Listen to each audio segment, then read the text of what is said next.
Yeah, Dr. J, what's up? Yeah, yesterday was your.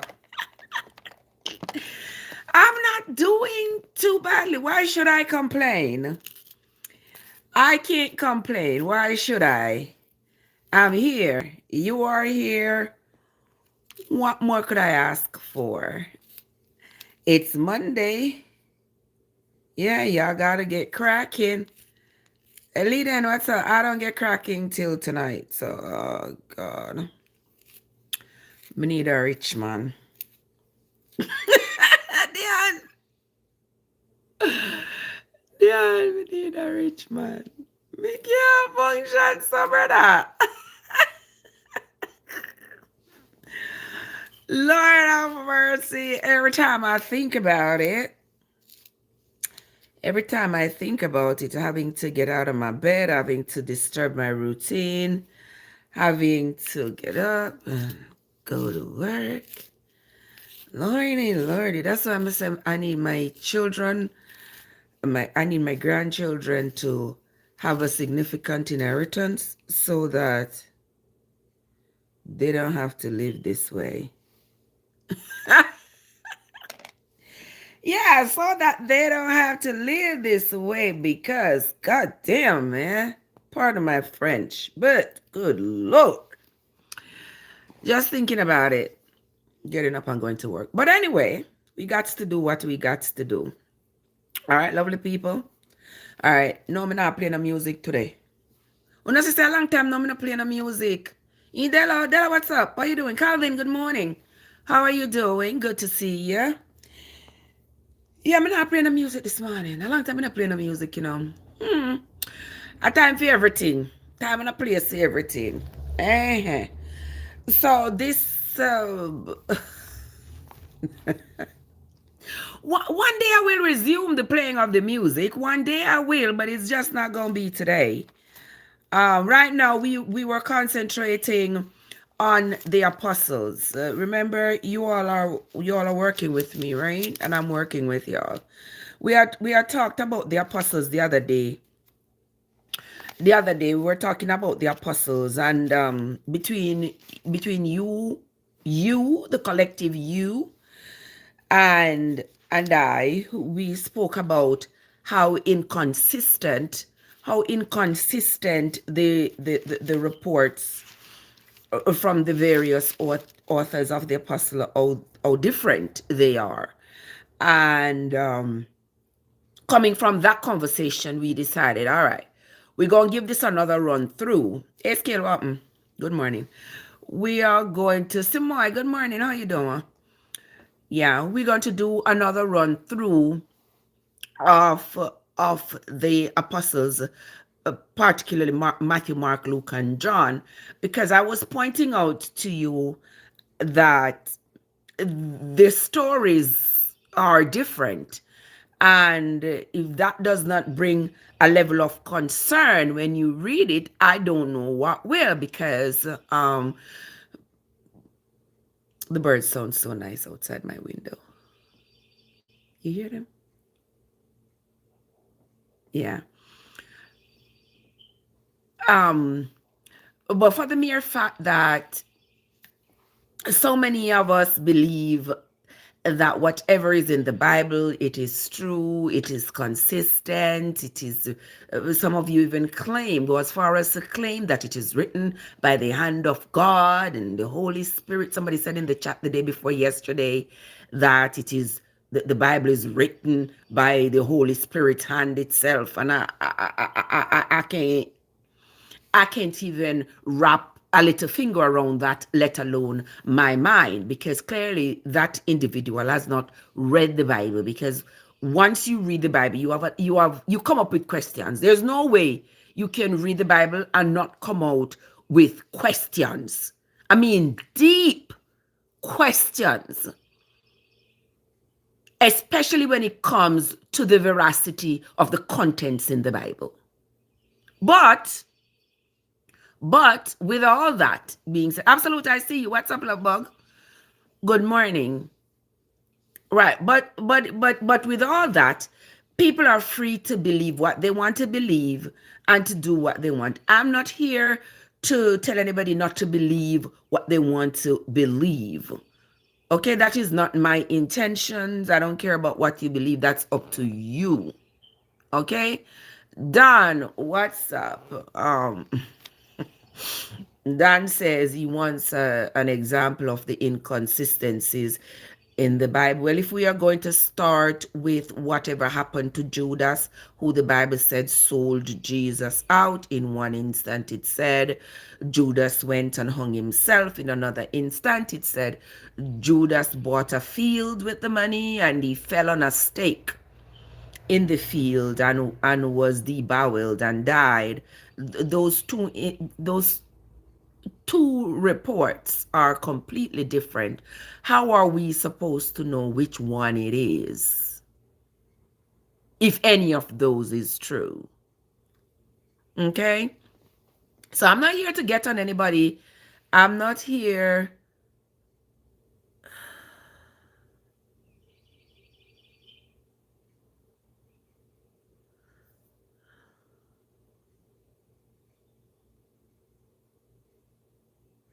I'm not here to get on anybody about their religion. That's not my intent. And those of you who are over here reporting my live, y'all don't have to stay over here and report the live. All you all have got to do is to move right along.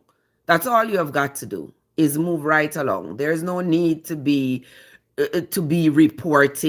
reporting the live as though I am doing something to harm somebody. Okay? And I know why y'all are doing that. I know why y'all are doing that, because you all can't deal with the truth. Hey boy, why y'all just come over here with some fuckery? What wrong with you? Yeah, the thing is, hey Claude, what's up? The thing with this is, people don't like the truth. Yeah, people don't like the truth. And whenever you come with the truth, you're always going to find that there are going to be people with a lot of pushback, talking nonsense. But if I am saying something that is offensive to you, the best thing for you to do is to take yourself away. If you have a rebuttal and you want to present that rebuttal in a respectful way, I am all ears. But remember, I am not making stuff up for myself. I'm not making anything up. Anything you hear me read, it is straight out of the Bible. It is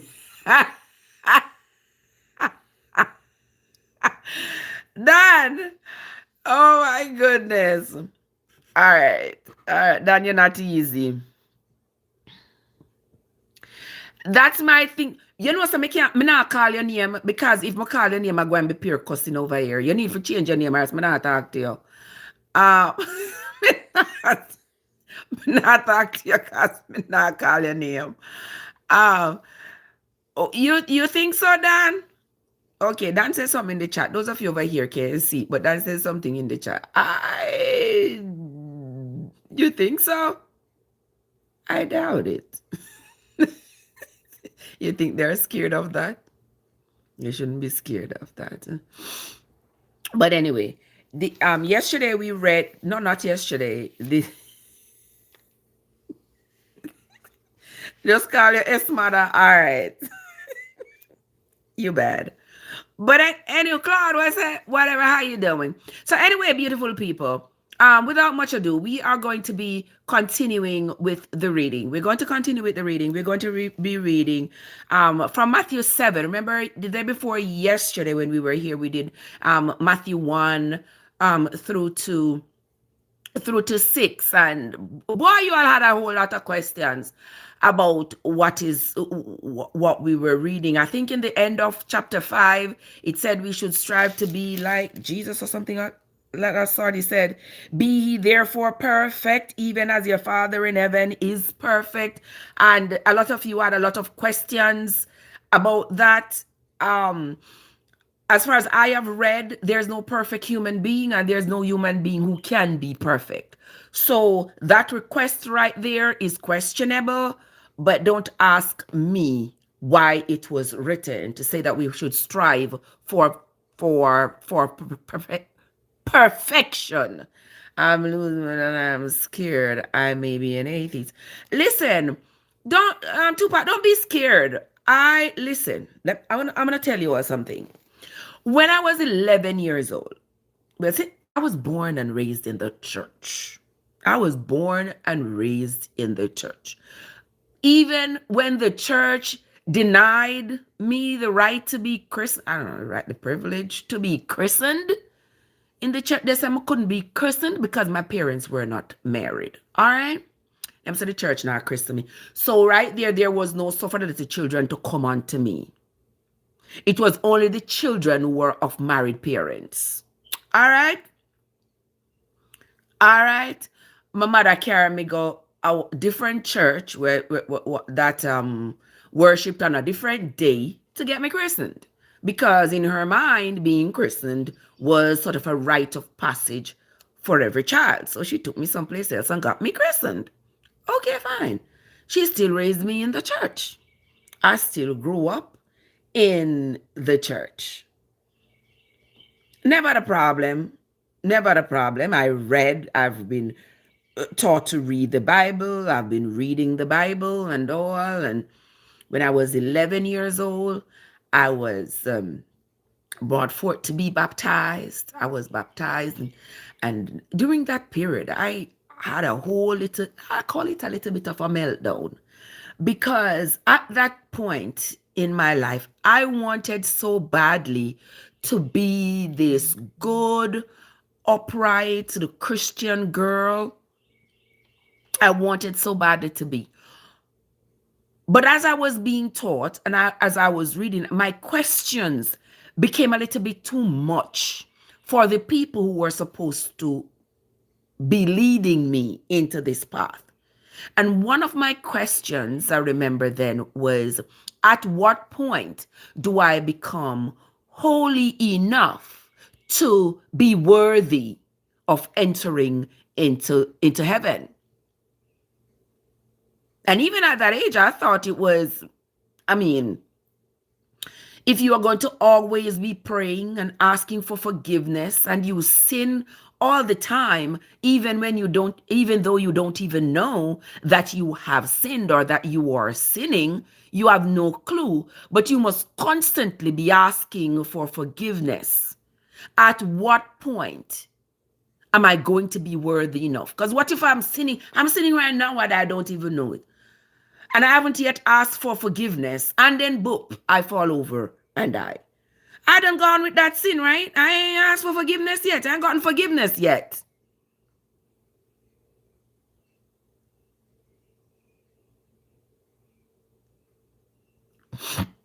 You understand? So since then, I've been asking questions, but I continued on until I decided, you know what, I'm going to read the Bible for myself because I don't understand what they're telling me. I'm going to read it for myself and see what it says for myself.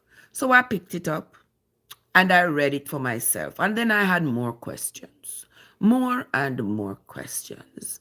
I went through high school, I went to college, I had questions, just more and more questions. And so, Joseph, what's up? Good morning. And so with all these questions in the Bible, nobody seemed to be able to answer them.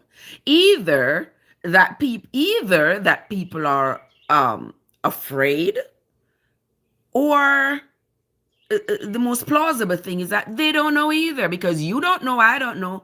You accept a set of information and you consider it to be truth. I don't. I won't. Because truth is verifiable. Truth is irrefutable. Okay? So if it is the truth, it has to be absolute. And as I've read the Bible, I haven't found the absolutes to the stories in there.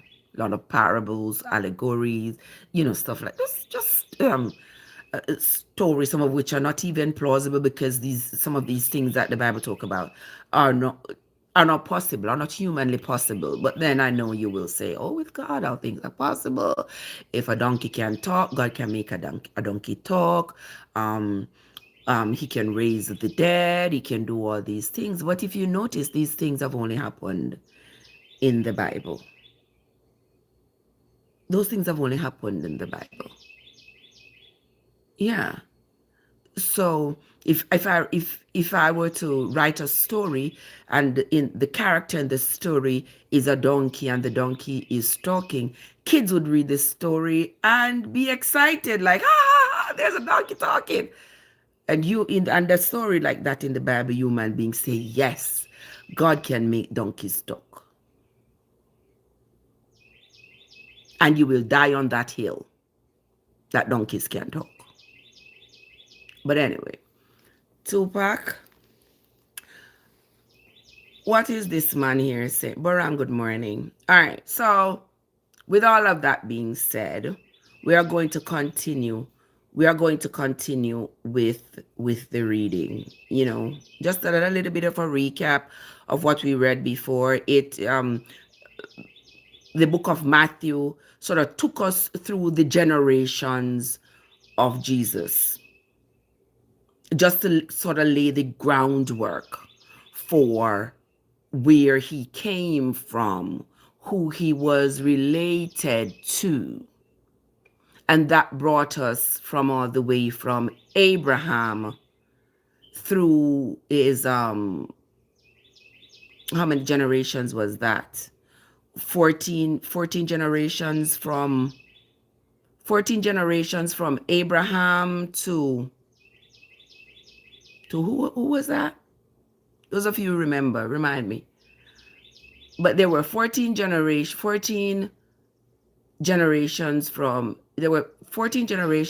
Abraham to, what is wrong with this? What you're on, mother? What are you on? Yeah, no, you make me all forget what me did I go say. I was saying about it. It brought us through the generations that from Abraham that led all the way to Jesus's birth, and all the people who to whom he was related. I mean, earthly people. All right, all the people to whom he was related. So when you hear somebody talk about Jesus being from the tribe of Judah, you might wonder what they're talking about. That is because he's considered to have descended from the tribe of Jacob's son called Judah. Okay?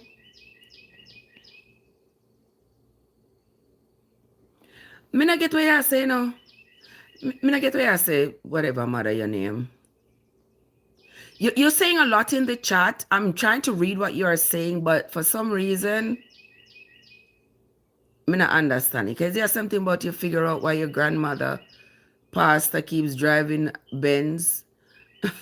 Your grandmother, pastor, keep driving a Benz. Lots of pastors around here keep driving Benzes and flying aeroplanes and living in mansions, all because they have a set of congregants who have not read the Bible for themselves, who just believe that they can throw their money in the offering plate whenever they go there, and that is supposed to be their ticket to some heaven, some place that is made out of somebody's fantasy in some heaven, and that is how they are going to be rewarded for how they lived their time on this earth. So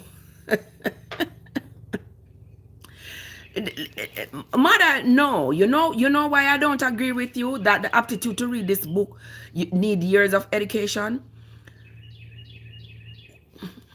Not that I don't agree with you, I should say, but the confusion.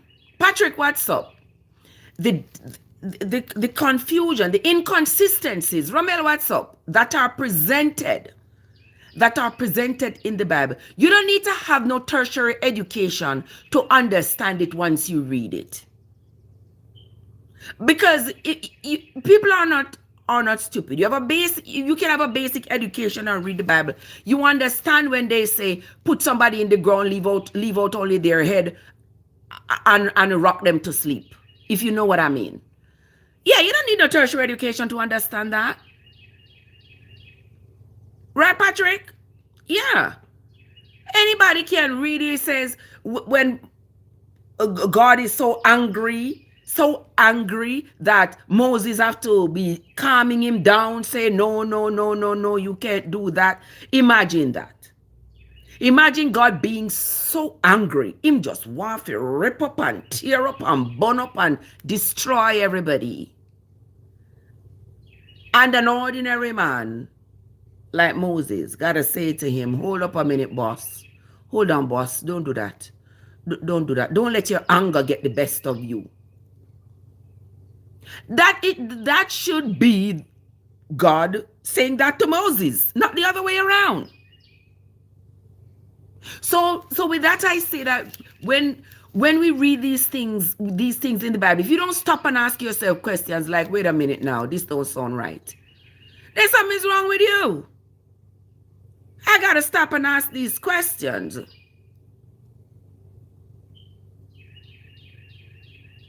I gotta ask these questions because it doesn't present itself with any level of plausibility at all. Yet there's so many people who would read this and just skip over thinking about it and just believe that yes, it is okay that you present me with a God and you present me with an ordinary man, and the ordinary man is a sort of the calming influence for this God who is raging with hatred and cruelty and a desire to just annihilate everybody and just destroy and everything.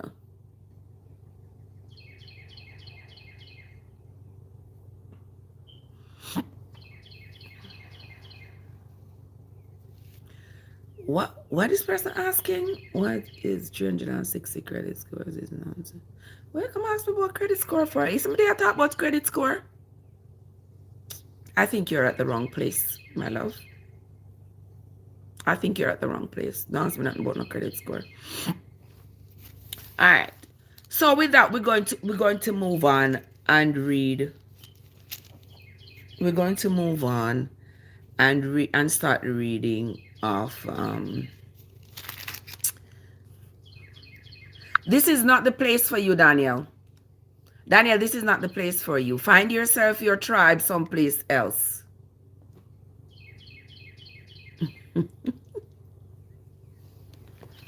You see plenty men you see get Delilah.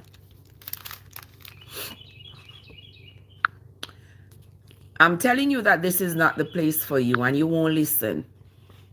And you won't listen. This is not the place for you. Where's Sir Patrick? It is what it is. I believe that's what it is too. One big allegory. That's what it is. These are just stories, actually, that were written over years of Hebrew, what they consider to be their Hebrew civilization, and then these stories eventually were handpicked one by one to put into what we now know as the Bible. This is a collection of these allegoric stories. But you can't tell people that. People hold fast, people believe that these stories are supposed to have been true, that they did happen, and not only that they did happen, but they are supposed to have some kind of influence on their life. Where I say, what the word Barabbas mean? Wasn't Barabbas the name of somebody?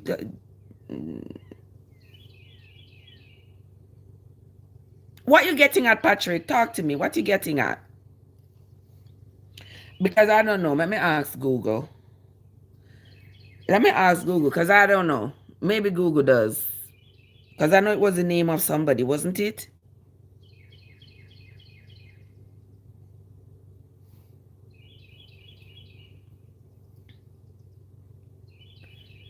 Derived from Aramaic meaning, it means son of the father.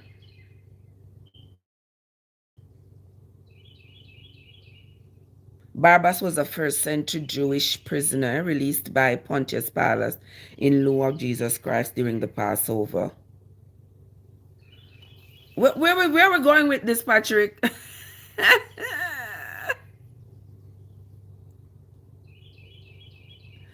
You say, ask them what's the difference between an allegory and an idiom, and you'll see who knows what. I'm not sure where we're going with this, though, Patrick. Kind of, yeah. But we can come back to that at some other point. We can come back to that at some other point. But for right now, I'm not sure where we're heading with it. So I don't even want to take it on, if you know what I mean. All right. So we are moving right along to Matthew chapter 7. All right. In Matthew chapter 7, it says, "Judge not, that he be not judged. Judge not, that he be not judged. For with what judgment he judge, he shall be judged. And with what measure what measure he met, it shall be measured to you again. And why beholdest thou the mote that is in thy brother's eye, but consider not the beam that is in your own eye?" Yeah, why you worried about the beam in somebody's eye, but you don't worry about one in yours? You ever hear them say, pick the beam out of your eye before you try to pick it out of somebody's eye? Okay. Why is it son of the father? Well, he's saying, if you're saying, why is it the son of the father? But his name could mean son of the father, but not necessarily be talking about the father that the Bible talk about as the heavenly father. Yeah, his name could mean that. Could mean son of the father, but not referring to the father in heaven. That's how I see it. You could see it differently and I could be wrong, but that's how I see it. Because if my name means daughter of a king, it doesn't necessarily mean that I'm the daughter of a king in heaven. Yeah, and it doesn't necessarily even mean that my father is considered a king. But let us continue. Verse 4, he says, "Or how wilt thou say to thy brother, let me pull out the mote out of your eye, and behold, a beam is still in your own eyes? You hypocrite. First cast out the beam out of your own eye, and then shall you see clearly to cast out the beam out of your brother's eye. Give not that which is holy unto the dogs, neither cast ye your pearls unto the swine, lest they trample them under their feet and turn again and rend you." Good Lord. Oh, Lord. All right. "Ask, and it shall be given unto you. Seek, and ye shall find. Knock, and it shall be opened unto you. For everyone that asks receives, and he that seeks finds, and to him that knocks it shall be open. Or what man is there of you, whom if this son ask for bread, will he give him a stone? Or if he ask for fish, will he give him a serpent? If ye then, being evil, know how to give good gifts unto your children, how much more shall your Father which is in heaven give good things to them that ask him? Therefore, all things whatsoever he would that men should do to you, do ye even so to them, for this is the law and the prophets. All right. To do unto others as you would have them do, as you would have them do unto you. I think that that probably should have been the only commandment, if you ask me. Do unto others as you would have them do unto you. Because if I know that if I've done something wrong to you, it is going to hurt you because somebody has done it to me and it has hurt me, then that alone should be my lesson. That alone should be my lesson. That I don't hit you over the head, because that would hurt. Because I've been hit over the head before and I know it hurts. So I wouldn't do to you what I wouldn't like being done to me. Okay? But let us continue in verse 13. It says, enter ye in at the straight gate, for wide is the gate and broad is the way that leads to destruction, and many there be which go in thereat. Because straight is the gate and narrow is the way which leads unto life, and few there be that finds it. Beware of false prophets, which come to you in sheep's clothing, but inwardly they are ravening wolves. You know me like how when the Bible tells us to beware of. All right, Vice says to trust nothing of this fallen garden world. Well, you got a point. You got a point, but let's move right along. He shall know them by their fruit. Do men gather grapes of thorns or figs of thistles? Even so, every good tree brings forth good fruit, but a corrupt tree brings forth evil fruit. A good tree cannot bring forth evil fruit, neither can a corrupt tree bring forth good fruit. Does that necessarily mean a tree, as in a tree outside in your garden? No. You could use that term. Right. You could use that term to reference the descendants of someone who is considered to be brutal. Exactly, mother. Yeah, you can use that to reference someone who is brutal, to say, like, you have a pit bull dog. Do you think a pit bull dog is going to give birth to a Shih Tzu? No. You would expect that a pit bull dog give birth to a dog that is just as vicious, right? Yeah, I mean, you can't expect that you're going to plant a guinea seed and you're going to get a mango tree. It's not possible. So this is like keeping in line with nature, with what nature has presented to us. We can't change it. No matter how we wish it could be changed, it's not going to change. Nature has things set up its way. Yes, people may he said people may as well replace the pastor with AI. But you know, mother, it's funny that you say that. But AI is fashioned in such a way that some ideologies are not supported with AI. So it's not as though AI has an open mind, so to speak, and will entertain different ideas. AI has set its way. So when you ask for information, that's what it's going to present you with. Okay?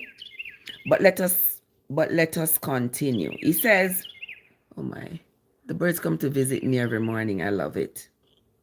He says, every tree that brings not forth good fruit is cut down and cast into the fire.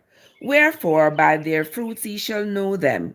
Not every one that said unto me, Lord, Lord, shall enter into the kingdom of heaven, but he that doeth the will of my Father which is in heaven.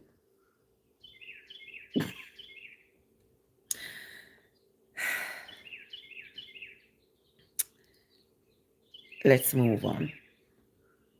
Many will say to me in that day, Lord, Lord, have we not professed in thy name, and in thy name have cast out devils, and in thy name done many wonderful works? And then will I profess unto them, I never knew you. Depart from me, he that work iniquity.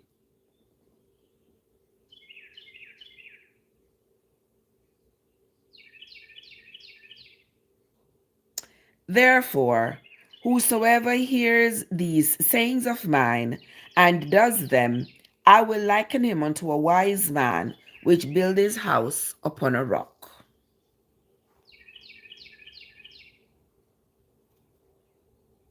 And the rain descended, and the floods came, and the winds blew, and beat upon that house, and it fell not, for it was founded upon a rock. Cash Code, what's up? What are you doing? Madam, me never said nothing about whether or not AI, the intelligence of AI or whatever, Okay. Thank you, Cash Code. What's up? What I was saying is that there are some ideologies that are not supported by AI. And so when you ask AI for clarification, it's going to give you the clarification based on what it supports. That's what I was saying. Okay. All right. So somebody asked, well, a lot of prayers are not getting answered. Well, I guess because right here in the Bible it says that lots of people gonna be saying, Lord, Lord, he's gonna tell them, depart from me, I know you not. So if that is the case, then there are indeed going to be some people who are praying, but the prayers are not getting answered.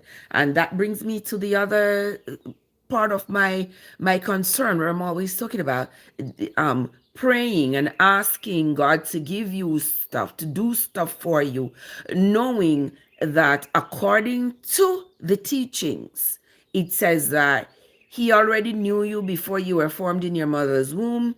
He already knew the course your life was going to take. He has plans for you. He knows everything, every hair on your head, and he knows everything that is going to happen to you. So if he knows everything that's going to happen to you, what is praying for? What are you asking him to do? Are you asking him to change his mind about the plans he has for you?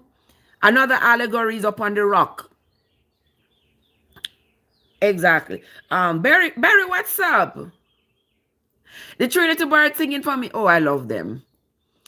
They come, I have a little tree right at the window here.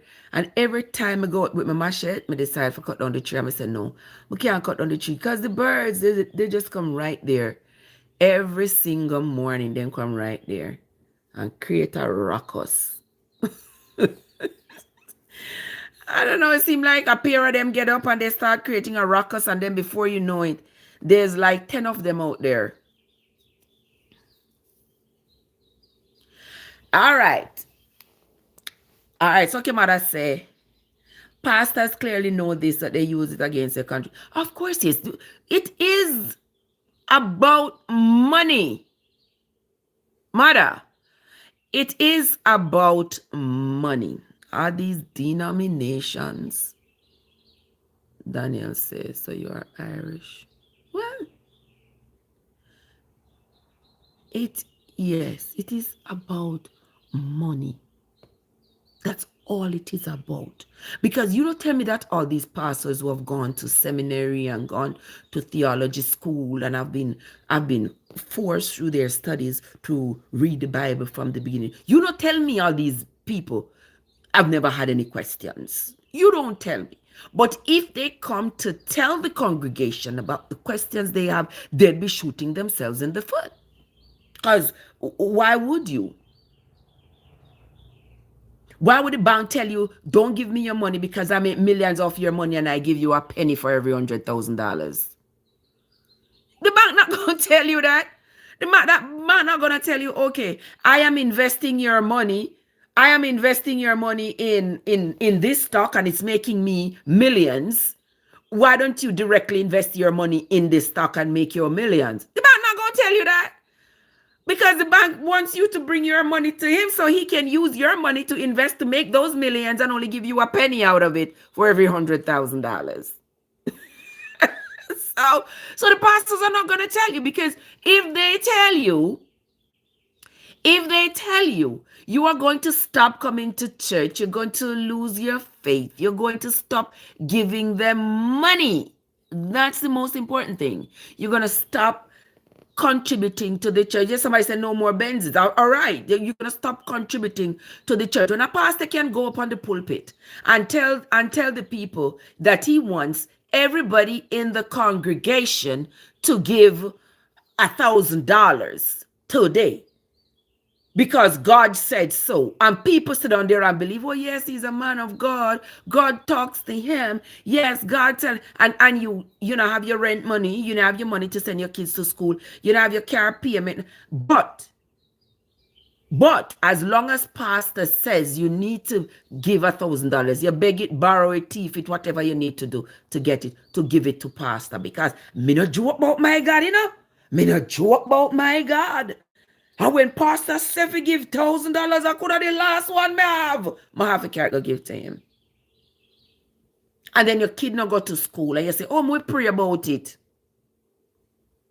Listen, I work with logic, man. It's got to be logical. Me can't work with fantasy. Me can't work with fantasy. If you love me, you show me you love me. You show me you love me based on the things you do. It's not just you saying, oh, I love you. I love you. Saying you love me don't mean anything. Pastor not gonna say go to college first and then come back. No, because you're gonna be enlightened, my friend. Pastor not gonna say that. Because you go to college, you're gonna get enlightened. When you come back, you have a different thought process. He ain't gonna like that. Because now you come back with questions that are more intense. And he can't answer. You don't want that. No, sir. 22 in the num. What's up? Somebody said, God must have said, oh, we so beggy and run. I can't take it no more. Listen, my thing is, if God already know what I need, why am I supposed to go beg him and ask him? If he knows what's going to happen to me.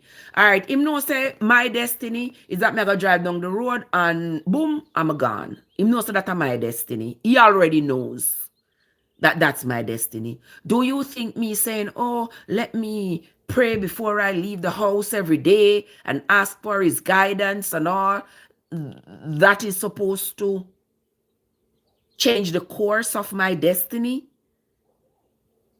That would be me asking him to change his mind. He has already made up his mind and set it that on this particular day, my demise is going to be from a car crash. Do you think I could pray him out of it? Make him change his mind? Huh? I don't think so. I don't think so. If it's already set, it's already set. And no amount of praying can change it. So, if praying can't change it, what's the point? That's my thing.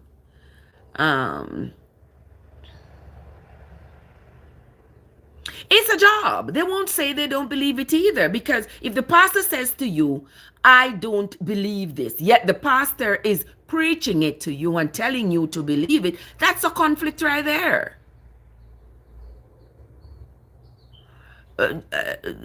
Just scribe, believe the message, not the messenger. What? Believe the message, not the messenger.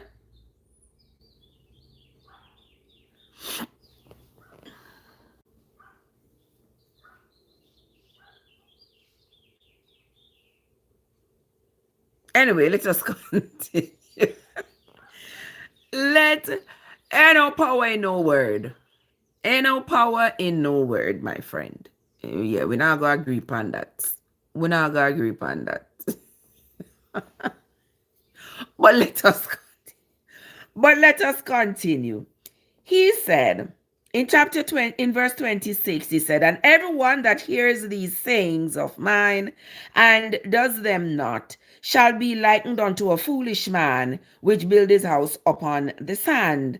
And the rain came down, and the floods came, and the winds blew, and beat upon that house, and it fell down, and great was the fall of it. And it came to pass, when Jesus had ended these sayings, the people were astonished at his doctrine. For he taught them as one having authority and not as the scribes. Okay, all right. So he taught them as one having authority and not as the scribes. What was the difference between the way Jesus taught the people and the way the scribes taught the people? If you notice the way the scribes taught the people, it was with a lot of fear. You do this or else. You better do it. If you notice how like in the teachings of Moses, everything was punctuated with, or you shall be stoned, or you shall be shot through. Have you all ever noticed that? Everything Moses was teaching the people had an immediate consequence if they defaulted. It had immediate consequences. You would be shot through, you would be stoned to death. There were people who were in fact shot through. There were people who were in fact, I call it rocked to sleep, so that I don't, so I don't be too visual. I say rocked to sleep. So when I say rocked to sleep, rocks one of them head. That's what that means when I say that. Yeah. But if you notice that here with the teachings of Jesus, this is what the people are comparing. They're comparing how the scribes taught them and held their attention with fear compared to how Jesus used these little allegory, stories, to make them understand what he was talking about so that they can see the logic of it, the logic of building your house on a rock. That means you have a solid foundation as opposed to building your house on the sand.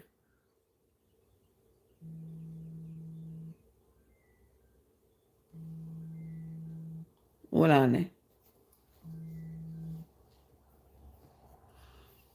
Okay. Then a good morning. Morning, sugar. What's up? Exactly, mother. You build on sand and you will see that it will be true that the sand will not be able to hold up the foundation of your building. Right. It will be true that you will end up with your building flat out on the ground. As opposed to if you build on a rock. The Bible is undefeated. But my thing too is, fun and joke aside, my thing too is when you look at the teachings of Moses and how the teachings of Moses was um, riddled with all these threats. It's because of all these threats that had these people compliant. And even as much as they tried to be as compliant as possible, they still could not be totally compliant. So imagine how these people lived every day in fear, because Moses would rock people to death right in front of them, throw them out of the camp, use the bow and arrow to shot them through, all these things. So that was supposed to teach the others a lesson, to say, you see what happened to John? You see what happened to him because he had the audacity to question Moses? You see, son needs cement. Yes. And once the people would have seen what would have happened to somebody who dissented, they would just fall in line, because they did not want what happened to the dissenting person to happen to them. What kind of way would that be? Toasty, what's up? Toasty says, for this is how God loved the world. He gave his one and only Son, so that everyone who believes in him will not perish. Oh, okay, Toasty. Thunder, what's up? How you been? It's been a long time I ain't seen you. How you doing? Okay, Thunder. Exactly. Thunder said both of them are flawed. Yes. And my thing with that is, if God was directing Moses and giving Moses all these instructions that were supposed to be, all of these that are supposed to be all true, all valid, all sound instructions that God would have been giving Moses, why would it be that these instructions needed to be modified in the New Testament? That's one question that nobody seems to be able to answer. Why would it be that these directions, why would we need a modification in the New Testament? If it was given by God, it was all true, it was all solid, God never changes. Why did we need a modification in the New Testament? All right. I just ask, I'm just asking. I have been here, Thunder. I haven't seen you in a long time. I've been here, I've been here in and out, back and forth, up and down, alive and dead at the same time, all of it, All right. Patrick says, I hope so, because I want everlasting life. Everton, what's up? I mean, all of us keep saying we want everlasting life. Living forever is not possible. It is not possible. This living forever thing. I see people who are abandoning their life, this life that they have, because they believe that when they die, they're going to have a better life. Didn't they say that life is going to be your spirit? Is your spirit supposed to have a better life than your body? I don't, I just don't get it. There were no modification, only people understanding changes. Of course there were modifications. Of course there were modifications, Just Scribe. They no longer were required to bring animals. Now, if it was God who told Moses these people had to bring these animals to sacrifice for their sins, then it would have been so forever and ever and ever, because God don't change, right? His thoughts don't change, right? So why then would it have to change in the New Testament so that the people don't have to bring animals anymore for their sacrifice, to sacrifice for their sins? That's a clear change. What do you mean? That is a clear change.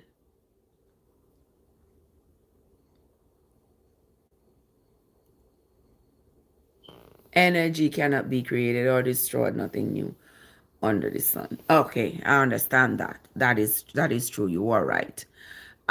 Somebody says everlasting life with money. That should be the promise. That should be the promise. That should be the promise, everlasting life. But we see where that is not possible. It's not possible for anybody to live forever and ever and ever. After a time, even you becomes tired of living. I'm telling you.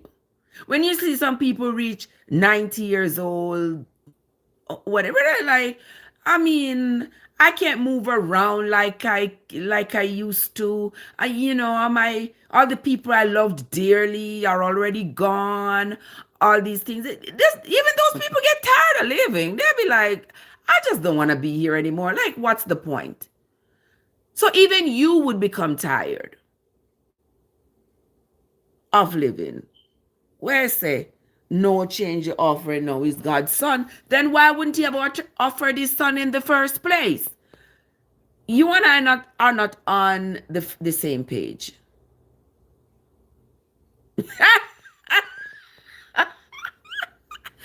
Mother say if me do the Bible the right way, people will give me all their money. So me I do it the wrong way. I can't with you. So me I do it the wrong way. Tax free, rent, tax free, everything. You're right. But the only money right now, no just give collect on a daily art me. That's not no money. Yeah, man. All right. So Jasper said, God's son paid the price so you don't need animals. And my thing is, that would have been a change from the original teaching. And that would mean that God's whole idea about sacrificing changed. And that brings me back to the point when you say God never changes. That is clearly a change. Somebody said there was a mistake made and he tried to correct it. Well, it's the same way. It's the same way. Just Crab, come on now. Be honest. Be honest, my friend. That is a change. Originally, the people were told to bring animal of the first year. That was supposed to be the sacrifice for their sins, right? And then it turned to, okay, I'm going to impregnate a teenage girl. I'm going to get her to have this child, and this child is going to be crucified, and that's going to be the sacrifice for your sin. But you continue to sin. It's not like your sin went away. It's not like your sin went away and now you are sinless. No, it's not. You continue to sin. So what was the sacrifice for again? Because the same way with the people coming down from Moses' time, where they would bring animals to sacrifice for their sin, they were constantly bringing animals, because they could never escape sinning. And it's the same way. The Son would have died for our sins, but we still cannot escape sinning. So what is the point? It says, even the Bible says you sin and you don't even know that you sin. So you're constantly asking for forgiveness for even sins you don't even know you committed. Then you're never going to get up off your knees. You're never going to get up off your knees. And if I should go by the Bible saying that you should strive to be as pure, and as it didn't say pure, it said perfect as the Father up in heaven, but you can never ever be perfect, then what are you telling me to strive for? Why should I listen to you tell me that I need to strive to be as perfect as a Father in heaven, and in the same breath you tell me that I'm human, I'm not perfect, I cannot be perfect, I will never be perfect. So what am I striving for then? For an unattainable feat? That makes no sense. Because if you tell me, oh, you can go to school, I'm just going to say, you can go to school to be a doctor. But let me tell you something. Nobody can ever graduate from medical school. So why would I choose that? Why would I want to go? I would just be going in infinity, but never to achieve the goal? That makes no sense. Don't tell me nothing about we were conceiving no sin. I wasn't conceiving sin. I don't know about you. I was not conceived in no sin. I was conceived with love. Me don't know about you. Jay, what's up? I was conceived with love. Never conceived with no sin. I'm not shaping on iniquity. Listen, there is no life after this physical body. You're dead, you're dead. I am great, Jay. What's up with you? You're dead, you're dead. Why should I be striving for life after this physical body? That makes no sense to me. That makes no sense to me. Why should I be striving for life after this physical body? When they say the dead don't know it nothing, all thoughts are perished. I don't care about the my spiritual. If you say I have a spirit, I have a soul, a spirit that's going to leave my body, I don't care about that. Because if they say all your thoughts perish, you know nothing. What the spirit supposed to know? What is the spirit supposed to know then? Because that would be contradictory right there. If you tell me that the spirit will know how I have lived, then that is refuting the argument that says you know nothing when you die. The dead know it nothing. So you tell me that all my thoughts are gone with my spirit? So my spirit knows who I've been with, what I've done? I continue living only that now I'm in the spirit? But the spirit still has all the thoughts of my physical body? Does that make sense? Somebody said them just need to be promised money and 30 virgins and then good. You a mess. Our sins should be forgiven. If Jesus died for us, there should be nothing more called sin. I agree with you 100%. I agree with you 100%. Trev, them not ready for them kind of conversation. Yeah, may I tell you, Jay? May I tell you, because, Superman, what's up, sugar? Because the logic of it, them not understand the logic of it. And me I come with logic. Me not have time for the fantasy. No, we have to think logically. And not tell me about, oh, with God, all things are possible. It's not possible for no spirit be able to carry on the life of somebody who is dead. Your thoughts perish. Your spirit have thoughts. Your spirit have a brain to process thoughts. Your spirit can be touched and felt and can feel. Your spirit,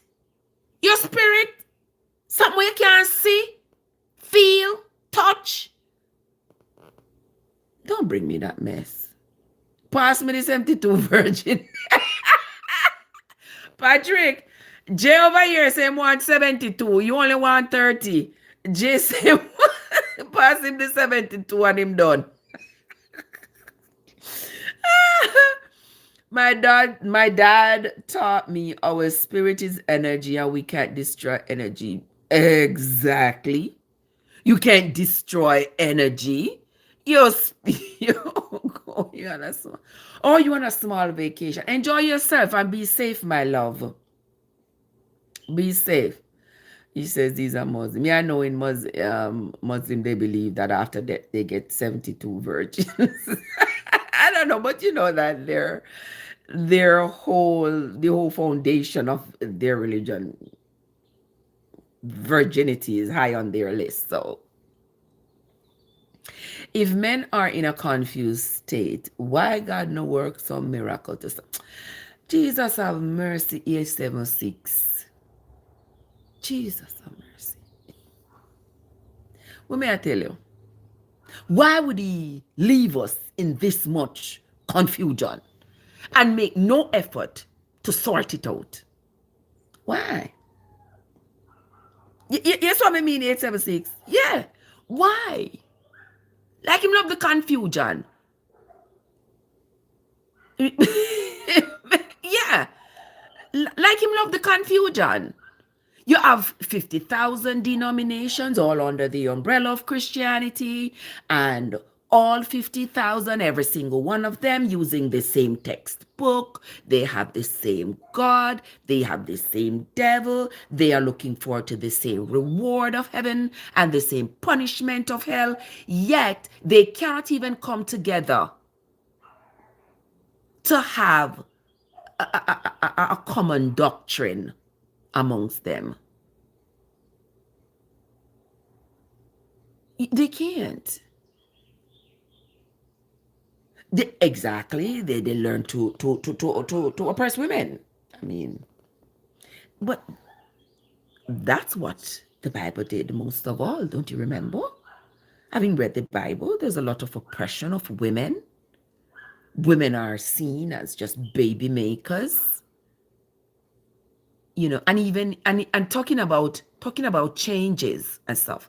Even with the laws that Moses was purporting to have gotten from God, even those laws, Moses had to be modifying left and right. Moses had to be modifying those laws left and right. Somebody says all sins should be forgiven if Jesus died for us. I agree. Would you like to come back to live a new life after this? Listen, if it was practical that after death I could or would come back, and then I probably get to choose what age it is that I wanted to come back, I probably would choose that. But I know it is not possible. Because what would be the point of life if everyone that dies is going to be able to come back? We know how we got here. A cell from my mom, a cell from my dad brought me here. How would I be born again? Like, in that sense, how would I come back here? There will not be another Trev can come back here. Miss Miller Mas Vina go back together to bring another me. So no, it's not possible. When me dead. That's it, me gone. Anything that wasn't done won't be done by these two hands. That's it. They got sold a dream and people jump on board it, and people are not stopping to evaluate it and realize that, damn, I've been caught. They're not stopping to see that because they think they have been sold also the thought that if they question it, oh, them are go hell. Oh, them are go. And people are so deathly afraid. Why them fear the people them so? We die a physical death, and once we die that physical death, we are dead. We cannot come back. You cease to exist. You do not live anymore. You do not remember the boyfriend that did have what is nice and sweet and put it down upon you. You can't remember that. You cannot remember the job that pay you the most money and you were able to buy this, that, the other, and you cannot remember that. You cannot remember the children you have who you love and how you did get each one of them. You cannot remember that.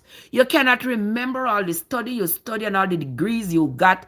You cannot remember anything. You are dead. You are dead. That is it. And if dead people, if scientists were able to bring back dead people to life or to harvest their thoughts, believe me, a lot of smart people are Einstein and all them people, they wouldn't have been buried and rotten gone. Scientists would still today be harvesting thoughts if their brain continued to work even though their body was dead. So it's not possible. Miss Queen, what's up, love bug? How you doing, sugar? Good to see you. West Bank, what's up? You see what I mean?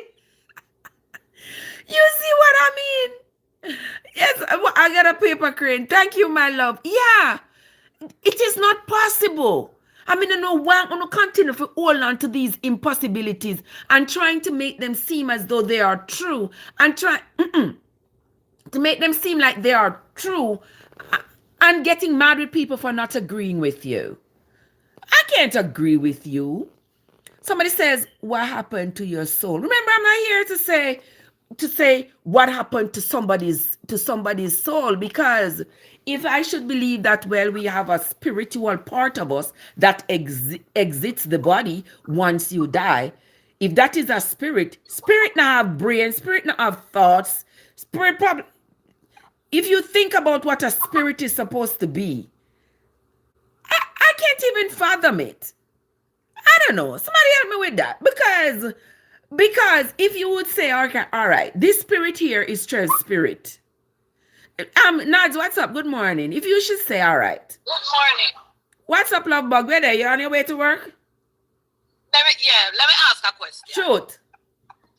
Why should we worry about our soul when we die, when we have no use to our body anymore, instead of worried about how we treat other people and how other people treat us? No. When I can feel it, when I can see it, when I can understand it, yes. That's a great question. It's like people would be worried about somebody giving them flowers on them grave when them dead, instead of worried about they treat you when you're alive. In this present life. Exactly. That's the fucked up mentality we have in our, and we not realize it in the trap. Okay.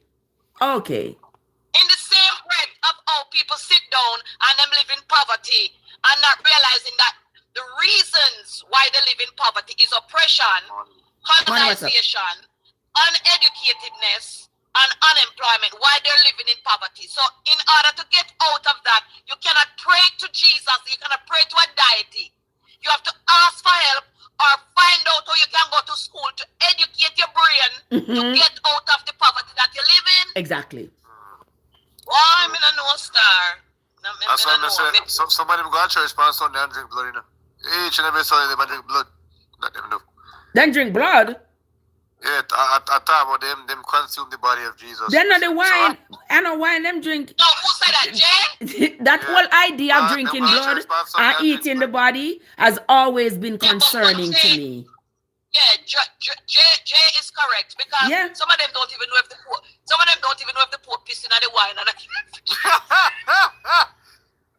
oh my. We should worry about how we treat people. The man taking dirty and we probably wipe him Matty with and give him the bread. What? The bread and I push it at them. Yo, we can't eat from people. The whole idea of this eating his body and drinking his blood has been questionable to me from I was a teenager. I'm say like a ritual that, you know, yes, one time ever have communion. And me say after that, me pester mommy. I was maybe like maybe about 11 or so. Me too. I mean, have communion. I say, mommy, why we have to drink? Why do we have to call the wine blood? And the little piece of bread, the body of Jesus. Where we have Word of life. me not get it. Me not under what is it supposed to represent? And she tell me this, and she tell me on the Bible, and she tell me this. And she called Pastor Hutchinson for God talk to me. Pastor Hutchinson must talk to me because she can't understand my line of questions or whatever. Pastor Hutchinson preach and tell me this thing. I don't get it. Yeah, I have a friend we got Pentecostal church, you know. And I hear the woman, but touch me, Pastor, touch me. Oh, what yeah. Just scribe. I'm not believing without seeing because I am aware of the possibilities of my physical being.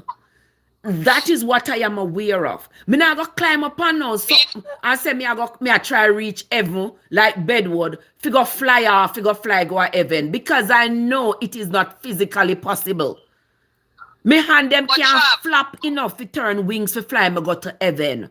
So me not gonna be foolish like bedwood. I know what I'm capable of. A lot of them want to go to heaven, but nobody wants to die. That too. I'm not. There's no point in just believing in something that you don't know, something that for which you have no proof. He says he has seen God work miracles. What miracles have you seen? Yeah. Talk to me. Tell me. What miracles? I'm open to learning. The miracle is that we all will die, duh. Hello. I thought the miracle was gonna be that we all are going to come back. I thought you would. I thought you would have said that we come back to life after that. After we're dead, we're dead. I tell people, go and watch all of the slave movie them, and they will stop talking about Jesus. Watch all of the slave movie them, all of them. There's one I watched day before yesterday was called 12 Years a Slave. Just Crab, what is a miracle then? Talk to me, Just Crab. Tell him to come up with that box. Even scientifically, right? Even scientifically, the Christian. No, Jay, no say nothing yet. Make we hear where Master is the miracle. Him not come. Him say him not Jesus pastor. He probably at work. He's probably. Then tell him to type what is the miracle. Tell me what miracle. Just scribe say my Rastafarian pastor. Then that not absolve you from saying some things when I make too much sense. Cause I mean I don't know business, Me just say which part did they say? The whole thing is Rastafarianism also is a part of Christianity. It's a sect of Christianity. No, but if they're a part of Christianity, then them believe that the Jesus is existence too. Yeah, they're just under a different name. Look. Them they want different I parts. know where Trav live. You see if me hungry, I know where Trav live. I say Trav me hungry, Beg her some food now and she give me. And not Jesus give me the food. I Trav. So me tell Trav thank you. Exactly. If you want money for help pay your light bill or your water bill or your gas bill. And not Jesus give. Like Jesus ain't not the business like in a body, nothing materialistic. Nothing. I agree. Mankind create material things. I agree. Therefore you have to acquire it from mankind. And this is why I tell Christianity or Christian people, we're all dibbling and dabbling in the same buffoonery and foolishness. But they believe that their sins are going to be cleansed because they pray to a deity and we don't. That's why they keep doing the fuckery all the time. You have someone who is a religious person go and grape a little child or murder somebody, you unalive them and do everything, you go to prison. He got released and come out. And God forgiven him. He was genuinely apologetic man. He was forgiven. He was forgiven. listen, this Christianity thing is really like a stage, because even all the Pope touch little children. Them can do anything. Exactly. You see what farmers say? They can do anything and pray about it. And this is the way they live. They live for being cruel, molesting children, being on, and then them say, oh, me can go pray about it. You ever hear them say them will lick you down and go pray about it? Mm-hmm. Yeah. Then we go pray about it, because in their minds, once they have prayed, they have been forgiven, because that is their way of escaping accountability for what they have done. They can go pray. Even Islam has all these different congregations now. It's weird. Everybody wants to just do their own thing. All of this religion is like how many different Jesus is there, and how many different how many different Allah subhanahu wa ta'ala is there? Like I just want to know. How many different what? Because in Islam we call God Allah, but there's a whole bunch of different sects now. We have a whole bunch of different congregations, just like Christianity. It's similar. Oh, okay. Everybody wants to do their own thing though. But that is how we ended up getting 50,000 denominations. Because your Jesus is not my Jesus, your Allah is not my Allah. Right, exactly. Muhammad is not my Muhammad. Right. Everybody wanna do their own thing, and that is how we end up. That is why I am of the conclusion that man is just man, a woman is just a woman. We need to worship and honor each other. Respect goes a long way. And if I can respect you and you respect me, if I can love you and you love me, watch the beautiful world we can build. Get rid of religion totally and see how the world love each other. Because here's the thing. You might be Islamic. I don't know nothing about your culture. But then if I get to know you and get used to you and we build a friendship, you can teach me and show me certain things of how you live, and I can show you the same thing. How do you think people fall in love? Miss Queen, imagine this, right? Because most of the time I also notice if you ever take out the religion and take out the politics, everything becomes so much better. Everything becomes so much better. Everything becomes normal. And here's why I say religion is an ideology. It's an ideological way. It's a product. That's all it is. It's a shelf product. But it's a shelf product, even though, and it's a profitable product. It is. Absolutely. Well, I know religion is profitable. For some people, it is by monetary gains. When you go to church, I'm going to tell you something, man. You ever have a convention, and so when the pastor do and he collect all the money. Yes, brother. Those are NGOs. Those are very big NGOs. Yes, brother. Okay. And the people say, I feel filled. I come back filled with the Holy Spirit. Church, they call it mega church. And they call it mega money. What they do with that money? What? So what else has mega in it? Mega millions. Make me a billionaire. No. No. Just Crab say religion provides hope. Hope for what? Where? Hope for what though? Where? Hope for when they die? I mean, why you need can't hope? Hope till they're dead, man. You still are dead. And that's why a lot of women out there who is religious, them single because they're hoping and praying that. Yeah, and that's like me saying, okay, I'm gonna do it tomorrow.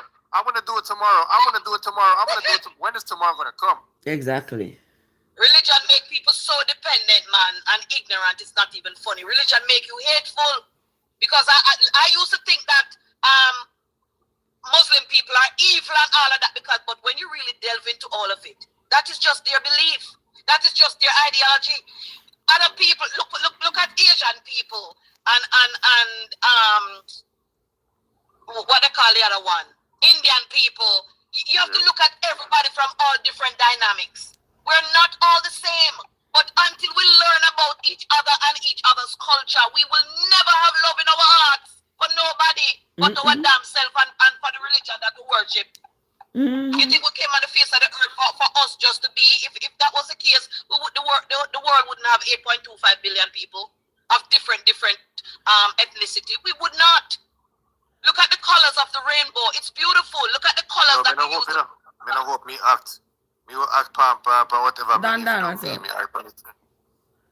Me too. Yeah. I don't You hope. can't I sit don't down and hope. I hope work you will hard. never achieve anything. You have to get up and go after it. You can't sit down and hope that you will be a doctor one day. How in the world you're going to get that certification if you don't go to school? Yeah. You could have hope, you could have hope, you Yeah. could have hope till you can't hope anymore. Hope is not going to give you anything. Me hope say me get me 5 children them grow up to be, respectable, contributing members of society. But all I Listen, can do is society will do, and again, even our sit animals and and hope. plants will do as they need to do. What is hope? Nobody hopes. Nobody, yeah, hope No, don't but give here's you the thing. anything. I tell my kids ever since they were little, I said, your choice will become your future. Yes. So if you choose to go have kids, that's going to be your future. If you choose to get an education and pursue higher degree, that's your choice. So everything for human being comes down to a choice. If you see a little girl or a little boy and you decide to go and grape them, that is the choice you made. If you see the bank and you decide to go rob the bank, that is the choice you made. Everything starts in the mind. Oh yeah.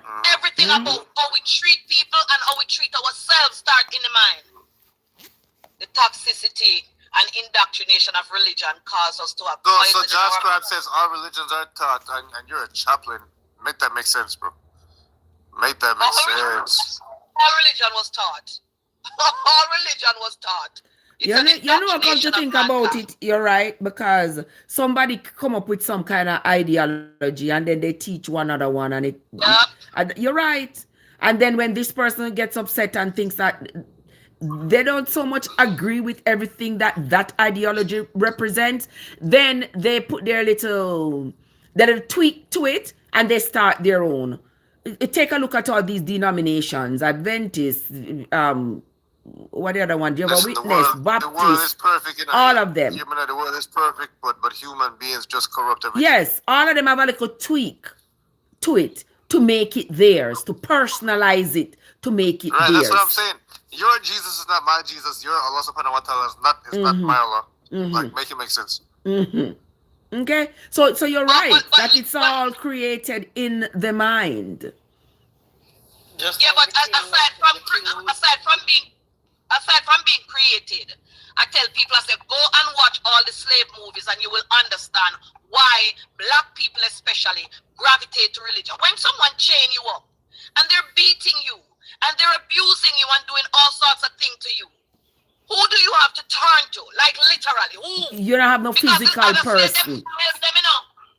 The other slave then cannot help them, because if they help them, they themselves are going to get persecuted.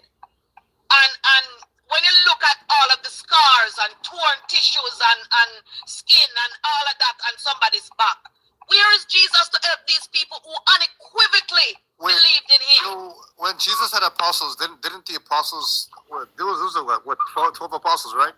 12 apostles and 12 cranial nerves in your brain? I find that hard to believe. There's 12 cranial nerves in your brain, right? Each and every one serves a different purpose. Yeah. No, but I'm saying, if black people especially look at what colonization has done to their ancestors, they would not even an ounce of it talk about religion. And as you mentioned, 12 years a slave, right? That number 12 has a lot of meaning. A lot of meaning. 12 tribe of Judah, 12 tribe of Israel. Yes, lots of meaning. No, but aside from that, it was a true story. Yeah, true. And that's why I mentioned the 12 cranial nerves, because it's wreaking havoc on the brain. It's all psychological operations. It's all it is. The man had a family, of that, Jay. and they befriended him. He was a free slave, and they befriended him. Psyops. They're psychological operations, and it's still happening to this day. Yes, they do. And how do we get out of it? How do we get rid of it? Because I see the same people who is talking about Christianity, worshiping Jesus, oppressing other people. But then the oppressors are praying to the same God as well as the oppressed. So that makes sense to me. That is a part of the question I asked, and nobody can answer me. Okay. So whose prayer is going to get answered? Well. I'm praying to make my whip sting you a little harder. And you are praying that I don't whip you. But we're praying to the same God. Yeah. But whose prayer is he answering? Because the whip is stinging me like crazy. So for the Quran, right? The Quran has sections where it does define women as beautiful, but then again, you have a section that defines them as waste. You gotta make it make sense, like really and truly. Because I have a feeling they're praying to the Arabs. Like, what do you really pray to? Let me ask. Is what Jay? Yes, ma'am. In your culture, are there people who unequivocally nothing, just the same way how other people don't believe in other cultures, don't believe in nothing? Yeah, I mean, there's people that again, there's Muslims that don't believe, most of the Quran. There's some that don't follow Hadith. There's some that don't follow tafsirs. There's some people that just follow the spiritual aspect. Wanted to know, and this is what I tell people all the time: educate your mind, man. Elevate your brain and educate your brain, because we are of the belief that all of you believe in the same thing. And so you just say there are some people who just believe in the spiritual thing. For me too, I believe in spirituality, because to me, in my opinion, I don't know about you, but in my opinion, my spirituality is my belief that my energy transcends to you. And if I speak my words of affirmation and words of positivity, it transcends. And if I speak good into Trav's life, it will happen. That is just my spiritual belief. It's an energy force. And when people do bad, bad will come back to you. And when people do good, good will come back to you. Listen, everything is mathematics, Everything's all math. Everything's all numbers. It is. But then other people who are ignorant indoctrinate other people for them to believe otherwise. And those people who believe otherwise are the ignorant ones who are not educated enough to know that 1 plus 1, if you put 2 of them together, it can represent 11. They don't know. They don't know. So they are mentally manipulated and indoctrinated, and they idolize these people like, oh, they are the prophet, man, and they come with words of wisdom, and they were taught. The word prophet. Yes. No. Everybody is profitable. Of course, it's profitable. It's profitable to be a prophet these days. Exactly. I was watching something yesterday, and the guy is some kind of prophet out of Kenya, Nigeria, one of them. I think I did a video on it this morning on my other account. And the guy, the people believe in him so much. Him heal sick, him just about raise dead, him do everything. And then he has a problem with his knee. He went to Italy to do surgery on his knee. But the people in his congregation, all of them go to him with their sicknesses for him to heal them. But he goes to Italy to get surgery. Make that make sense. And people still... So here's my story. During COVID, right? I'm sorry, Empress. Go ahead. I'm sorry. No, I'm saying, why didn't he ask Jesus to heal the knee? Exactly. So hear me out though. During COVID, right? During COVID, all of these Church of Satan, the mosque, the masjid, they was all giving out food, water, and whatever, other resources. And these Christian churches never give out nothing. They refused. They refused. That is like when they said, Trav, remember in Melissa, is the same thing with the dancehall artists them? They were giving out food and all of that. And I didn't see no religious people. It was after they were getting backlash. That's when they start to participate. Okay, look at the woman who asked the church for one can of feeding for the baby. And my word, the people them come out and cuss the one talk about God is not a social experiment. And all that. And I'm like, listen to them. They can't even listen to themselves talking this nonsense about God is not a social experiment. Because if you standing there and you claim to be a representation of God, and somebody asks you for a little bit of formula just to feed this baby that is hungry, and you're going to tell the person you're not a food bank, don't come to you, you're not a food bank. And now you're going to talk about God is not a social experiment after you failed the experiment. But when did we get here? Because remember when a child is abandoned, they used to put them on the church doorstep. And the church would take care of them. Yeah. Well, not anymore. These churches are just about collecting money. They are not about sharing the They're money. NGOs. They're just NGOs Yes, once again. Just they're like the World Economic Forum. You know, right. just like those huge insurance companies. Most of them NGOs. Right, they're just collecting money. That's it. All of them. All Using of the them money are for their own NGOs. All of them. benefit. You see them living big houses, driving nice cars, all these good things. Yeah. You see what they're doing. So let me ask a question now. Trav and Jay and all the others who believe in humanity. Let's say we are humanitarians and we build a mega, not a mega church, but a mega complex to say we are gathering funds and money as charity to feed, the less fortunate. All of these least fortunate people would be benefiting from us as a corporation. You don't think that we could be impactful in changing the world, just like how they say they are changing the world through religion? We don't have to have a religion, We are just humanitarians. So in this world, you can conduct any sort of, in America, you can conduct any sort of illegal activity, just as long as you call it an NGO. Alex, what's up? Just as long as you open a business, call it a corporation. Right. So I just believe that people can benefit from other people without you invoking religion into anything. Right. I do. Because I do good to people all the time. I'm not religious.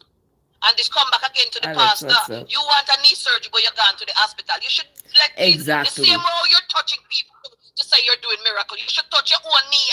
I met the miracle exactly. Create a lot of religion, all Islam, that comes from the Catholic Church. And you discourage people from going to the hospital. Tell them come to you, let you pray for them and touch their knee, and then you go to the hospital because there's absolutely no way you can cure. You can cure the people. The people need to go to the hospital. I know they have all these actors getting up out of chairs and talking about, oh, pastor, touch me, and I get up out of chair and now I'm healed. Yeah, but all of this. Touch me. Touch me, touch me.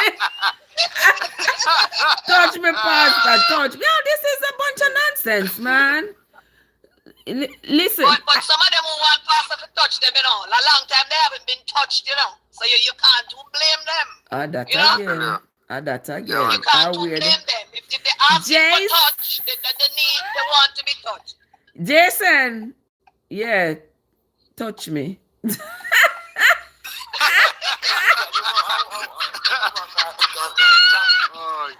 Janadian gone. One Alex, what's up?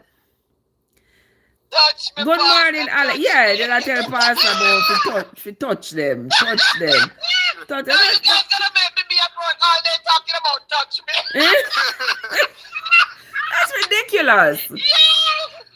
Pharmacy, we need to respect Bedward, because he provide to us once and for all that God not help in time of trouble. Exactly. Y'all who don't know who Bedward was. Bedward was this guy who claimed that he had some dream and Bedward God was a thief. A crook. Bedward was a crook.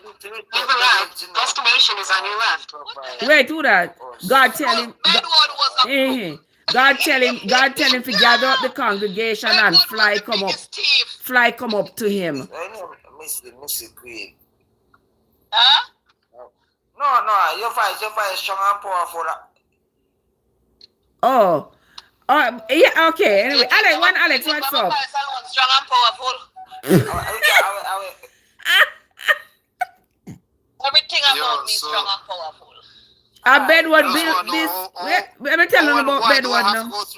Wait now, Alex. So I have a question. Wait now. So hold up. Would I have to go through? Hold up now.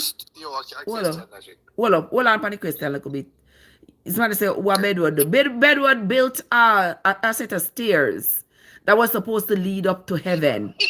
Yeah, Bedward said God told him to do this so that him and the congregation can come up to heaven to him. He built a set of staircases as high as he could, climb up the staircase with some of his congregants. And I think it was only 3 of them who got the opportunity. Of course, I believe.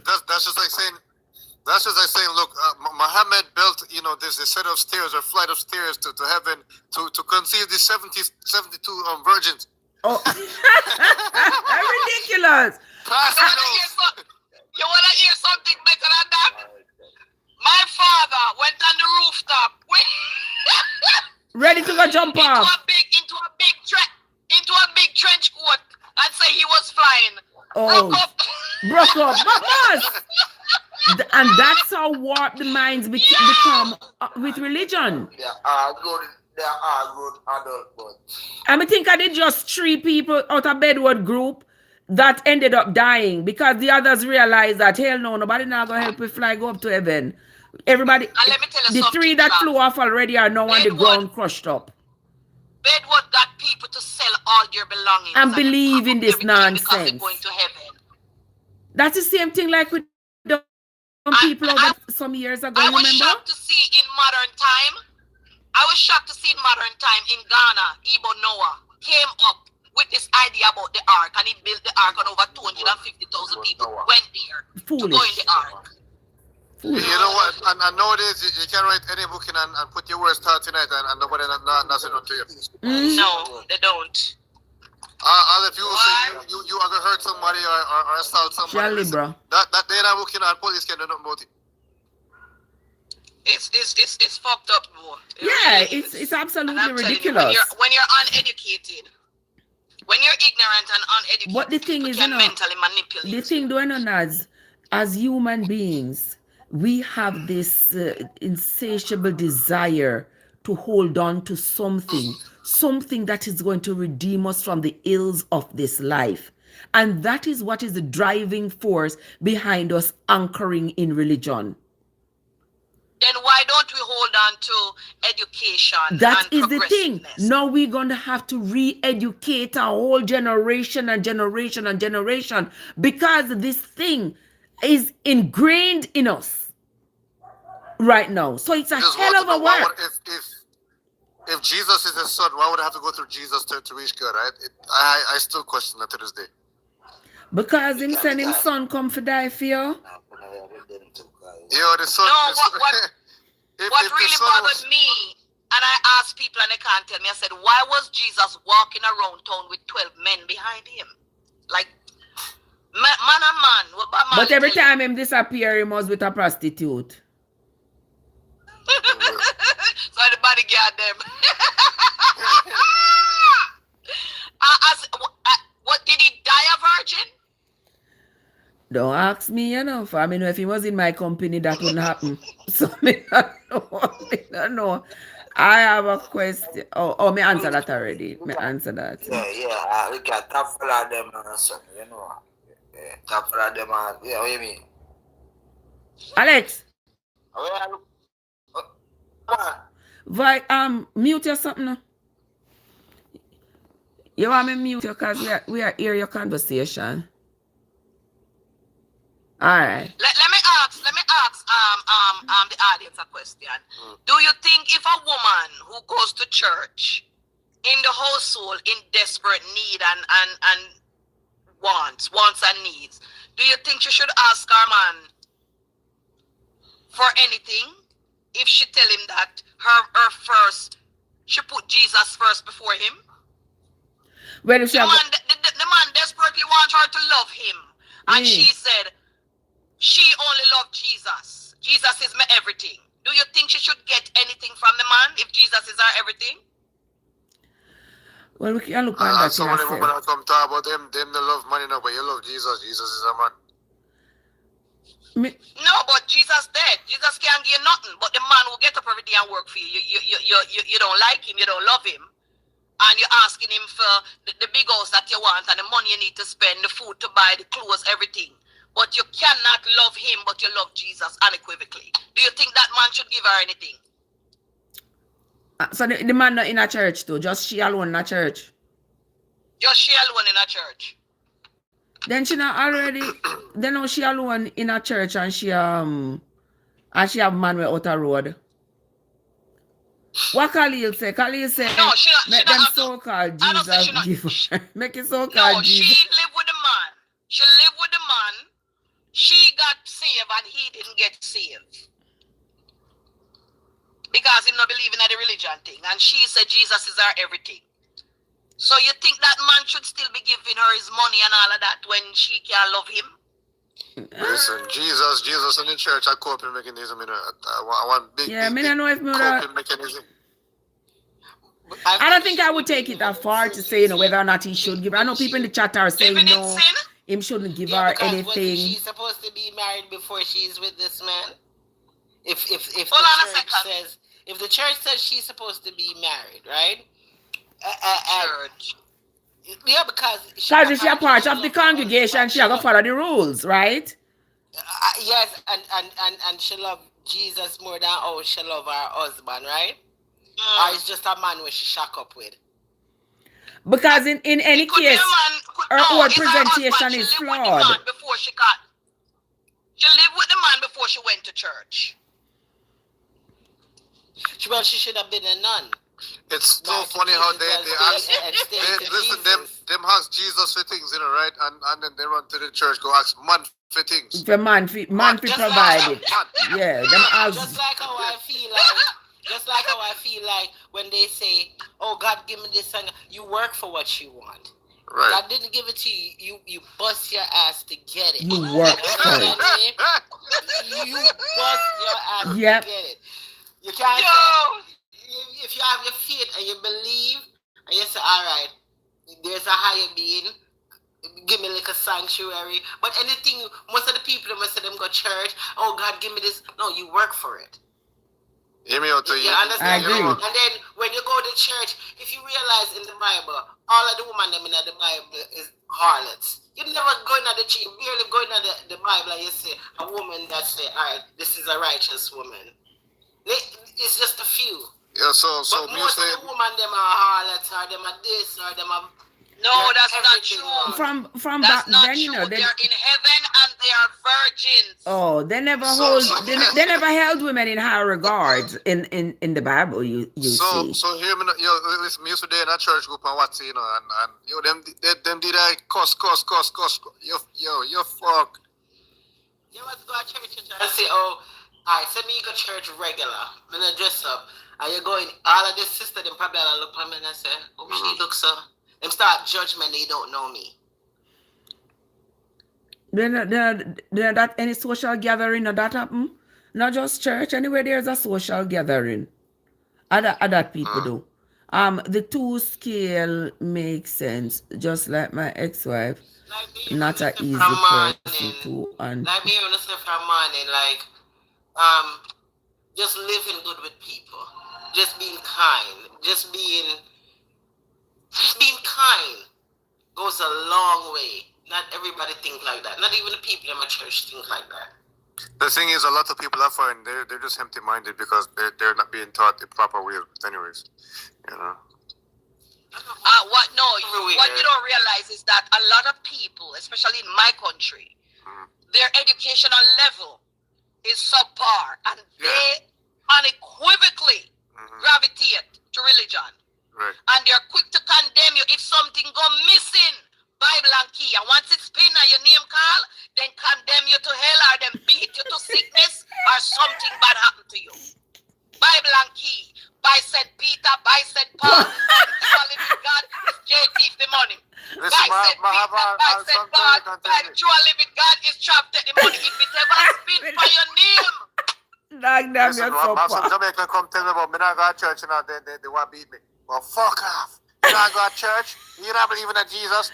Yo, please. Yeah, people always come over here and claim that whoever not believe in a Jesus or Jesus is everything. And if you don't believe in a Jesus, then I have nothing to do with you. The people are so close-minded. And those people, to me, they really do represent the Bible. Because if you notice when you're going through the Bible, all the hatred and the wish of death on people who are of an opposing view. That when I see those people come in the chat and they start saying, "Oh, you don't believe in God, I'm unfollowing you. I ain't got nothing to do with you. You're going to burn in hell." All I can say to them, they are acting just like the Bible says. So listen, me as an author, I'm an author and I write books, right? And there's certain women who read romance novel like it's religious. Crazy. If God is love, I don't need to know anything. If the Most High is love, that's all I'm gonna do is love. I don't need to go to church for you to tell me how to love people or how to be kind to people. Oh, to treat You understand people. me? No, I don't have to do none of that. And you know what? Consideration is one of the highest frequencies attainable. When you consider somebody's You can situation, consider somebody's situation. And when you know things, people can mislead you. When you believe in things, you can be misled. Yeah, It's true. David, That is what's so up? true. that's why. Them politicians, I can't tell people anything, and then they go and You believe. get up, you believe, Yeah, because but belief is not yeah, I true. believe that this man is gonna do good for the country. I believe he's gonna make my life better. I believe, but because you don't know. Right. And as soon as you tell them, say you're not forward a certain politician, oh God, man, oh God. All right, Shabba says, who pew the most people, God or the devil? I know me know the devil and I like nobody yet. Listen to me. For years and years, all our lives, people has been putting down Satan. Lie them a tell Pampo Satan. Lie them a tell Pan the Yeah, man. man. Me tell love Satan alone, man. Love Satan alone. It's full time now. Mankind take accountability for their actions. Full time. You know right from wrong. You see some people before they go and commit an act, they sit down and then decipher. I wonder if I should do it now or later. I must get rid of she, you know. You see all him? I must get rid of him. I think everybody go through that process before they do something wrong. You don't think? Of course. You don't think should I not? Mm-hmm. And this is why I tell them, say, they're in their own imagination, because if Jesus is so powerful, oh, the rest you sit down and let Satan win over Jesus. Here's my thing. Back in the days, right, used to have tribes, and when somebody used to try to conquer land, what happens? They receive dirt, death, destruction. But this whole religion thing talking about some pray for politics. Pray for which politician? Pray for who? pray for which politician, please. I don't. This is politics. Where's the Bible and key is real? Bible and key no real. Trust me, them have some kind of magnet. Them have a user control. So what David said? David 77 said, a lot of church people don't know real love. Of course, yes. And I'm going to beg to second that. But their religion not tell them for sure real love. You just show them if them do something wrong, they can always go pray about it. So if you ask them for something, you're hungry, you ask them for something and them have it and them not give you, they can still go pray and say, boy, I mean, no, somebody did have 2 bag of pimento and he asked me if he want, I mean, know him could I do well with it. But me didn't feel like forgive me, man. God will forgive me. You never hear church people. you never hear church people loudly proclaim, say God will forgive them for not doing the right thing. Yeah. I true not. Sister, I fight over Pastor Kaki. You can't stay. Yeah. And I don't know, say God will forgive them. Pastor try to force himself onto church sister and them tab and I say, but Pastor, Pastor, we're not supposed to do that. And Pastor say, God will forgive us. All we need to do is ask for forgiveness. Because that is how they escape. Sounds like something I'd write about in a romance novel. Yeah, them no want to be accountable. If you say, no, I'm not supposed to do this, I'm not supposed to do this, let's not do this, blah, blah, blah. No, we can still do it and God will forgive we. We just need to ask for forgiveness. Yeah, David to them only say them love Jesus. Because to them, saying, yes, I love Jesus, to them, they believe that this statement, just by uttering this statement, it provides them with some level of protection from the wrath of this Jesus. That's why you will hear the most vile man with cuss bad words and carry on. That is the reason why a lot of these religious rapists still go back and do the same thing over and over again. Exactly. Them minimum queen, so them gonna pray for me. Me say to them, don't pray for me, please. Don't. Keep don't a prayer. Pray for me. Me don't know you. Yeah, that's not. I'm Can you serious about imagine that too. somebody come and grape and analyze your daughter and go to prison and spend 10 years and he's supposed to get 30 or 35 years and then come out in 10 years. Why? He was a good prisoner. He was a good prisoner and he was converted while he was in prison. He was converted and he got saved. But then he come out and do the same thing again. And him because asked he for forgiveness. genuinely apologized and went back and come back again and still keep doing the same thing. Let me tell you something, man. I don't know. We're fucked, you know. We are. You know, one of the biggest places to promote these things is prison and jail. It's true. Just the same way how to promote homosexuality was in prison. Did you know that? And that's why some of the artists, some of them dancehall artists are sag them pants or something because of prison. When you lock up 1,000 man in a one cell or in a prison, what you want them to do when them nature call? Them either go in the bathroom, go back off, or them jump on them one another. Yeah, you're right. Boy, man, tell you. Let me tell you them wear them pants lower than them body. People. So some of them wear them pants. Like, some of these people wear their pants below their waistline. Yes, and they don't know that. That was something that started in the prison. Available to the next man. James, what? Yeah, that was something that started in the prisons. Swim around.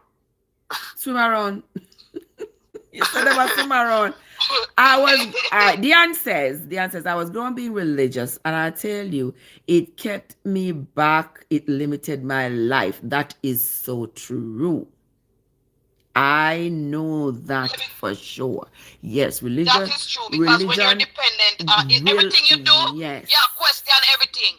I wonder if I forgot to check the girl tonight because you're not married, but you want to talk to the girl, or maybe she want to, religion give you a does little control or something, what you do. Question everything. It does control what you do. Yeah, man. Religion is a means of control, and it's a means of consumerism. It's consumerism. That's all it is. Yeah. And fear. Yeah. Yes. It's a fear tactic. Still a lot of fear. And the stores are a fear tactic. Remember that they told you that you're running out of toilet paper and running out of Hex. Why are you buying so much toilet paper? I still want to know. Where was that? During COVID? Yeah, they was buying up toilet paper. Until now, I don't know. Blood clot shit. I hear people say they still have toilet paper that they bought up from COVID time. Like, what? Yes, I did. I did because I bought a lot. You know why? It was going scarce in the area where I live. Was buying. You never had no toilet paper to wipe your body. A lot of people, I have friends who came to me and asked me for toilet paper because there were none in the stores. And when you have supply and demand issue, you have to stock up. And I did. When this thing just came out, I went to the store and I spent $600 or $700 and I stocked up on food, toilet paper, paper towel, hand sanitizer, everything I stocked up. Yeah, but at least you're buying necessary items. Then people just no, to buy paper. One paper. When I buy toilet paper, how the blood clot? Like, shit to that blood clot. If someone rather just use the bathroom and jump in the shower. But I was like, what was the toilet paper supposed to do? What's the connection between the toilet paper and the pandemic? I could not figure it out. Still haven't figured it out. Yeah, but we are over it. No, you don't understand. When you don't understand. Shit, and you can't wipe your ass with your hand. Me don't know of that. One man in coming at the store and I felt so bad for him. Me get some paper towel and him say, no fucking paper towel anywhere. I can't even wipe my ass. So I said, would you like one of my paper towels? And he said, would you give me one? I'll pay you $20 for it. I don't have anything in my house. Every fucking way you go, I can't get anything. And I gave it to him. He said, I'm going to put this in my bathroom. Well, we never saw what it was for, but I mean. No, it was for scarcity. When it's scarce, you don't have nothing in your house, Trav. You don't have nothing in your house, so you have to stock up. You don't know when it's going to run out. The supply chain was cut off.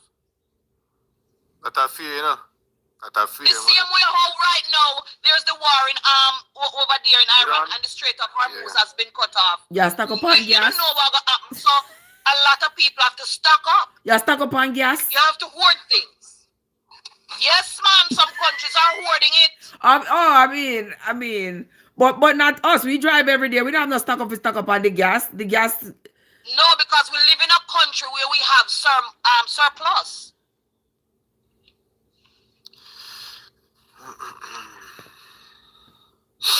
Yeah, no, Alright. no, they matter, but gas is $6-7. You know, them Some people are places idiots. are Yeah, man. $8. Me full, How me much? full me tank the other day for what? $6 gallon. Mighty Yeah, God. my brother drive diesel truck and diesel's like $8. Oh, Wow. I filled up my car the other day. It was 419. Last week it was 419. Gas I go up. Oh yes, it's gonna continue going up, Ross. It going to continue. It going to continue going up until this whole situation is resolved. I don't know how that when that gonna happen, but we have to just hope and pray so it happen soon. That's all we can do. You know, that kind of Yeah, reminds me of yeah, Social Security. I remember before, but here they you said, come, man. Now talk about hope and prayer. You want a slap? Me say it comes just so naturally. It comes just, you understand? It's gonna take a while, Nads. It's gonna take a while for that whole saying to come out of my mind because it's you say it without any consciousness. You just say it because Because as and you are right because yeah. it's the same thing too You're when already someone programmed. is expressing themselves depending on the culture that you were brought up in. When you see something that really egregious, you say, Jesus Just Christ. yes, you say You know? mighty God. And you Yes. say you're blaspheming. But Yeah. some But people, that's just when what we I see said. that, I don't say Jesus you know, Christ. I said, my pussy rascal. That was. Yeah. When the person come out of my mouth, hear me? I want the bomb clock.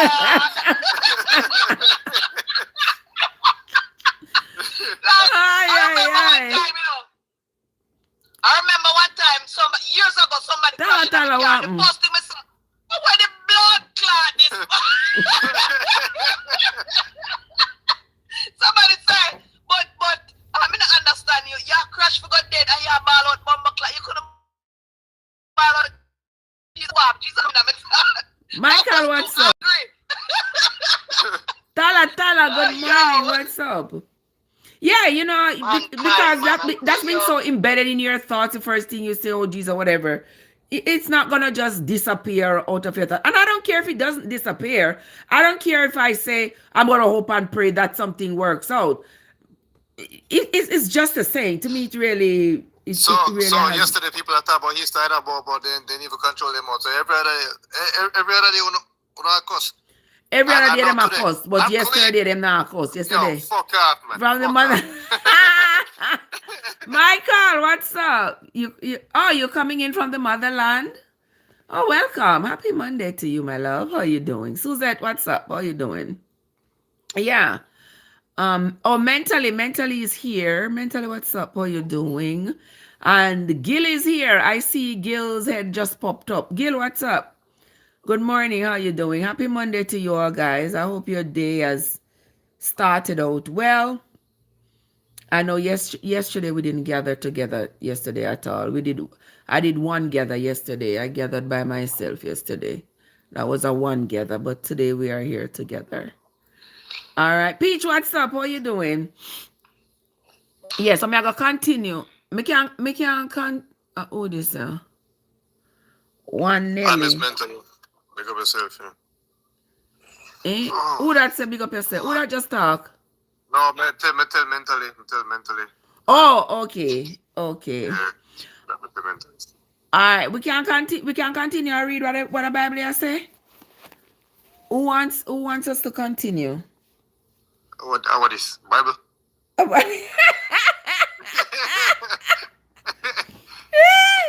Listen, because we are taking a look at the discrepancies and the inconsistencies. People them always assume no inconsistency in the Bible. And me not like for have to pick them out one by one and just throw them at people. We like to read the Bible and get the context of what is being said.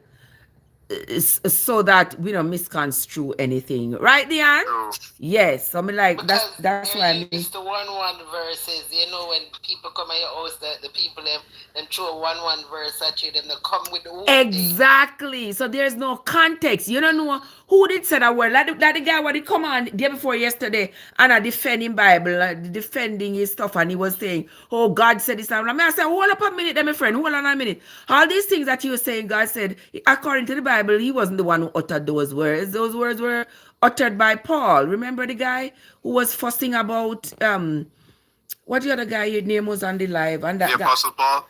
No, so on the live, I had one guy who was telling us that he was the husband of the pastor of the church. The pastor, obviously a female, and there was this guy on the live who was saying, "Oh, God say no woman not supposed to lead no man," and God said, "I say, hold up a minute now, quiet up now, because according to the Bible, that was something that was written by Paul to the Corinthians, something about women not say having So what say do in you the mean church women or not something. supposed to lead men? Yeah, Is he of sound mind? there was something in the Bible, but what it was, Paul was talking about the women being quiet. They were having he was trying to rectify some confusion was going on in the churches, because remember, he was establishing his ministry. He was like over there in Rome. He was sending out letters to the Corinthians. He was sending out letters all over to the people in Asia, everywhere, as he was establishing the ministry. And he was telling them how he wanted them to live. In the Corinthians, though, there was some kind of a discrepancy going on, or confusion was going on. And so they had to have a meeting with the men. So he wanted only the men to be in the meeting. He wanted the women to be quiet at that time. And he said, when they go home, they should ask their husbands what was being said. And that was just a way of establishing order. But people have interpreted it as women not supposed to say anything in church. Women need to sit down and be quiet. It is only a place for men to speak. When you read it in context, that's not what it was saying. So this guy got on the guy talking about he not supposed to be the husband of the pastor not supposed to be the wife, he can't lead his household because the wife is the leader and he's the, oh God. We had to shut that No, one but down. Trav, Uh-huh. when men are saying that women are not Yes. supposed to lead men, they're delusional.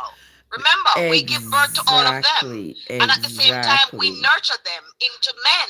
Right. So what they're talking about women are not, we were always Because leaders. remember, Always. Queen, from the coming from the patriarchy that is represented here in the Bible, women were merely just there as baby makers and support for the men. You never see the women being elevated as much as the men were in the Bible. You And notice. let me ask you this question. Who are the people who always damage and messed up and fucked up the world? Is it women or Men? But people All are right, going I by the respect Bible. this. From the Bible, it is this is what they are going by. And they're not acknowledging that this patriarchy that's being pushed by the Bible is what has caused us women to have had to fight for the right to vote, Yep. fight for the right to get out of the house, to go to school, we have to be fighting and for fighting. independence? Always, we are always fighting. That's why because I said in the Bible, the Bible not like in the women. Bible, they put that woman. The Bible not say like we are women. Jezebel, we are harlots, we are all kind of things. They have never put a woman. The Bible not at like top. women. You know one of my biggest question is for the Bible, from going to church always, when they said the Son, the Father, and the Holy Spirit. I always question who is the Holy Spirit. If you have the Son, the Father, shouldn't there be a who's mother? the Holy Spirit? The Holy Spirit, I think, is the mother, and they took her out and said, instead of you put her as the mother, you put the Holy Spirit. Because you have the Son and the Father. Who bring forth the Son? In every way they try to demonize In women. every way. Yes. That's a question I always had in my mind. If you have the Son, the Father, Who is the Holy Spirit? Who's the Holy Spirit? Anyway, I gotta go, guys, but I see a question here, or a statement from Ras Nature. Tell me one woman priest that God sent to warn people. Ras, if I may answer that question, Trav. No woman want to be priest. We wanted to be mothers. And we want husband to make us happy and to have a family. But men with their ego tell us that celibacy. There were women in the Bible. Is what no, we were supposed to be nuns and they were supposed to be priests. So how the hell nuns and priests gonna procreate and populate the earth? You don't see the hypocrisy and the mental manipulation that they give to people. You take a vow of celibacy and you're wearing a long gown or a long dress and you're not having sex with nobody. And you how have do no you picnic. expect to populate the earth? Exactly. How? Exactly. I didn't even no say sense. God tell you you're not supposed to be married because you cannot serve a woman and say you're married to a wife, you're not serving your wife. You understand? But how could God it be? said, God tell you you're not supposed to have a wife and children. So where are the people supposed to come from that you're supposed to lead? The people are supposed to fill your congregation. And this is where the confusion comes. But didn't God say a man find a wife, he find it a good thing? Okay, a man find a wife and find a good thing. And yet the men who he choose, he tell you don't need a wife to come to me. That makes sense? Those are the kinds of controversies I'm talking about. The inconsistencies. Yeah, those are the kinds of inconsistencies you're talking about. You create conflict in people's minds. Of course. Discombobulation and confusion. Of course, yes. It's a mental manipulation. It is a mental manipulation and way of control. It's a means of control. What's his name? King Henry. That's how he came up with his own religion when he couldn't get divorced from whosoever he wanted to get divorced from. So he came up with his religion, right, from the Catholic Church. Wasn't it one of those kings? Which one? King Henry or one of those. Is it King Henry or... it's not George. I think it's Henry. Me know, but woman is a must. Woman is my mother, my sister, my auntie, my baby mother, and all these things. Exactly. No, I'm just trying to see. Okay, just trying to see where it makes sense. Yeah, it doesn't make any sense. And the Bible Jesus have mercy, God. Me say me love the bird them, but me and them not go plant gungo line. The bird them scratch, so the bird them scratch out the corn them when me plant day before yesterday. No laugh. Me say me go out a door yesterday morning. 10 story now one. But the bird them come. Me plant the corn them and me say me go out a door and me go water them early in the morning and me see one of the corn upon the top of the. And me say why the corn upon the top? That don't make no sense. So me bury it again. When me in the kitchen look, so me see the bird jump in the pot and a scratch and a pick. Me go out there and I search for corn. What you should have done, Trav, what you should have done is to get one empty water bottle and pour some oil and stick it over it. When me plant again, me have some more packets of corn. When me plant again, me go cover it over until the corns germinate. And watch him there so. Germinate the seed in the house. In the house and then go plant it outside. Yes. Yeah. Yeah, but you can do it outside to me and tell you what to do. And cover it up. Hole in the water bottle and put it over it so it get ventilation where you can lift it up and water it just to see them. And can't get that. Yeah, me have to get something for cover I have it to up. go to work, people, and I'm telling you this one more time. In this materialistic world, you need a man, you need money, you need security, and you need love. Mm-hmm. If you decide not to have a man, then that's fine. But you need money and you need security, and everybody need love. Yes, darling. Your religion is null and void because everything in this world is materialistic, and we all dibble and dabble and enjoying it. So if you don't dibble and dabble and enjoying the materialistic things of this world, all you're going to get when you're dead is a casket. That's it. That's it. Casket. No, we'll talk later, my love. Okay, my love. You be safe. Well, stay well. Yeah, be and safe. Get rich. That me want. We will talk later, my love. All right. All right, that's Nads. That's Miss Queen right there. Velma, what's up? How you doing? All right, so we're going to continue. Sophia, what you up to in the Monday morning here? Why, Trev? Man, recover from all of the bun and meat and cheese. Me boxy foot. Me don't eat no cheese, not even a slice. Me did make one bun. Me want it off a bun. Right. Trev, I don't know how true me get older, but boy, the cheese one number for me. But the cheese expensive, man. Me not buy none. No, man, I talk about the lactose. He give you the runs. Man, what? I think because me get older, I don't know, because it never used to bother me before, but now. Oh, it bother me with the price, so me not bother buy it. Because we got a store and the little tin was $30 and the one with little cover on it, that one was $20. Me not buy it. Me like, I can live without cheese, man. The one me get, the can me get, I got it for 20, 25. Me not buy it. Not at all. If I go me get one piece of cheese. Because I know Eastern or past my daughter and buy cheese, but me can't afford it. Right, people? So me leave it alone. Anything I cannot afford, I leave it alone. Simple as that. Once in a while, and the funniest thing, me eat bun and cheese all the time. Right, me buy cheese all the time, but this time I wasn't about to be up to it. Right now, I have to scrimps and scrums every dollar. When holiday come, them advertise so people can spend a lot of money for no reason. Well, like you know, eat things all the time.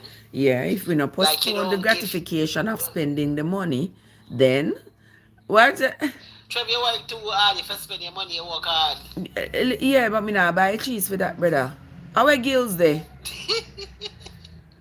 I mean, see me now. I'm seriously, they come up already, gills large. So I can't call me out, so brother.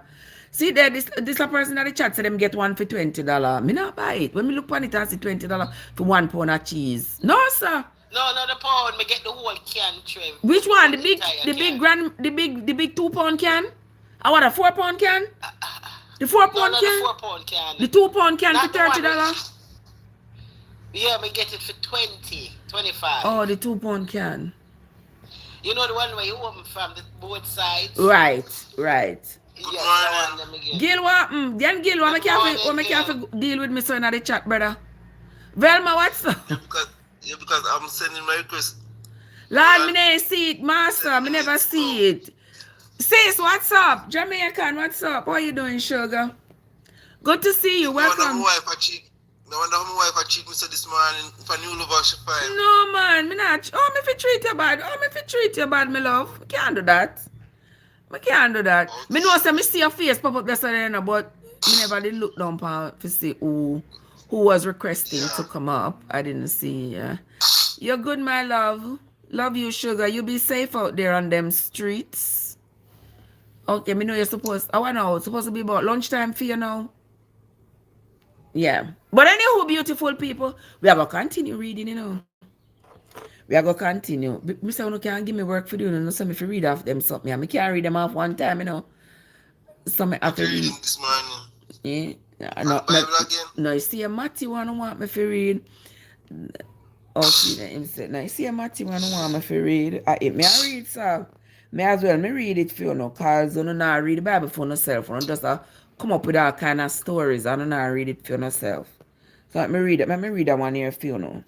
All right, so chapter 8 says, all right, we just finished chapter 7 that says Jesus teaching the gospel different from how the scribes taught it. All right. When he was come down from the mountain, great multitudes followed him, and behold, there came a leper and worshipped him, saying, Lord, if thou wilt, thou canst make me clean. And Jesus put forth his hand and touched him, saying, I will. Be thou clean. And immediately his leprosy was cleansed. And Jesus said unto him, See thou tell no man, but go thy way, show thyself to the priest, and offer the gift that Moses commanded for a testimony unto them. Hold on. What was the gift for Moses asked for? Not for sacrifice. So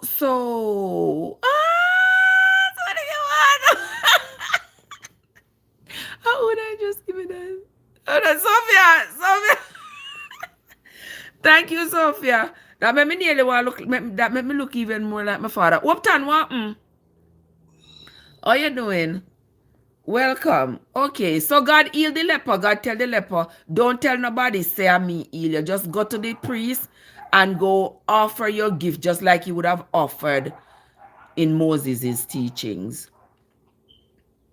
But I think in Moses' teachings, they were to offer like sacrifice, like animal sacrifice. And when Jesus was entered into Capernaum, there came unto him a centurion beseeching him and saying, Lord, my servant lies at home sick with the palsy, grievously tormented. And Jesus said unto him, I will come and heal him. The centurion answered and said, Lord, I am not worthy that thou shouldest come up under my roof, but speak the word only, and my servant shall be healed. For I am a man under authority, having soldiers under me, and I say to another, Come, and he comes, and to my servant, Do this, and he does it. All right, you don't realize what a conversation there go? So the man, the centurion, come to Jesus to say, come heal the man who is in my house with the palsy. Jesus say, I have to come with you in your house to come heal him. He said, oh, you don't have to come. You are Jesus. You can't just say the word, because I am a very influential man. I have servants who are, soldiers who are guarding me, guarding my house. I can't just come out and bring somebody into my house like that. I find that to be very interesting that the centurion would say that to Jesus. Let me tell you why I find it interesting. Because I think the centurion is kind of taking Jesus to task, if you will. That's why he says, why can't you just say it? You don't have to come. You can't just say the word and he shall be healed. That more likely Jesus was an herbalist. All that too, who knows? Doctor. Probably he was teaching holistic. Probably he was teaching holistic teachings. You can get cured by herbs. I have to come in order for him. You have to come touch him and something to heal him. And the centurion said, you don't have to come. Why can't you just say the word? Yeah, and that's very powerful, normally, because normally Jesus, probably he was talking about, healing people. Yes, remember he was going around and healing people. Some figure say, I have to come just say what you have to say and him will be healed. Right. And he might tell him, say, no, I need to come. Because he might know what medicine, what herbs to mix up and give. It wasn't only about prayer. I feel like he was just an holistic person and know what herbs did to heal or whatever. Like when them say, all right, when a man impotent, I feel like when them tell us the natural herbs where you can do, like the natural fruits that you can eat to help correct it or whatever. So when them attack say the healing, I felt like he was an herbalist and know what herbs to use. But, preaching and telling them, yeah, I can heal you. So they mistake that are interpreted that he can do it by just words. Well. Like he said, he told him, like he said, he questioned him, ask him, so why can't you just say it? Yeah, why can't you just say the word and he be healed? And Jesus insisting he got to come. He got to come to heal him. So that to me is very questionable. But then again, let me continue reading. Quotient, I see you. What's up, my love? All right, let me continue. He said, when Jesus heard it, he marveled and said to them that followed, verily, I say unto you, I have not found so great faith, no, not in Israel. Really? I thought she was going to tell me about the herb for the impotent.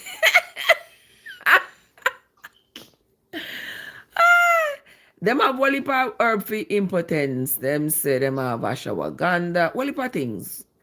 One heap of things. And when all else fail, it get them a little blue something. Get Get you a little blue something. If you can't angle a whole one, use a quarter at a time. And you should be fine. But watch out for your blood pressure and all them things. Make sure a doctor approve it first before you go use it. Okay? And now he says, and I say unto you that many shall come from the east and west and shall sit down with Abraham and Isaac and Jacob in the kingdom of heaven. Well, on there, them sitting there. Let me continue reading before me address that. But the children of the kingdom shall be cast out into utter darkness. The children of the kingdom shall be cast out into utter darkness. There shall be weeping and gnashing of teeth. Hold on. Many shall come from the east and the west and shall sit down with Abraham, Isaac, and Jacob in the kingdom of heaven. I want you to listen to that. Many shall come from the east and the west and shall sit down with Abraham and Isaac and Jacob in the kingdom of heaven. But the children of the kingdom shall be cast out into utter darkness. There shall be weeping and wailing and gnashing of teeth.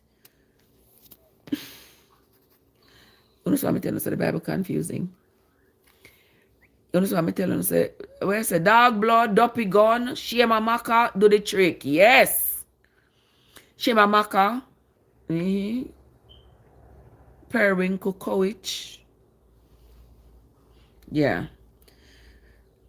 Bamboo leaf. Smurfette, what's up?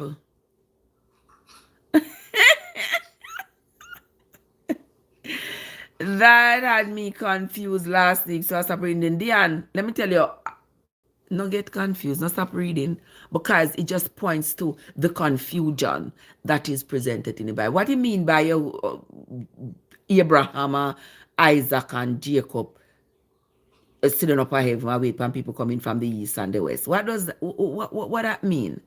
And when I think about the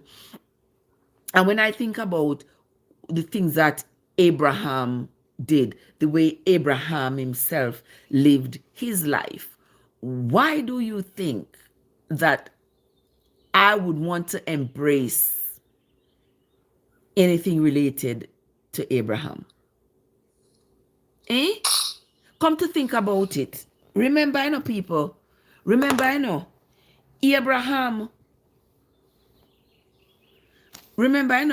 Abraham was not the wholesome person the Bible trying to make it seem as though he was. Remember, Abraham and Sarah, who was his wife, was also his sister. Abraham pimped out his sister Sarah, and that is how he ended up with all the wealth he had.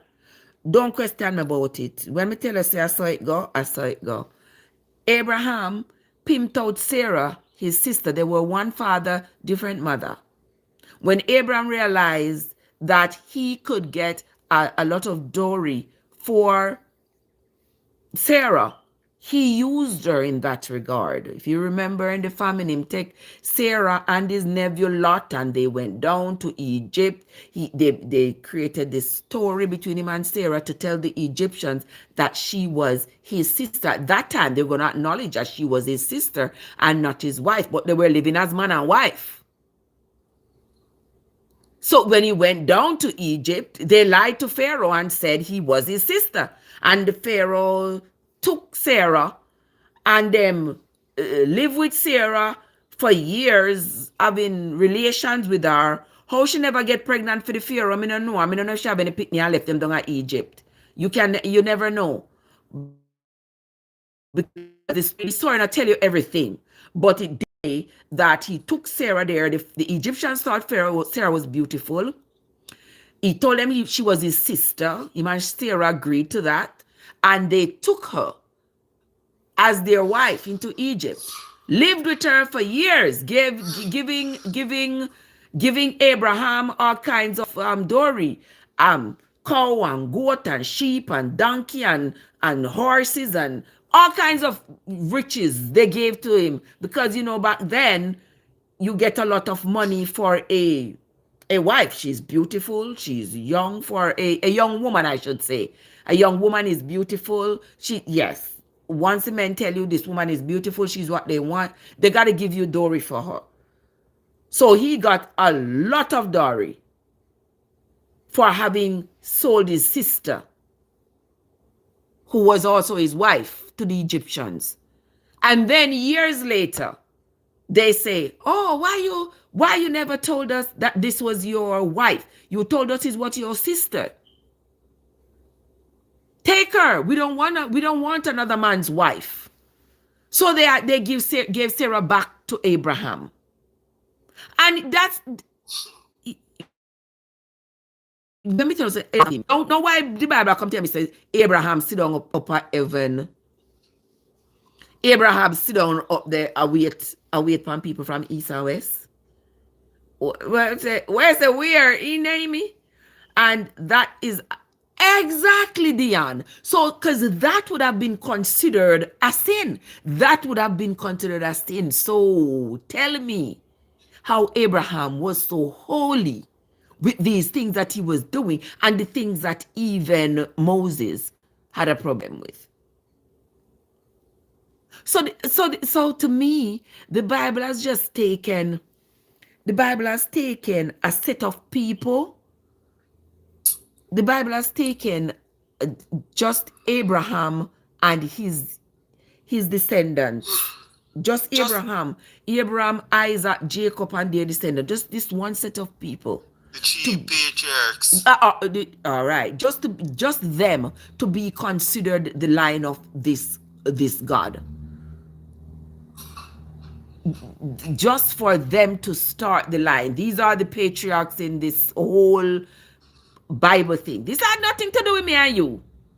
What's going on in the Bible? That is a sin. So why God allowed that and didn't punish Abraham? He blessed him instead. Great question, Dion. If you notice, even Jacob robbed his brother Esau, but Jacob got all the blessing, and Esau got damnation. Okay.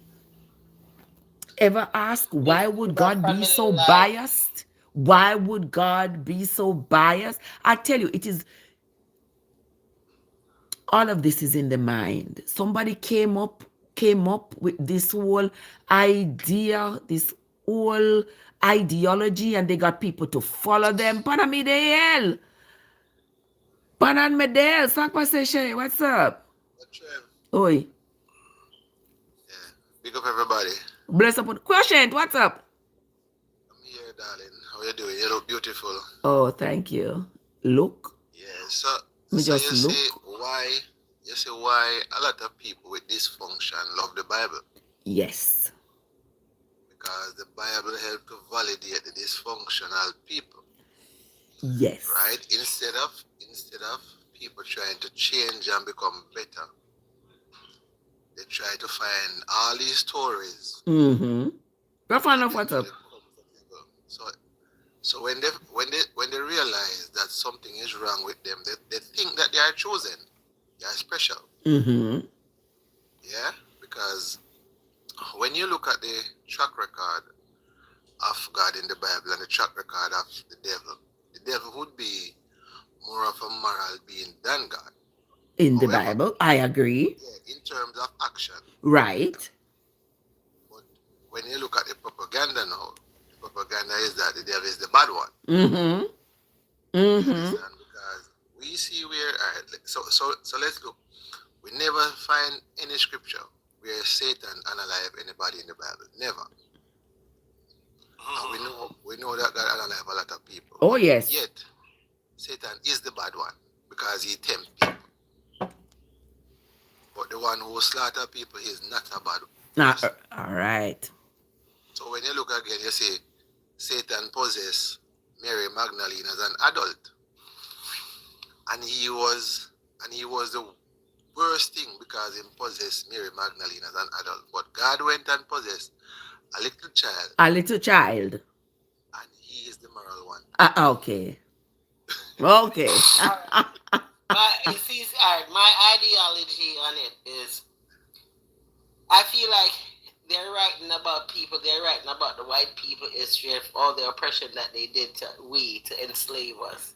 So it kept us enslaved all this time and not seeing what they have done to us all this time. They praise themselves like from Abraham, because you saying from Abraham time, him did all the stealing, him ancestors come and did the stealing, the robbing, sell out him sister, the pimping, all the bad things. But yet his line succeed. Exactly. And the righteous man just decreased. Just gone. Live in poverty all the time. Right. So it's basically telling the story of how the white man oppressed the black man all his life. Get the riches and the, So they use the Bible and keep us oppressed and tell us to believe in their God, because for them God bless them and keep us oppressed all this time. That's what their God did. And then we must still pray to their God. If me can't live in an earth together, me I gonna live in a heaven. You keep on telling me I must read this Bible, and me and you are gonna go to heaven together. We are gonna live together. Me can't live on earth. Trev, you ever listen to the song where Sizzla said, "Oh, your white God, oh, not bless me. Don't give me no white God. Don't give me anything wrong. Will the white God save me from white man oppression? Don't give me no white God." You see, the tell way is blind to the fact that it's their oppression that they're giving us, and we still believe in their God. Oh, somebody said Jesus is coming soon, and so are you. Anyhow, you soon come too. You soon come as well. God control your mind in a heaven make we live good, but He can't control your mind on earth to make we live good. Ain't that something? Where I come from where? Or that me I say to one Nelly. From where? Me don't know either. Or is it the devil make we live bad? Listen. God oppress one set of people and make one set of people rise. That's all God is for them. Exactly. Like God is theirs, but He's not for anybody else. And if you look around and you say, and you attribute people's success to God, then it would look like that is the truth, where He is looking out for some people and not for others. So He's not for everybody. So why they want everybody to praise Him and worship Him when clearly He's not for everybody? Remember, Trev, God told the Israelites to chase out the Amorites out of the land, and the Amorites don't have anywhere to go. And the Hittites chase them out of the land where they're supposed to go. God don't care where they want to go. God don't care where they want to go. No, Him not make no preparation. Him not make no preparation for them. Him not care about them. Them can be chased into a lake of fire for all Him care. Chase them out in the wilderness, make wild beasts eat them, whatever the case may be. Look at how the children of Israel were supposed to come out of the wilderness of Zin and just come take over the land. Right. Just come take over the land. Remember, Moses said, God said He must send out some people to go find out how the people live, what they live off of, before they could exit the wilderness to go take over the people. So He had these people to go to see if the people were warriors. Did they have lots of weapons? What their army looked like? So He could determine how He was going to attack them. And my thing is, back then, the earth wasn't as populated as it is now, I would think.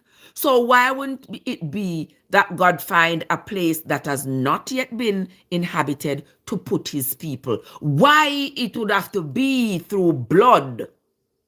Why blood had to be running for them to get a place to call their own? And even so, He could also create a piece of land for them. Even better.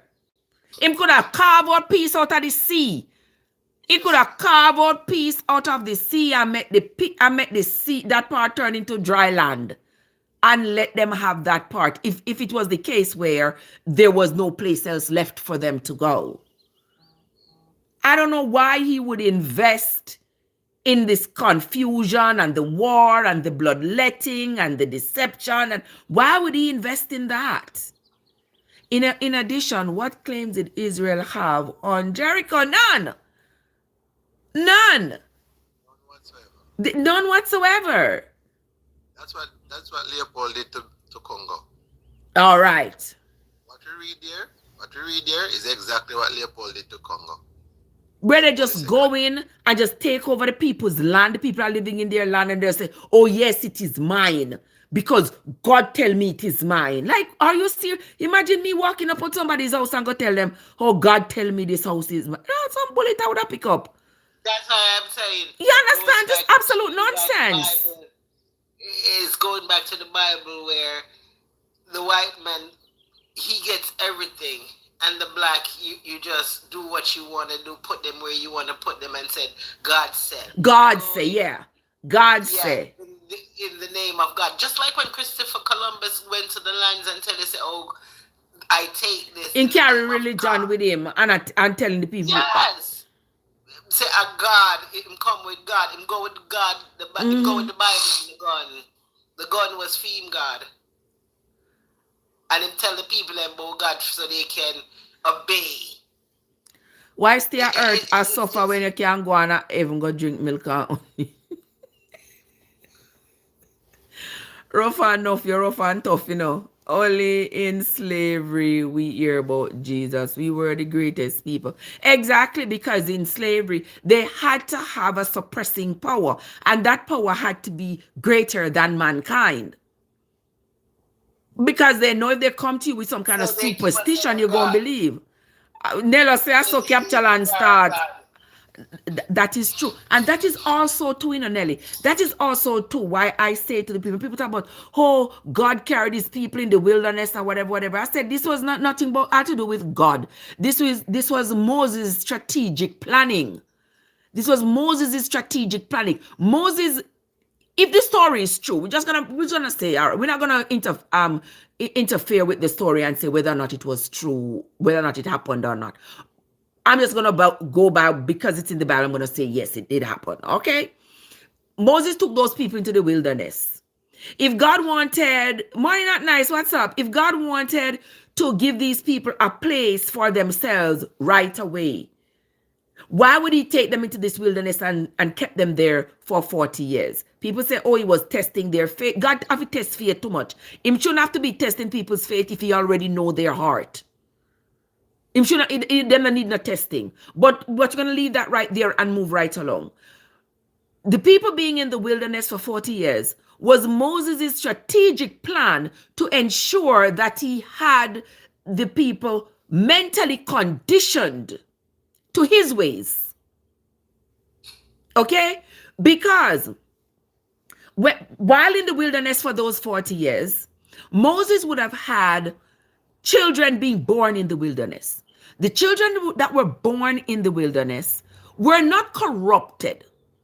And corrupted, in saying corrupted, I mean, they were not introduced to the ways of other people around them.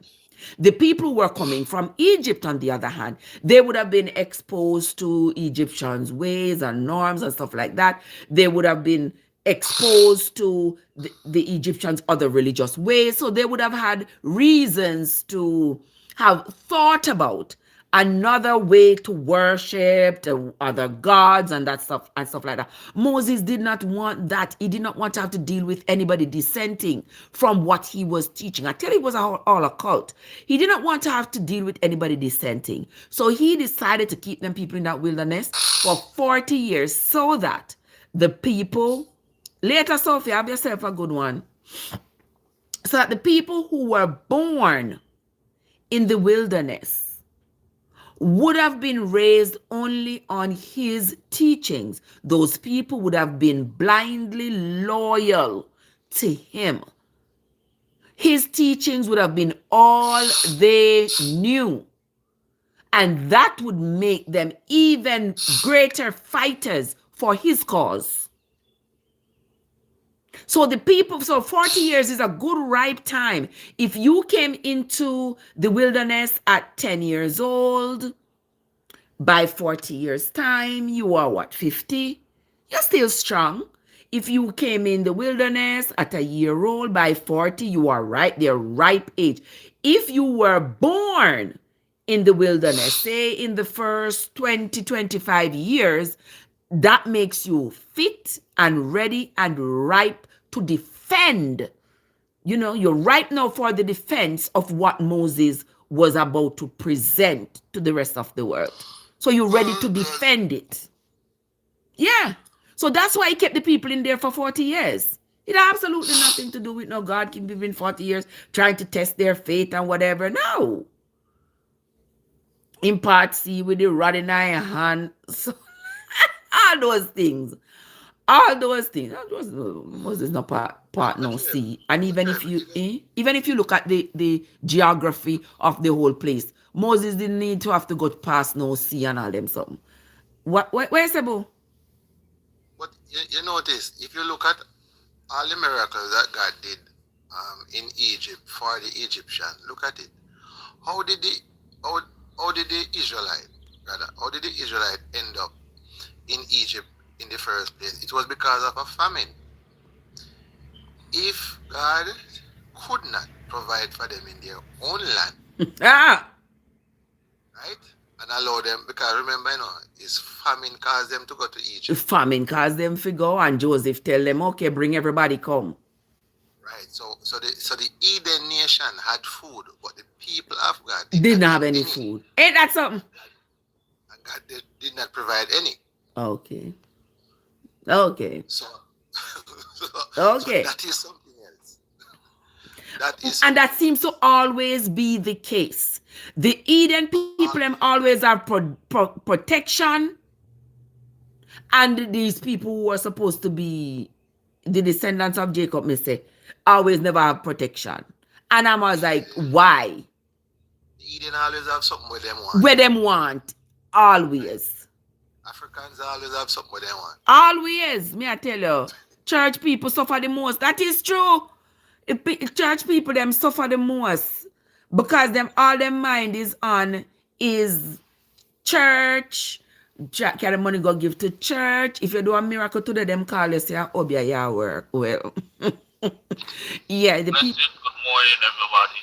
Which part of the road you there, Yardy? Huh? We're back on my regular road now. Oh, you're on your regular road. What's up? What are you doing? I'm good. How are you this morning? I'm not too bad enough. Clive, what's up? I'm just there run off my mouth a little bit. I'm not running off my mouth. You're talking some factual things. Yeah, me there read the Bible and take my beating from the people them, so. But but anyway, yeah, so people me I telling us say Moses didn't have any reason to keep the people them in the wilderness all this time, except the fact that he was making sure that the older people who left Egypt would have passed away in the wilderness. Therefore, their influence on the younger people would have died with them. He could influence the people who were born in the wilderness with all of his influence, and it would not have been corrupted, so to speak, by anybody else, because they would not have been associated with anybody else outside. If you notice, when they were about to exit the wilderness, one of the warnings that Moses gave them was that they should not associate with the other people, because the other people worshipped other gods, and they should not take on the practices of the other people. That's because Moses felt like his cult was being threatened. The continued existence of his cult would be threatened if the people started to question what he was teaching them, because now they see living differently.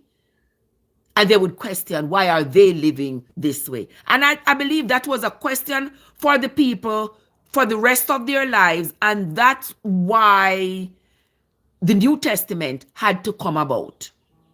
Because that's why the New Testament had to come about. Because there were always questions about these things. Do you believe that at this point in life, we could continue to be sacrificing goats and cows and sheep every day? Do you think that would have been sustainable until today? All right. Mrs. Sano can answer. Because it couldn't be. It could not be sustainable. the wickedest set of people are religious people. Yeah, that is true. As we were saying before, the people who are claiming to be religious and they continue to do bad things is because they believe that Christianity will shield them from accountability. They can do the cruelest things, and as long as they go on their knees and they go pray to God and ask for forgiveness, then all is good again. So for them, being kind, being good is not a priority. Their priority is to be able to ask for forgiveness and then convince themselves that now they have been forgiven, so they can go on and commit some other atrocity and then go back again and ask for forgiveness, because there is not a limited number of times that they can get forgiveness. So them not care. When I say, why church people mean? Church people are going to be mean. Why church people not kind to you? Why church people thief? Why pastor mess with church sister and all these things? So do you take the Bible as factual? But Nella, you're not easy. Even me take the Bible as factual. You must be new here. Not nice to them forgive themselves. Exactly.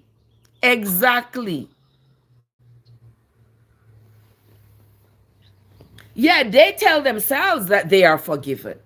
They convince themselves that they are forgiven. And they say, well, I am forgiven because I prayed and I asked God for forgiveness. And then they turn around, they do the same cruelty. And then they say they ask for forgiveness. Dion says that the Bible preaches on a war. Exactly. That is true.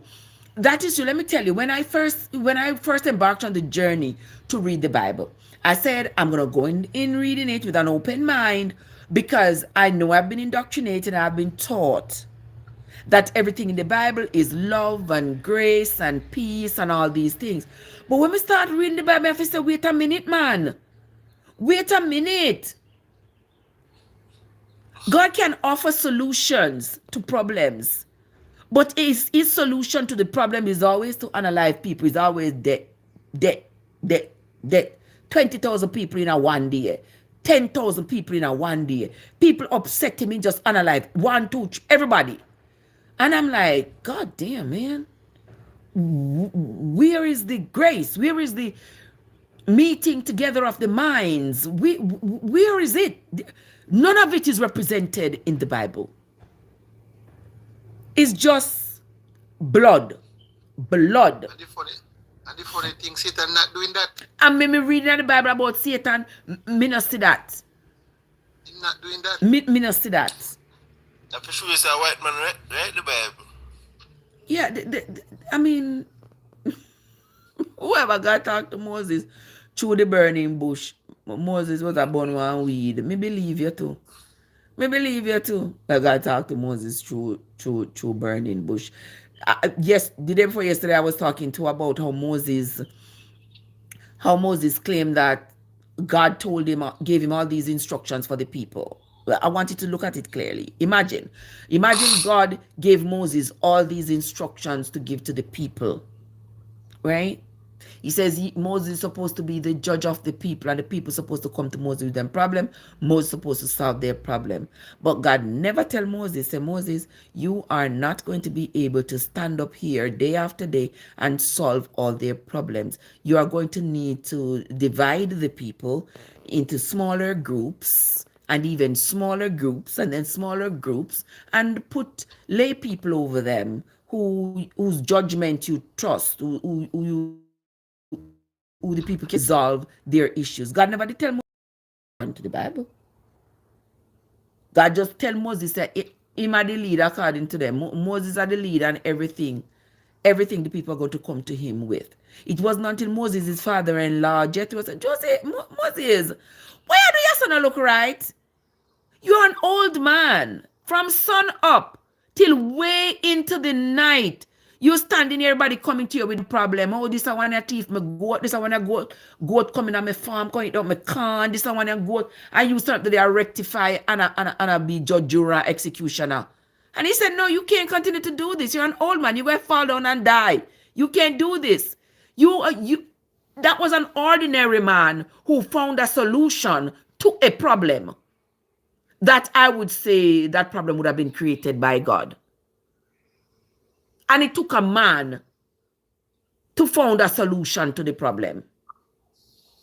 And God never saw that. And God didn't see that coming.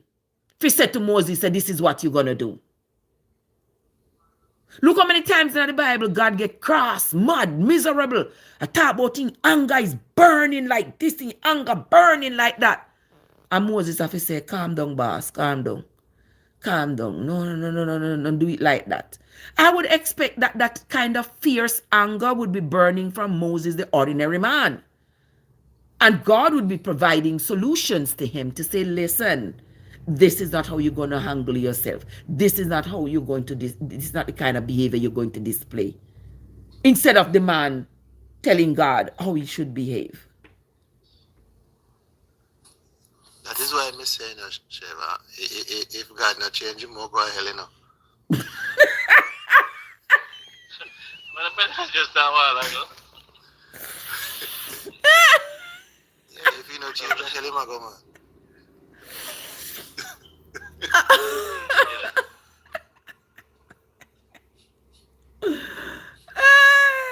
Gosh. Yeah, may I tell you, say, but anyone notice that the God of Jesus is not the God of Moses? Land Spice, what's up? Well, you might be right, that because they have different ideologies. The God who was with Moses is a different one from this one here in the New Testament. And my thing is, why would God have to change? If what he told Moses then about the sacrificing and all these things, say all of it was true. Say all of it was true. Why would we need to change the requirements and all if what Moses was told was true? Patrick said God had regrets and was sorry man's behavior. God knew all things. So, dear Patrick, I say that all the time. The people them think I'm crazy, you know, Patrick, but me know as me sit down on the couch here this Monday morning, say me not crazy. Me not crazy. Somebody say God never changes. Well, God don't know why I do.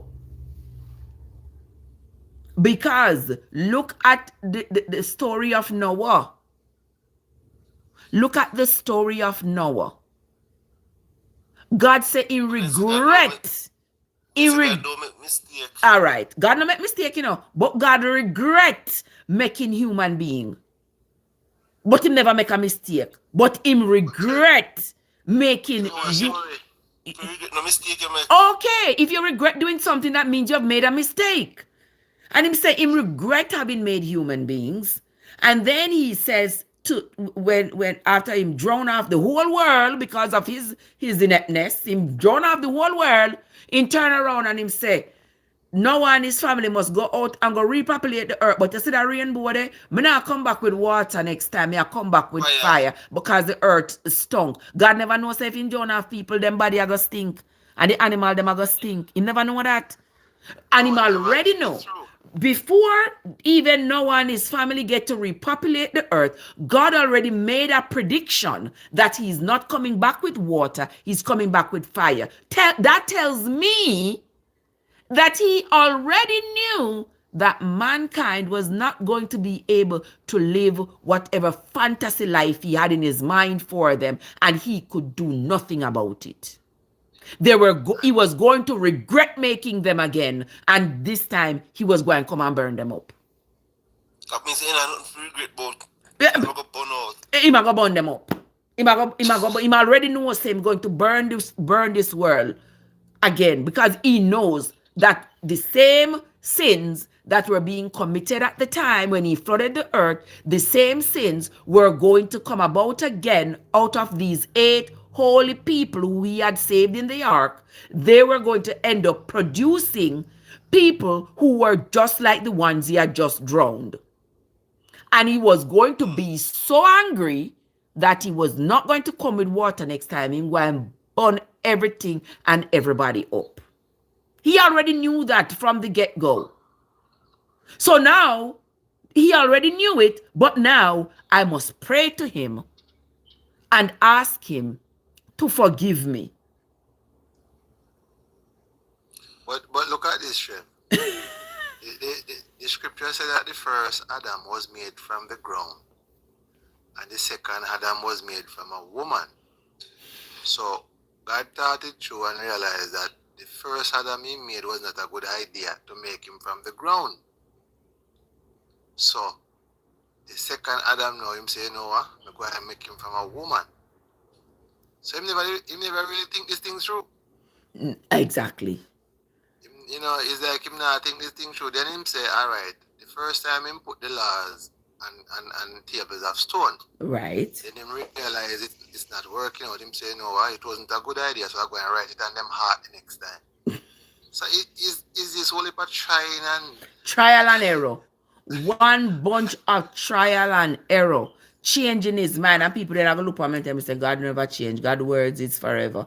Whatever God say, he mean it today, tomorrow, and forever. But when we read the scriptures, that's not what it say. We see God changing his mind. We see the people who he loved the most, the people who get all the favors from him are some of the most cruel people in the Bible. If you take a look at if you take a look at David, if you take a look at Abraham, if you take a look at Jacob, if you take a look, all of them have been unsound people, unserious people, cruel people, but yet still they want you to believe that they get all the blessing and the rest of us get not. That's why you must not allow your children to sing hey diddle diddle and read fairy tales. But the funny thing is, we sang those songs and we learned fairy tales, but we know they were fairy tales. But that wasn't possible. We know no fairy no come give you back your tooth. We knew those things because they weren't presented to us as real. When you talk about Rapunzel and her hair so long and Rapunzel drop down her hair, a man climb upon it, and Jack and the beanstalk and Jack climb up, go up a heaven pan beanstalk and all those things. Those weren't presented to us as truth. Brother Nancy's story, exactly. So are you telling me that God is like, lion? Somebody says God made the animals male and female, yet made Adam alone. When Adam said a helper was given. Imagine that. The God who would have known everything. The God who would have known that a man by himself cannot produce you other humans.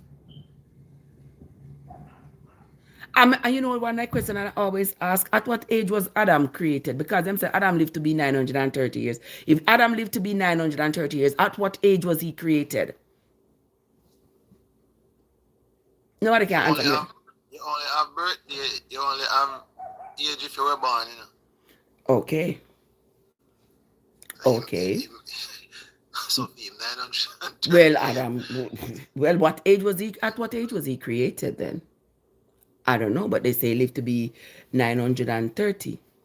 So the story right there, the story not add up. And who bury him?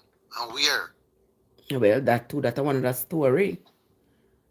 Because I guess he would have been buried. There would have been people younger than him who would have, other people would have been there to bury him. The devil. Look at it, Trev. He was 930, but he was not qualified to write the book of Genesis. But Moses, who only lived 120, was exactly. Why couldn't Adam have written of his own existence? Yeah.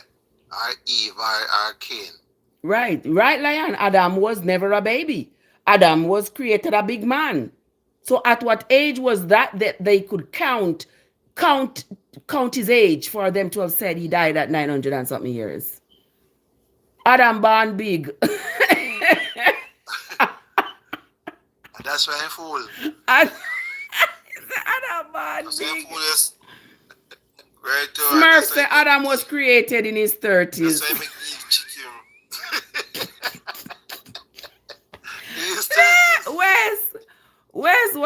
What's up? What's up? Good morning. How you doing? If you go Israel today, they don't know who the name Jesus. That's a European name. All right. Somebody said God now kill Satan. It seems that them are one. I believe they are the same entity. If there is any such man, thing, I they are same the thing. same entity. Because you not Same tell thing. me say, you not tell me say, you have some fowl out a door and you love the fowl them, and the neighbor dog keep on a come over, come near your fold them, come harm your fold them, and you still, instead of to talk to the neighbor, instead of to get rid of the dog, you blame the fold them and say because them no want run go in the coop go hide, them have the cellar fi go hide under and them refuse, them have tree them can fly up in and them no want do it, but make a dog go and yam them. That no make no sense. When you can get rid of the dog and have your chickens live, that makes no sense. So me agree with you. Me agree with you.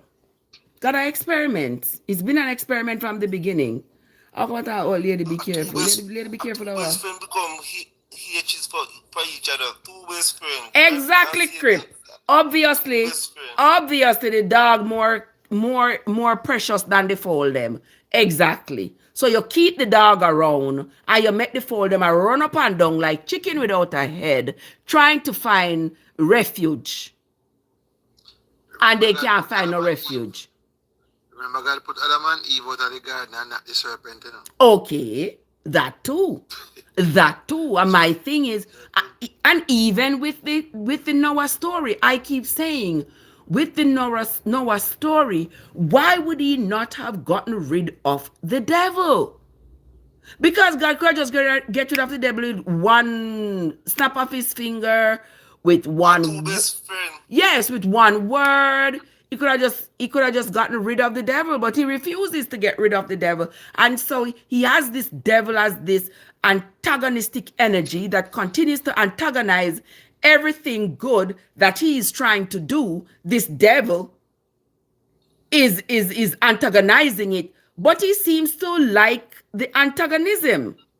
Because if he has people, I want to create right, and if he has all this power, why him not get rid of this devil? Somebody say somebody say J was put in the alphabet. All right, J was put in the alphabet in 1542, or about Hebrew does not have the letter J in their thing, but the Bible have Jesus. Make it make sense. So there's a God devil conspiracy against us. I believe so. I believe so, Crep. Yeah, I believe it's the same energy. And that is why one can't get rid of the other. Somebody say, what you say? It has to be the same because Has to in be. Revelation, Has to be. Revelation, when Jesus returned, you know, him still won't kill Satan and him go and bound him and then let him go on the people to see what the people will. So I see. It don't make no sense. Nah, kill him, just bound him for 1,000 years and then let him go on the people again. So you realize that Satan has started the show. Remember the Satan like one dog go tear from the back. Let him go. I make him nice, man. It don't make no sense. People, it don't make no sense. Remember the Satan said to God, send you make people, but make sure you say me rule them. I mean, all right. I think he has something to do with the balance. I think he have a balance. I see him entity, man. I see him entity. He have a balance between good and evil. I just think one offset the next. I just feel like that's what that is. So then we have to stop having a desire for one to conquer the other. And just go and live. Just go and live with the two, right? Somebody say like good and evil. You have to have evil in order to have good. The one cannot exist without the other. Okay. You know? There you go. You got a point. That's why we must look into what resonates with our DNA, because something another is energy and no devil. Something another way I said yesterday. Boss Chin, what's up? How you doing? Who God bless, good morning. Yeah, that's so I'm telling you all that it makes no sense because we are being presented with one narrative that God's whole intention is for us to be good and kind and this and that like him, and it's the devil who is causing us not to be able to accomplish this feat. But if God has all the power and all the energy and all the authority to make us the way he wants us to be, how comes he also has this devil who continues to act contrary to the things he wants us to do? So it's like God and the devil in a tug of war for our soul, and God always lose to the devil. That is the thing. Somebody says Isaiah 45 verse 7 says God created evil. So how those people blame the devil when they do wrong? Exactly. The Bible does say God say him create evil, him create good and bad. He's the creator of God evil. creates Satan too. So Exactly, create Satan. Why would he want to create Satan? Trev, Oi. Trev, it's clear to me. Good morning. It's clear Oh, to that's me it? yeah. Oh, what's up? What's going on? It's the day after the resurrection of our Lord and Savior Jesus Christ. So I greet you all in the mighty name of Jesus. So it's clear to me that a lot of people like to speak on the Bible, and though you might read this book, clearly that you do not understand this book, and rather than we cause people to stray away from the word, because people are listening, right? You have ears, here listening. Yes, I want them to listen because I want them to start using their senses, using their brain, and stop being brainwashed by people like you. All right, now that I've said that, what you saying? What you were saying. No, if you understood what you were saying, I wouldn't have a problem with it.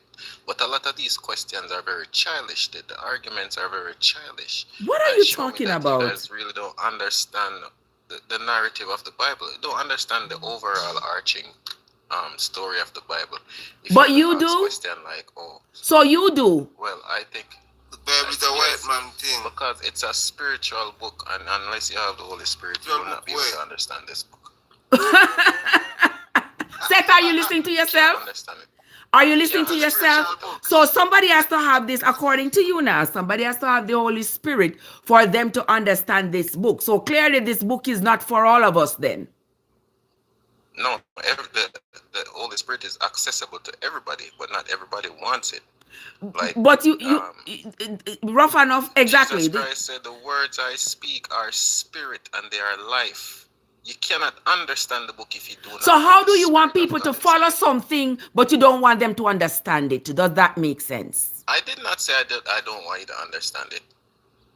I said you have to seek God for the revelation if you want to understand this. All right. Let me ask you this now. All right. Made sense to me. So seeking God for the... I know when I read the Bible, it's not going to make sense to you, Seth. I know that for sure. Because your reality is not based on having read the text. You are just parroting something that you were told in your church or in your religious group, whatever, and then you parrot those things. What you are saying is not grounded in reality. And that is where a lot of people get lost because they don't have time, patience, energy, and I don't want to say intellect to decipher this for themselves. They don't want to have to read it for themselves because it is easier for them to go to church, go in some religious group, and somebody try to explain it to them. And whatever the explanation is that they get, they find it to be quite palatable. And they take it and they say, yes, I'm running with this. I'm not looking for any other solution. I don't want to hear anything else from anybody. Anybody who says something opposite to this, there's a fluke, there are this, there are that. I just want to hold on to this. And this is going to be my talking point forever and ever and ever. And that is you, Seth. No, that is definitely not true. Because you're saying that to me like you already know my life story. I did not.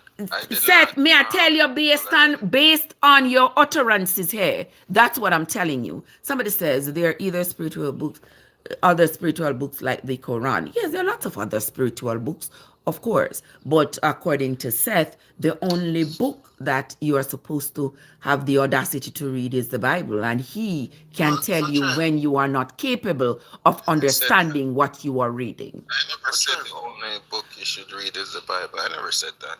but Trev, I said want you cannot understand the book unless you have the Spirit. That's all I said. But And I it's a want fact. Hold on there, Seth. Seth, you have, hold on there, no, man. One second, Hold on there. Coach. What I mean you can't understand the book unless you have the Spirit. Hold on there. Hold on there. Let me hear what you say, quotient. What you say?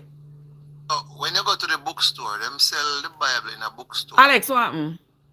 If you Mhm. need this, if you need the Spirit to understand the Bible, then should I sell the Spirit in the store too?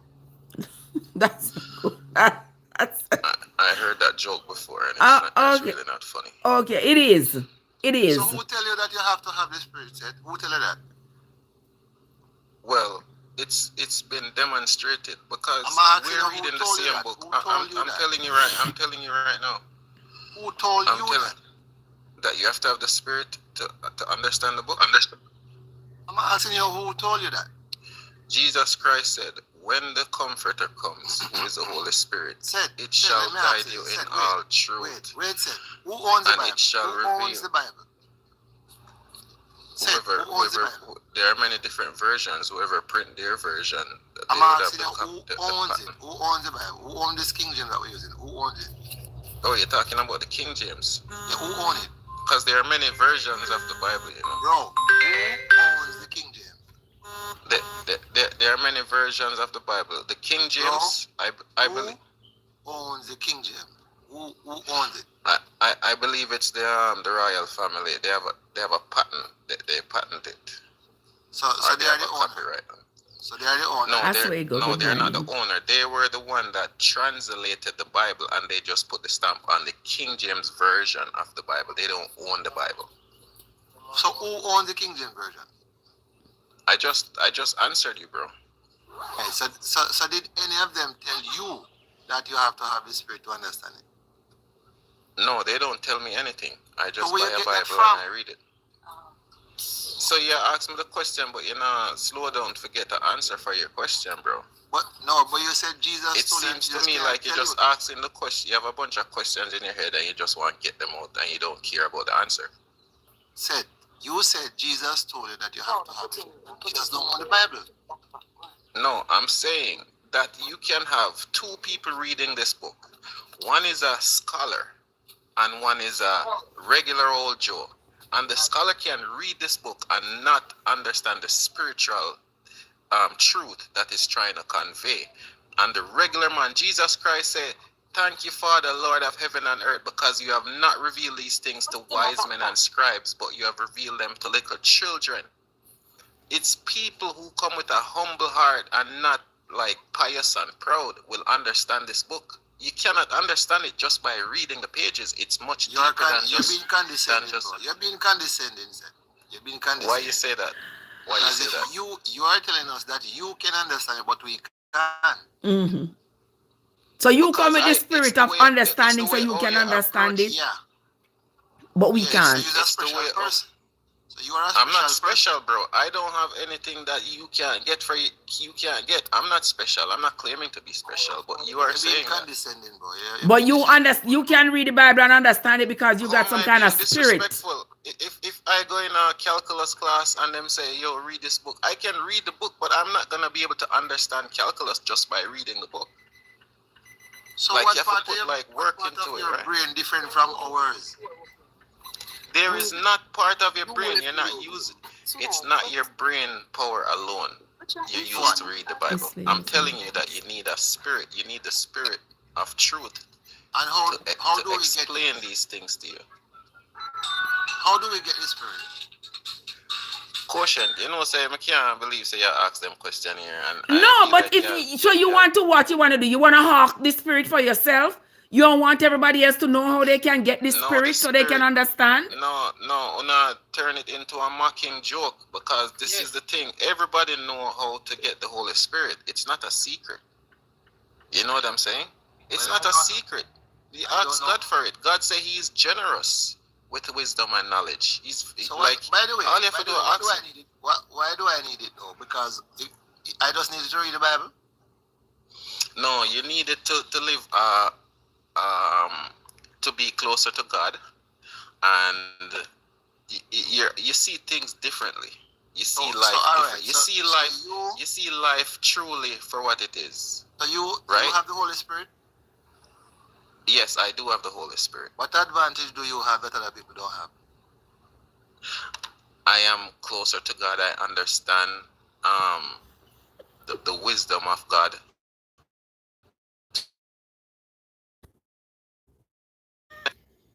I'm not gonna say I understand God, but I understand. I understand someone playing something in the background. It's confusing. Yeah. So how can that help you though? Yeah. How that make you different from that's the problem. You want the God call us to be set apart people, right? Set apart. It's a we should be in the world, but we should not be of the world. So when we live together in the same world. But you see, the things that you might partake in, I'm not saying you necessarily do it, but the things that the world might partake in, the Christian is called to set apart themselves from that kind of thing. So, you know, like the partying, the Great drinking, question, Patrick. the rubber dub outside of marriage and all these things. These things are deemed, we call to live a holy, set apart life. That's it. And with the help of the Holy Spirit, that's how we can live this fulfilling life. So what will a holy life do for you? That's what I'm asking you. A holy life will make you feel fulfilling, and it will make you feel like you're living as how God intended you to live, how you were created to live. And you see, like, how a person might eat healthy, and they say, oh yeah, you know, I drink that green juice here today, and they live a healthy life. It benefit them body, them physical body. When you live a righteous life, it benefit your spiritual body. So the same way a person might eat healthy and feel good physically, this is the same way a spiritual person might practice good spiritual living and feel very great spiritually. If you're a spiritual person, and you are sick, will you end up in the hospital? It depends. What do you mean? Not all. A lot. Listen, I have stories. Can you have an heart attack? Can you have an heart attack as a spiritual person? Yes. Because I'm a human being. Yeah. Can you lose your kidney? Can you lose your kidney? Yes, I can. Yes. Can you stop yourself from aging as a spiritual person? No. Will it make you rich? Spiritually, what is rich? Rich in what? Money? Will it give you a proper well-being? Yes. Spiritually, to give you a proper well-being? Yes, definitely, 100%. Point out one person to me who spiritually to give a proper well-being. What do you mean, point out one person to you? Yeah. Are you saying that the Christian community is the richest? When you say rich, what do you mean? Them need a rich in a body, not spirit. Like financially rich? Like you're talking about. What does well-being mean, though? You don't know what well-being mean? No, man. I ask you. What do you say well-being mean? Your overall life, your financial life, your psychological life, your everything. So you can't have a good well-being without being financially, okay. No, you can't. You think money is what make you financial? I said have a good well-being. I said well-being. That's some other word. Well-being. I look at, yes, I do believe that. Yes, 100%. So explain to me why the church something not add up. Exactly, rough enough. Only part things not add up. Hold on a minute. This person named Smurfette here. Hold on the question. The person named Smurfette wanted to say something. Did you want to say something, Smurfette? Greetings, my darling. Yes, it's Smurfette. Wanna lend me him for just about 2 minutes. Let me virtually slap him. Hey man, you come up here and tell people about greetings in the mighty name of your who? We just make way there because we never have no letter J in a no alphabet at all. You come up here and tell people about greetings in your mighty name of who? 1524, the letter J make, and until today, the Hebrew tongue don't have a letter J. I want to claim so the Bible was written in Hebrew. Look here, come again. Easter are the only holiday when not solid. The only holiday when I have no fixed date. And here what you gonna say? Today is the resurrection. Uno people them dance and can't count. I gonna tell you why. How can twilight, Friday evening, to dawn Sunday morning be 3 days? Can you count?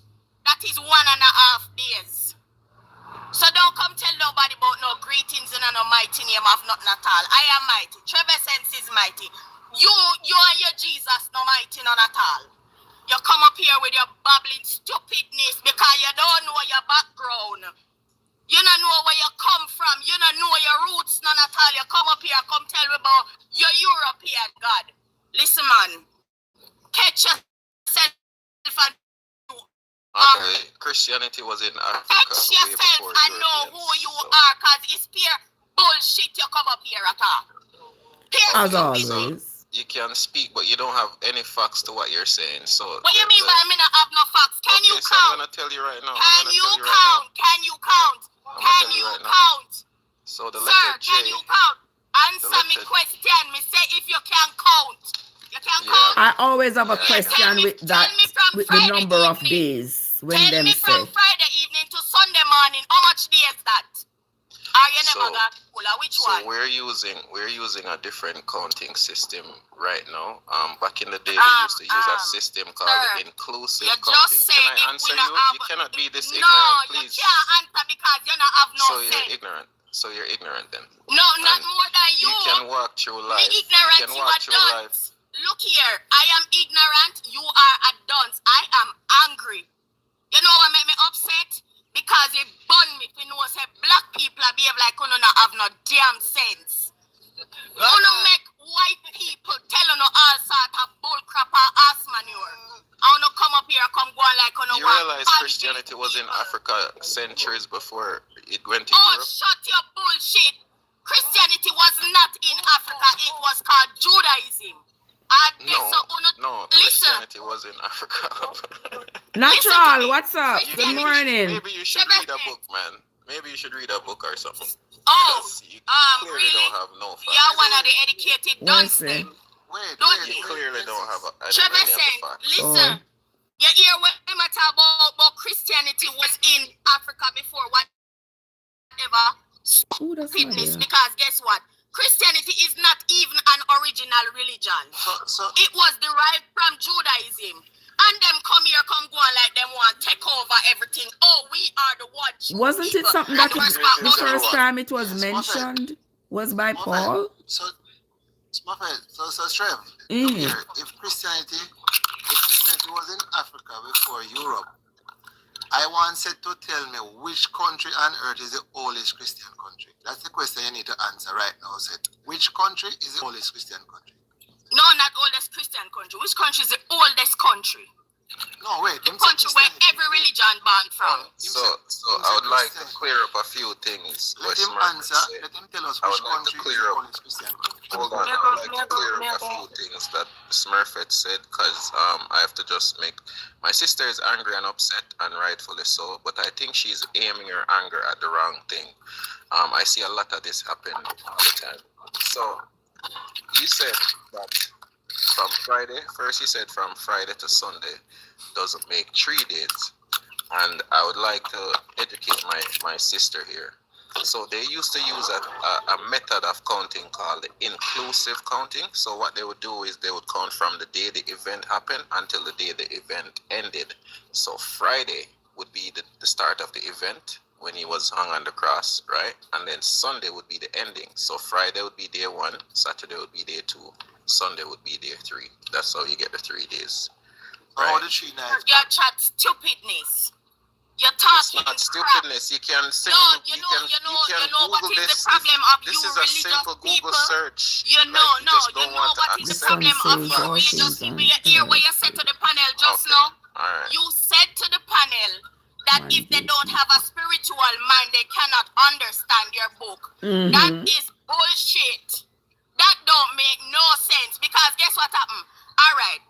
So we are going to jump into your Bible. They want you to explain the 3 nights now, Seth. Hold on, the people. Seth, they want you to explain the 3 nights now. I want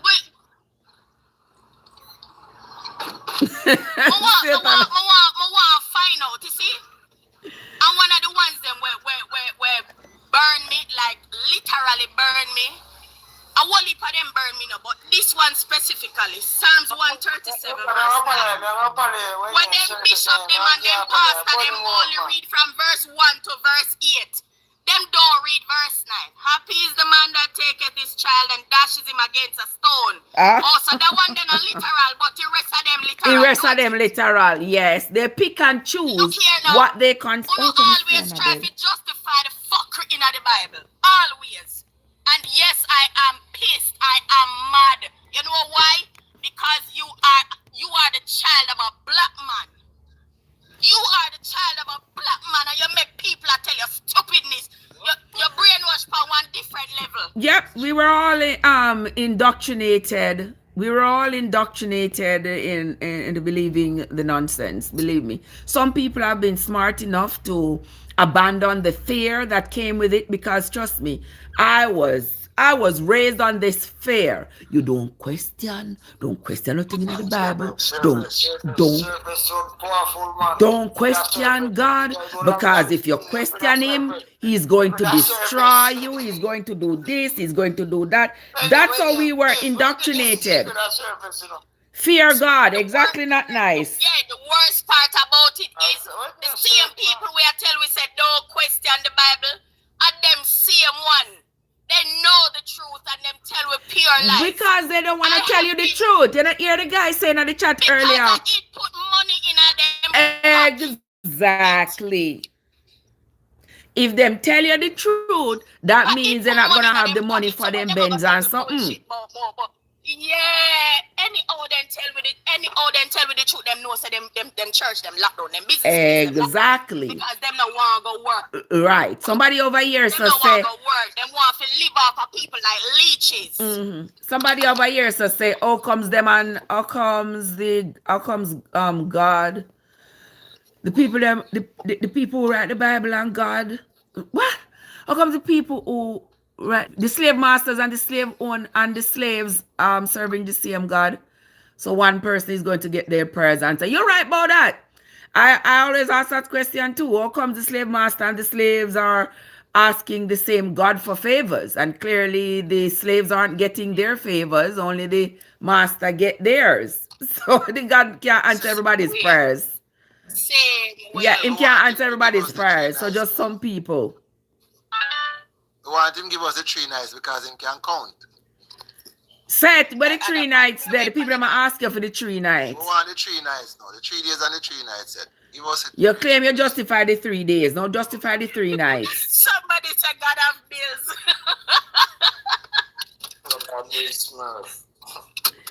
You got well, all right, just see, so with that, you know, say Seth are gonna be quiet because he can't justify the 3 nights. That has always been the thing with Seth. Seth always have tried to. I saw you said you coming and does no I take it up. No, so this is the thing, right? It doesn't matter what I say, right? Because I just explain. Because the thing is, on the mind already set in I want to believe in, right? Nice, just give us a nice. Just give us a nice. So this is the thing. I'm not your puppet, brother. So but we just ask you for the 3 nights. No, you don't know. We know because guess what happened? When I look in the mirror, I see my great grandmother. When I look in the mirror, when I look at my children, I see my great grandfather. So there, I know it's already in my veins. Yeah, but your grandfather can't save you. Hold on. Save us from what? Can your Jesus save me? Seth, yes, can you tell me? Oh, shut your shit. He's the only one that can save Hey, shut up. Okay, all right, hold on. We're waiting for Seth to give us the breakdown of the 3 nights. Hold on. 3 nights. Trevessence. Trevessence. What I want to ask Seth, you see? He just said that his Jesus is the only person that can save me. I want you to tell me of any. Jesus is the shut only your mouth. person. Shut up. No. You're not going to learn until you listen. Hold on. Shut up. Hold on. Tone down. You think that's okay? Tone down. Let me hear what Smurf say. Hear what me want to ask him. Can you tell me of an No, you're disrespectful. I'm not even talking to you no more. You're disrespectful. Yeah, because you know, so you don't know shit what you're talking about. Your attitude is very disgusting. I want you to tell. Shut up. All right. Hold up. We're gonna do this respectfully. I want you to tell me one disease where Christian not dead from. All right. I want you to tell me one disease or one sickness that Christians have not died from. Where your Jesus did that when them did that dead? Trevessence, I came to your house and your guests insulted me and you didn't insult you, yes, because you're an idiot.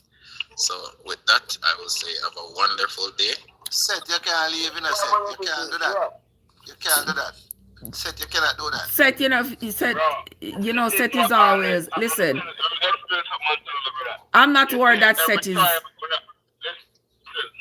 Listen, we can always argue respectfully. I always advocate for us to argue respectfully over here. But at the same time, we're waiting for Seth to tell us how the 3 days come about. And this is always Seth's disposition. Once he's cornered, he always finds something else to be the driving force for him to leave. So all right. He'll come another day. And when we have reason, I say we reason. But that means we vex or we are cussed. No, we can't. Yeah, we can't reason. We can't reason disrespectfully. Right. Yeah, because that's not going to encourage the other person to want to continue the conversation. Yeah, because if me have a conversation with you and you're being disrespectful, I'm not going to feel inclined to continue the conversation. I'm going to just want to leave because the energy, yeah, I can't match the energy, so I'm not going to do that. May I show you a thing, you see? Not nice, low me know. You see, every time you have a reason with Christians and you bring up some point and some topic with them themselves can't explain and understand. This is what they do all the time. All the time. Run and say, oh, yeah, disrespect me and me can't do this and right. Yes, that is true. Christians, let me tell you something. Christians are some of the dumbest people on the planet. My mother, my brother and sister, them are Christian. I grew up in a church. And may I tell you, for you come on a bit, well, they are believers because you only can believe in the things that you don't know. But when they are not so. These people, bro, they are sheep. I even call them sheep because you can't take a straw and lead them go anywhere as long as Jesus is on the straw. Yep, you are right. Yeah, you are right. You are right. These people don't reason with logic. Get them a reason with logic. Because even if you say to them, you look at the stuff in the Bible, you're reading it. It is right there. You read it with context. You read it, you say who is talking, what they're talking about, and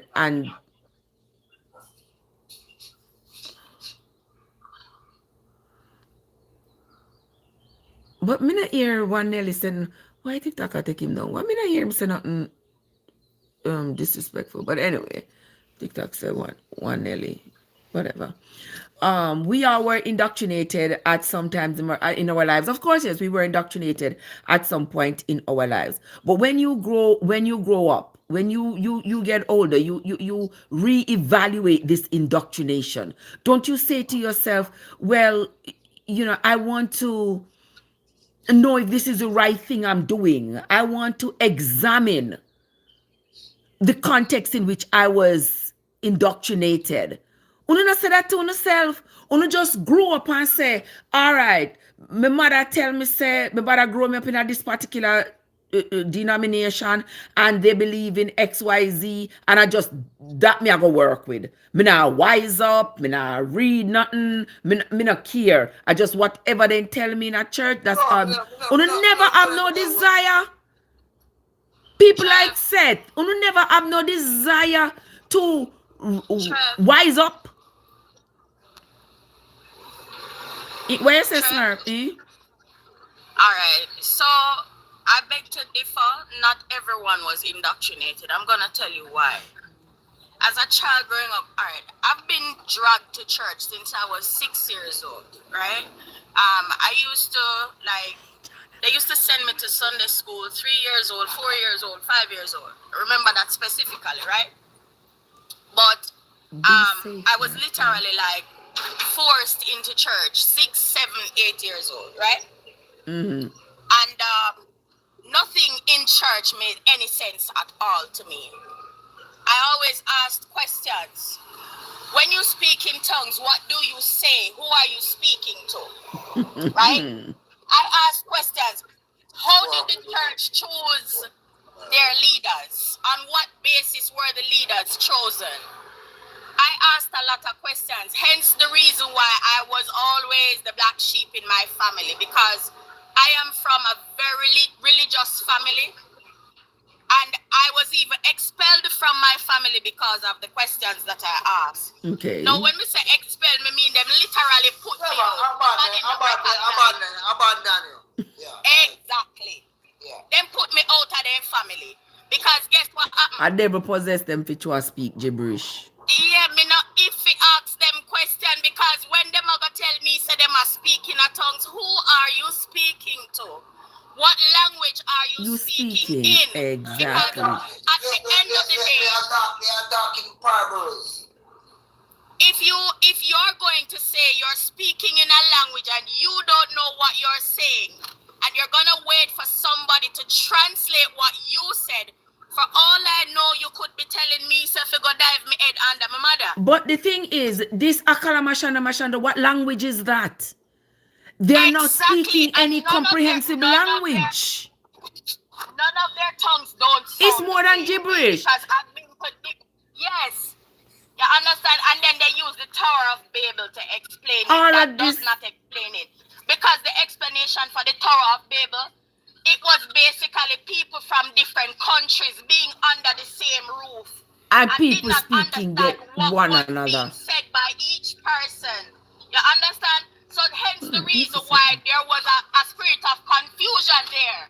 Now the Christians take it and say, a tongues them did a talking a stupidness. Because if me I go say something and me I go turn to Trevessence and say to her, say, what me just say a while ago.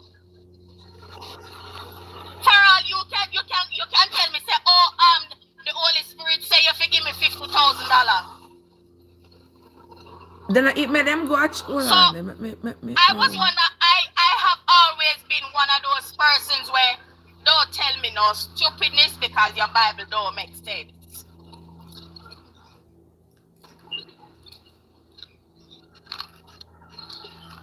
Yeah, me agree Just with like you. me asked him the question a while ago. How come you're telling me that this is the morning of the rising of your Jesus? But it's the only holiday where don't fix. But the date is a different date. The 25th of December is Christmas Day. The 26th is Boxing Day. 25th is Christmas Day. Just every single year, the 25th, regardless of what it falls on. Easter can be in March. Easter can be in April. It can be any time. And you're going to tell me, so that means to say your people them don't know when your Christ was crucified and when he was resurrected. Come again. I'm going Matthew, off. Mark, Luke, and John seems as if they were at odds. I go off 10 o'clock and that's stuff to do. The same crucifixion story here, when he was on the cross, how much different last words him did have? It did have one good conversation on the cross. Because one said him here, Lord, Lord, why did you forsake me? And one said here, into your hands I commit my soul. And one said here, forgive them, Lord, for them. So him did have good conversation up there. Okay. I wonder if people like Seth don't pay attention to the crap that is written in the Bible. You Yeah. want to tell me say you're just so blind that you can't see any of this? No, they don't want to And see when that. They don't want to exactly. see And when that. people point it out, You are the you're trying to devil. justify it because Yes. you feel guilty. You are the devil for pointing it out. You are the devil for leading them away from all this gibberish, all of this nonsense. Why? How dare you point it out? You are supposed to. Which takes me to my next You're point. supposed to be Did you know living that in you fear. know that the devil was a good guy? The devil has Did you know always that the been a devil was good guy. guy? The devil has always been a Of good guy. course. Because when then God tell Adam and Eve lie, now the devil pull them one side and tell them the truth. And tell them the truth. Okay. Eh. And I always And ask the question when too. them God decide to him go tempt Job for no reason at all. Now him see one go to the devil and say to the devil, say, hey, I better say you can't shake Job. All right. Why did you do that? Why would you have to do that? It's not so much good. What make you go tempt Job? A man a living life, having Okay. children and his wife.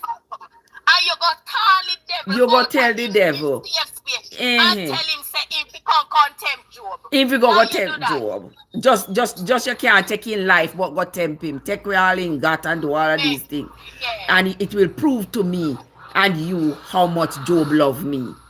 You don't have to tempt people if you know that they love you. You don't need to, if you are almighty and all knowing, what's this tempting of people supposed to do for your ego? You're not supposed to tempt people.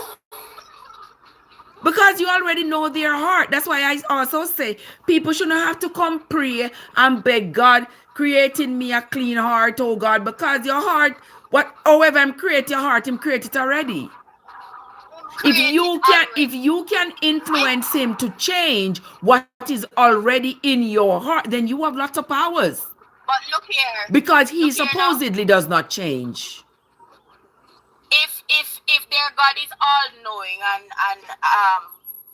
omniscient and omnipresent and omni all of them want call him. Yes? But Alex and Darkers now.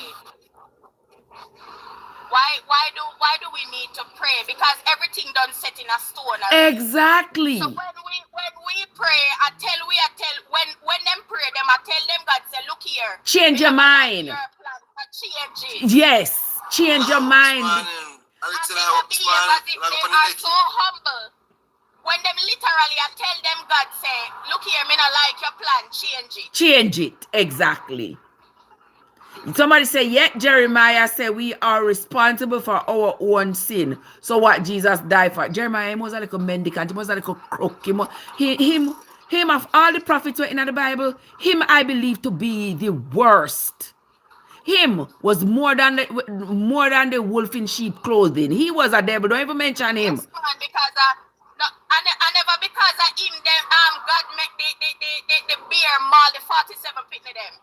And something like that. No, because of him, but he was the one who had All right, Alex, bless up yourself. All right, Alex. You know, some in a stream on Facebook. I haven't even posted on Facebook in years. In years. I need to revive my thing over there, but over there not giving me the desire. Somebody says, if Jesus died for our sins, why do we still sin? I ask that question all the time, Dion. There's no answer. Because Jesus said he died for our sins, but we keep sinning. All right. So Jesus died for our sins. Shouldn't there be no sin then? If Jesus died for our sin, why there still sin? Right. Are we still sinning, and yet we still have to go ask for him to forgive us? Yeah, man. And he died for our sin. And that's why they kill Bob Marley, you know. Okay, Dion. We will talk. I'll be here again tomorrow. Yeah, I'll be here again tomorrow morning. Smurf. Yes. And that's why they kill Bob Marley. Bob Marley that teach people the righteous way. Redemption. You know, you get Smurf is powerful. I know. Travis, you're beautiful. I didn't say you're beautiful, Travis. Where me? When I don't tap coming out here, when I tap on the thing and give what cherries and smell, when I tap come over here.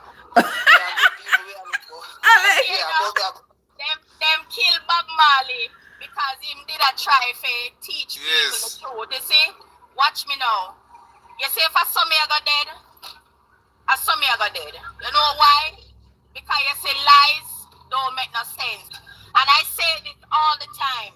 You see, if there was any truth to Christianity, if there was any truth to religion, them wouldn't have to rearrange and a change. And a change, exactly. Yeah, because they keep trying to adjust it. You see, every time a set of people start asking questions, you hear say one new version of Bible come out. Yes. Yes. I see if I like me. Every time we start ask question, a different version of the Bible come out. Because them knows that there is no truth to their story. Because the truth is unchangeable. The facts cannot be changed. If you say 2 + 2 is 4, there is no other answer but 4. So you can't come back tomorrow, come change it and say 2 + 2 are 8. You understand? Yes. So truth never change. So I understand how these things keep changing and then them claims they are truth. And then on the same premise, they want to stand on it and say, and God never changed. His word is the same today, tomorrow, and forever. But him tell Moses, said, thou shalt not kill. And yet him kill much thousands of people in the Bible. In my biggest analyzer in our history. Put all of them bad so men together. How is that real? Like him. Watch me now. You see the book of exactly, Proverbs? Patrick. We have male and female. You know, I kind of like the book of Proverbs. I'm going to tell you why. I think the person who wrote the book of Proverbs was leaving us breadcrumbs. Thank you, baby. There's a specific verse in the Bible that says, thank you, rough enough. I heed appreciate your father's warnings, heed your father's teachings, right? I remember one time my father said to me, he said, everybody can't like you. I was going through some stuff because for the same reason when my family put me out and nobody now pay me no mind and me have nobody to talk to and all of that on my mother's side. And one day I was talking to my dad and he said to me, he said, everybody cannot like you. He said, if everybody likes you, you're a hypocrite. He said, if you're bad, good people won't like you. And if you're good, bad people won't like you. Now look here. Their God is the God of criminals, rapists, thieves, pastors, bishops, evangelists, high society. Later question. I will talk. Have a good one. So look here. If everybody like you, something wrong. Yes. Because everybody cannot like you. No, everyone not like you. Good people can like somebody bad, and there's no way bad people can like somebody good. Yeah. So if everybody like you, something wrong with you, and me still I try to see how. Okay, Dion, have a good one. Alex, your friend. Yeah, that is. Make you lady talk no, cause she her name Trevis, although you say yeah. I like your locks.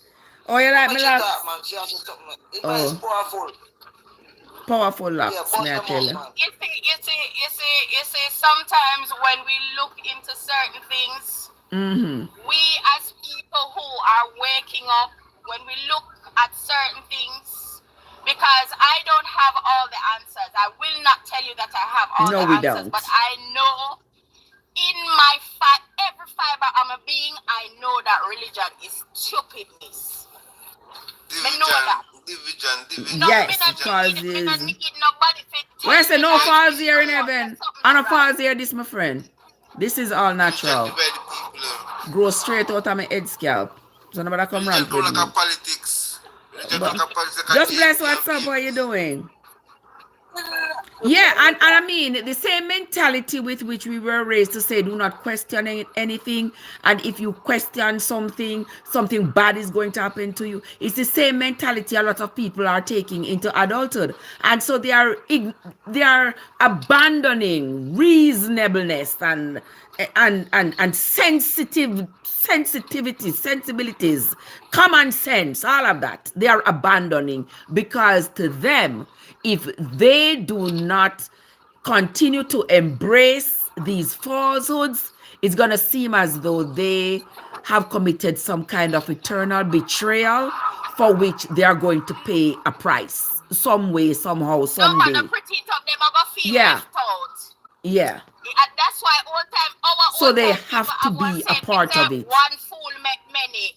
So because I don't want to look like the idiot, I'm going to follow the other idiots. Because me no want it to be declared, say, me no know where me attack say. Okay. Where's a Chris? Watch this one. Oh, my phone, I lose charge. Oh, my phone is losing charge. We need, as a people, we need to wait. You know, the other day I was watching a telecast, and there was this, one of them big shots from one of those, Israeli type countries. I don't know if I'm the only one who saw it, or if anybody else on the panel saw it, but he was literally saying that they need to keep Africa poor. Africa is the richest country where raw material is concerned. Right. And anyhow, they allow Africa to realize and wise up, the whole world is going to fall. Okay. Okay. This is another thing that I'm looking at. So somebody asked earlier, I think in the comments, somebody asked earlier, if black people, slaves and slave owners were praying to the same God, whose prayers were being answered? Okay. Now I want to ask everybody on the panel a question. If Christianity was so powerful and so wonderful, do you think the white man would give it to us? No, they wouldn't. They would not. We would not be a part of this. Want to give us anything to empower ourselves, so they would not. Danga, what's up? So much good and wonderful power in it. They would not have given it to us in the first place. They would not. Exactly. They would not. So, Mr. Educated, we're going in our feelings like spider go up in a web a while ago and talk about and I was insulted. You never hear when him did that insult the panel earlier. And I can tell we say if we're not spiritual, we can't read them books. We can't read the Bible. Like what? Like what in the world? What you mean by I can't read the Bible and understand it if I don't have some kind of spiritual connection? No, you see, you can't read it if you don't have the cloak over your eyes. Because guess what? As long as you bow to them, as long as you submit to them, you are the greatest. Africa has the richest assets and gold and diamond and all that. Oh yes, yeah, that's the same thing Smurf was saying. If they should, them need to Lego Africa shirt, and because Africa has had so many corrupt leaders in the different countries, sometimes you can't even blame them because as soon as president, them don't like him right. Because if them realize that him a pull the cloak from over with people them eyes. Exactly. So because of that, no, them not like him. That's why I'm worried about him, because see how many others them unalive them and make them be the villain of the story. As long as you're talking against them, as long as trust me, you're not have no footing in our world. Exactly. And they and as we speak, I believe they are plotting to get rid of him because they don't like nobody who coming to open up our eyes.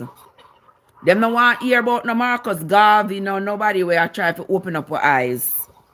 You notice exactly, all of them get unalive, and all these African leaders who them realize that them kingdom are fall, and that's why them are do what them are do. Exactly. If your so-called Jesus came, once and he died. Why coming again? For what? That's a great question, Patrick. Them saying coming again because him coming to come buying up Satan with the key, him coming with the keys of hell and the grave and come buying up Satan and people now go dead again and all these things. I just think people write these stories because in their mind they wanted to escape the realities of nature. Death is not a good experience. Having somebody die is not a good experience. Having to lose a loved one to death, it is not a good experience. And I think people back then wanted to find a way to have people not die. But because that's not how nature set this thing up, we are going to die. So they have to come up with all these fallacies. That's nonsense. I tell you, ain't gonna. Good morning, my love. How are you doing? To say that there's going to be a point when you are not going to die. There's not going to be a point when mankind is not going to die. But look here, we are going to be born. The afterlife story don't make any sense. It makes no sense. I don't want to go somewhere where every damn day you're gonna get up and feed me pop. Milk and honey. But my thing is, if you are supposed to be going to this place as a spirit now have the capacity to be hungry or to eat food, to eat any milk and honey or anything. So that milk and honey would have to be proverbial. It would have to not be real. Yeah, because if you're going to be a spirit. Don't them need say when God put Adam and Eve out of Eden, angels were placed there with armor to protect them from ever going back into the cherubims and stuff. The angels were placed at the gate to ensure that they do not go back into the garden. I'm wondering how bad Adam and Eve was. I wonder how bad Adam and Eve was that they needed angels to guard the garden with swords and armor. With swords so that they don't go back. And the first sword wasn't made until like in the 1700s. Was it 17 or 1600s? Swords were made. So all the angels. And one question I want to ask. So Adam and Eve were naked in the garden because they had no knowledge of good and evil. Yet the angels were robed. Where did they get material make robe? Where did they get material and who was their seamstress or their tailor? Who made them robe to them? Me don't know, my love. How did they have the knowledge of putting on robes? And another question. Because me ask them one whole heap of question and they can't answer me now. So you say, in this section, because I tell people, me kind of stuck right on Genesis right now. Mm-hmm. In the sense that, all right, so you say, God said, let us make man in our own image. Who was he talking to? Some idiot say, him did not talk to his son. His son did exist already? That has always been my question. And they said that he existed in the spirit and then got... People that come up with some nonsense. Because I say, which us was he talking about? Where we get body and flesh from, because them say them God is a spirit. So where we get body and flesh from, let us make man in our own image. So that means to say you did have some girl and some boy up there and some black and white and Chinese and Indian, because our own image, and we have blacks, we have Caucasian, we have Indians, we have one whole heap of different nations. was make man in our own image, which means to say there was a God looking like each one away. That's all. Well, that wouldn't be my interpretation. The image would. He was talking to the angels. The presentation. It could be angels out there, or else. Because that would mean him and the agents have the same powers, right? Around with wings on our back. Right. Listen, I Ebenezer, what's up? thinking deeply into these things. Where's the God? Rough enough. Me can't with you, you know. Of course he did. There's no human. The one thing that I don't believe this Adam and Eve story that God set up in the garden and make people. The facts are not there to support it. That God set up in there, make Adam and then make Eve. Because God would have known that the way for human beings to come on earth is for a man and a woman to get together. So, and because he don't want no confusion and he's not a God of confusion, he would not have presented us. Let me just say, may I pick up for God this time? He would not have presented us with a questionable circumstance as that, where there were two people who did not experience being born from humans. God wouldn't do that. Because that's what right there present a whole heap of confusion. Cain on the other hand, Cain killed Abel.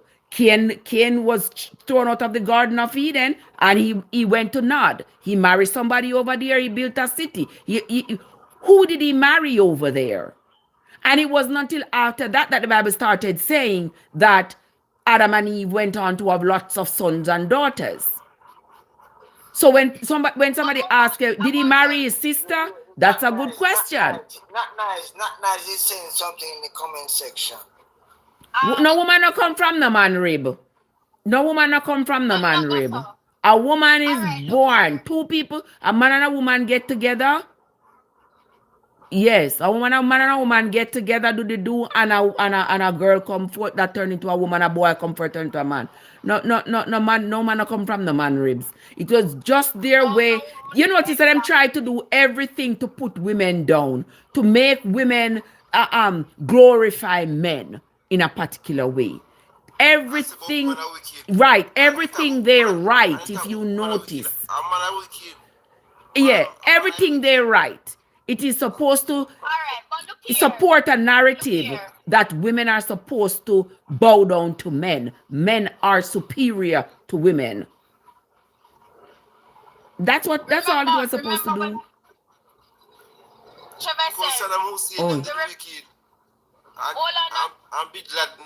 What do them?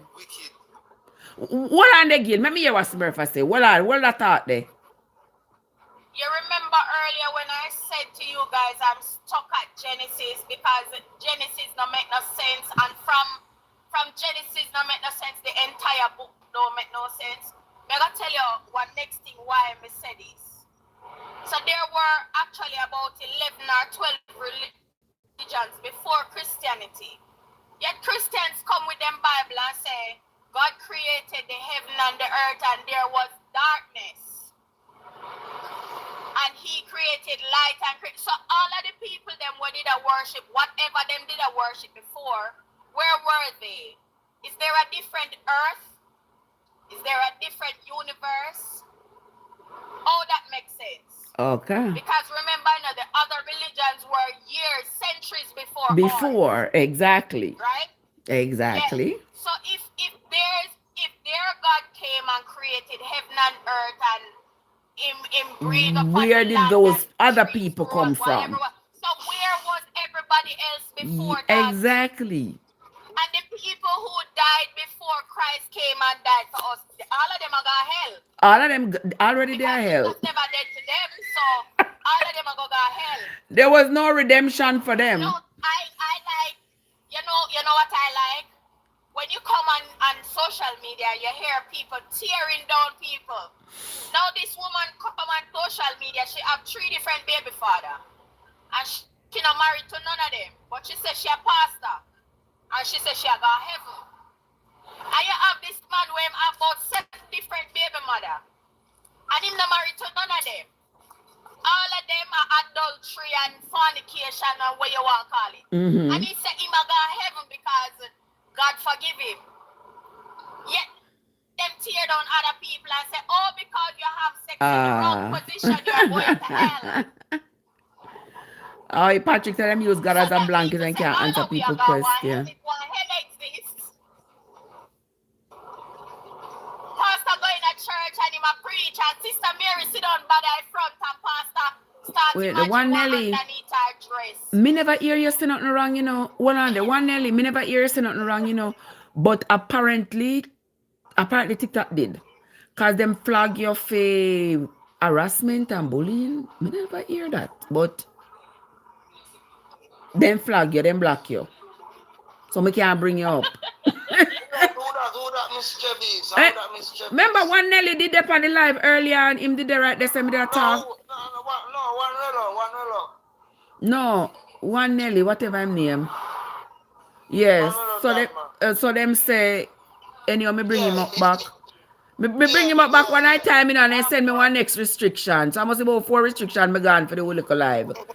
So they me can't bring him up because him for harassment and bullying. But me never hear none of it, but according to them. Somebody says they use the pastor often preach, not teach. Exactly. The pastor spin the whole narrative because pastor cannot tell you, you know, pastor don't want to have to entertain the conversation. That's going to lead him to have to explain to you why the God in the Bible is so murderous. He's not, he don't want to deal with that. So you notice pastor not stay upon that. When pastor talk about even Jonah and the whale, pastor talk more about your faith, how you are supposed to be obedient. Those are the lessons that he take out of that story. But me and you taking that story now, that Jonah story, and asking him, how in the world did a man survive in a whale's belly 3 days? Pastor going to say to me, with God all things are possible, sister. So don't worry about it. When you notice they always stop the story right there. They never went on to tell you how poor Jonah went on to Nineveh, warned the people. Yeah, they never tell you the rest of the story. He went on to Nineveh, how he warned the people, and then the king made a declaration and said the people needed to go down in sackcloth and ashes and pray to God for 3 days and all of this and not eat nothing for 3 days. And then we see how God is going to change his plans for them. This is to show that this God now, it's transactional with this God. Because him already decided he's going to destroy them, so much so that he's sending Jonah to warn them. Then when Jonah warned them, the king can just make a declaration that the people can not eat for 3 days, go down in sackcloth and ashes, caress this God's ego, and God is going to change his mind. And so said, so done. God changed his mind about destroying the people who he claimed were not serving him. And number one, remember, these people are not people who were supposed to be serving him, because them and Jonah did not have the same God. So these weren't people who were supposed to be serving him. So how come he's going to punish the people who his doctrine were not being taught to for them to serve him? But he's going to punish them for living their lives their way. And in the end, in turnaround, and it's Jonah who got the punishment. He might go ask Jonah, why you're so upset because me decide not to destroy these people who don't know them left from them right? That don't make no sense. Then if you knew everything, you knew you knew that eventually you were not going to destroy these people. Therefore, you should not have to carry Jonah to all of this foolishness. I don't know, but I come tell me about no lesson. It was a lesson to learn and all of this. You know, I hear that, but no lesson to learn. Because it's no lesson. About biology, yeah, it just don't make no sense. If them did pay attention at school and know about integrated science or biology, God a Mary, but say God a chop. They would know that first thing. Rough enough say God a choppy line. A whale cannot eat anything bigger than a what you call it, herring. Oh, we pass through the whale neck. Them say with God all things are possible. After I make swallow up the man, then the man must vex. Stupidness that. Yeah. And then when the sun burning Jonah. You cannot swallow anything bigger than a herring, as big as his body be. He can't swallow nothing bigger than a herring. Then not only that, if there was by any chance that he actually was swallowed by the whale, he couldn't live in there for 3 days. Underwater, and your word can't breathe in the whale's stomach for 3 days. And if you actually went into the whale's stomach, there's the stomach acid where you have to go deal with, where you go digest you. You can't stay in there for 3 days. How that work out? Not possible. Not possibly in no way at all. Not possible. They said Jonathan Erin.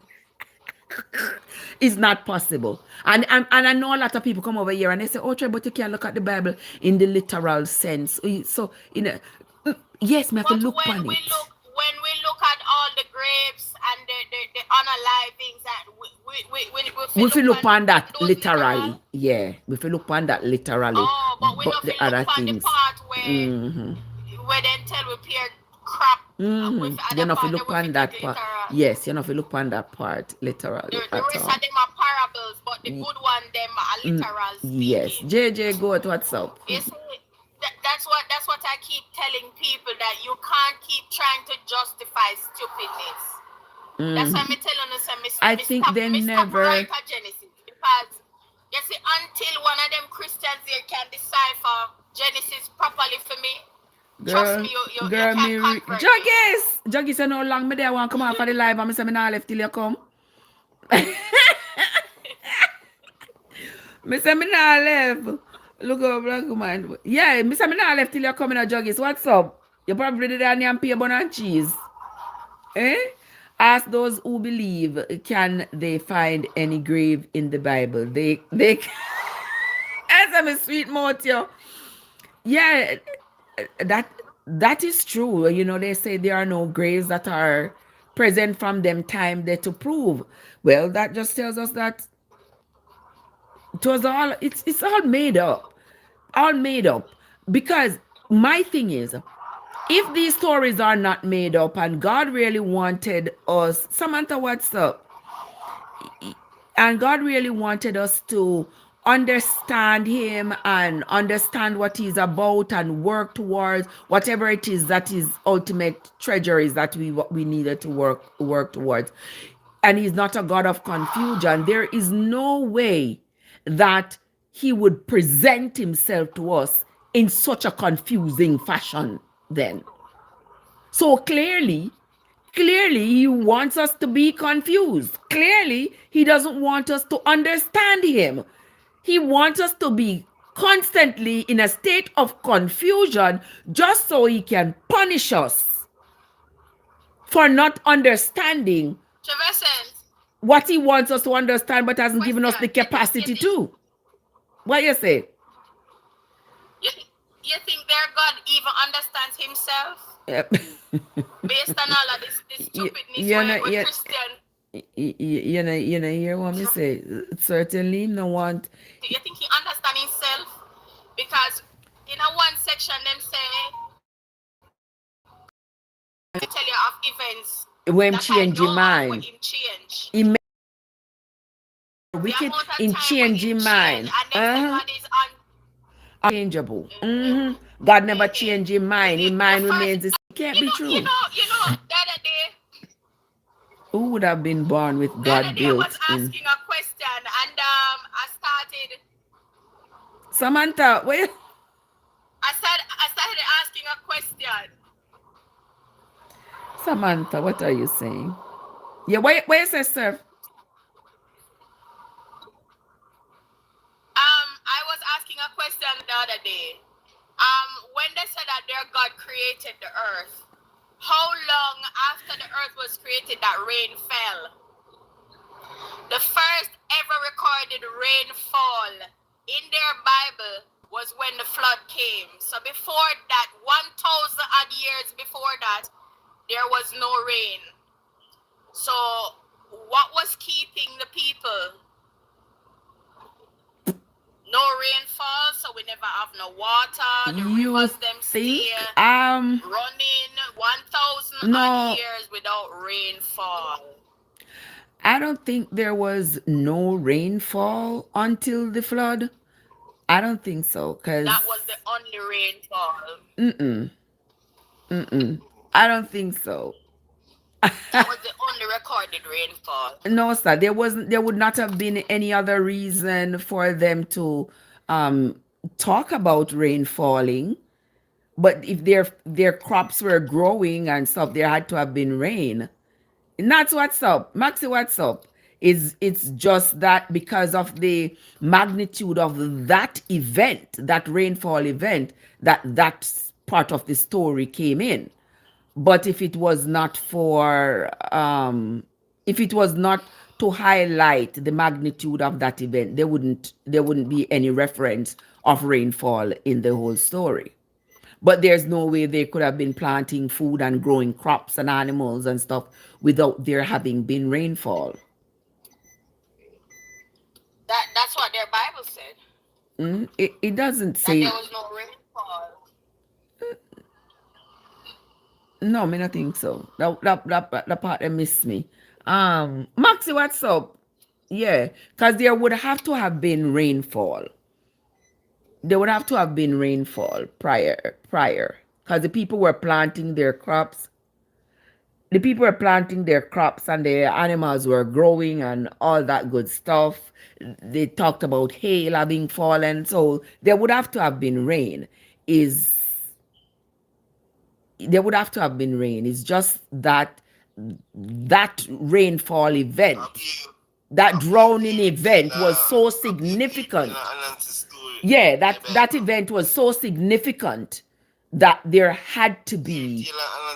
Yes, so there had to be. Hail is rain too, and yes, there were references of hail fall, and so there would have been rainfall prior.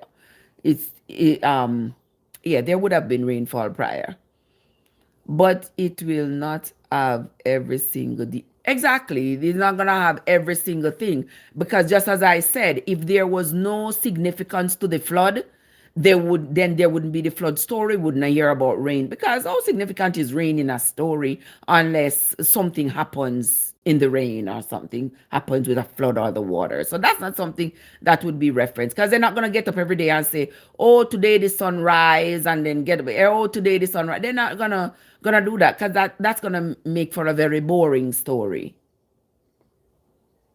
Yeah, unless that day when the sun came up, something else happened, then they would talk about that and expound on the events of that day. But other than that, nothing. Where's the cactus no need rain? No, they don't. Not necessarily. Cactus can live forever without rain. They store up their water when it rains. They store up the water. So by the time, if no rain falls, they can use the moisture that they have inside. Yeah, we got 7 more minutes on the live. At 10:30, we shall be out. Yeah, 7 more minutes for us to be here. What's Samantha? Samantha, good morning. How you doing? Yeah, me I go work later, but me I go looking at my garden. Cause the damn little bird them I dig up to see them and I eat them. Set on square crow. Yesterday me go out there. Would the live come on? There's something keep on tell me no connection. And I did I think on YouTube it came on for like 20 minutes and then it came off. I was like, oh my goodness, it would not come on. So I just worked in my garden yesterday without being on live. You got a YouTube channel? Mm-hmm. Oh, I didn't know that. Oh yes. Stop asking question. We are question, Alex. We are asking for question. Somebody said Jesus supposed to return since 2000. Listen, don't start this up in a rough enough, because I remember when the year 2000 was coming around, man. Mighty word. When the year 2000 was coming around, people give away and sell, get rid of their stuff and claim that the world is going to end. And so I said, I remember my grandmother was alive at the time. My grandmother was so nervous. I'm like, Ma, why you nervous so far? My grandmother, the world I got. And Mama, stop the foolishness. The world not end nothing. I said, the world not end nothing. And she said, what you mean? But you have to understand that them people are play upon the poor old people, their mind, When what's up? My poor old granny. My granny said the earth I got, the world I got end. God I got come. So mama, no God not come, no God son, no earth not end, no world not end, nothing like that. And my grandmother lived 18 years after that. Seeing say no world no end, no nothing. And that poor woman, she was a nervous wreck when the year 2000 was approaching. So they've been saying this all this time. See, the other day that guy talked about, oh, there's going to be a rapture. People sell their house, sell their car, all these things, claiming that there was going to be a rapture. No rapture now, no rapture now come. This is gonna come to in 2010. So many years them say gotta come. Last year them say was coming September 7th. And the people them sell their house and things that God was coming September 7th. There was going to be a rapture. I know me not seen a rapture yet. These things are, you know, we all need to stop making these people trick us and turn us into one bag of idiots. Like, a female prophetess said that we all died in 2012. And then, how we're living right now, we're all in a different reality. She said that that's the reason why when we eat certain foods, it tastes different. And that is why you're having like the Mandela effect, where people are not remembering when Mandela actually passed off and stuff like that. So as a prophetess, she said that the earth ended in 2012. Really? So I'm wondering, if the earth ended in 2012 and we're in a different reality, why is it we were supposed to have a rapture last year?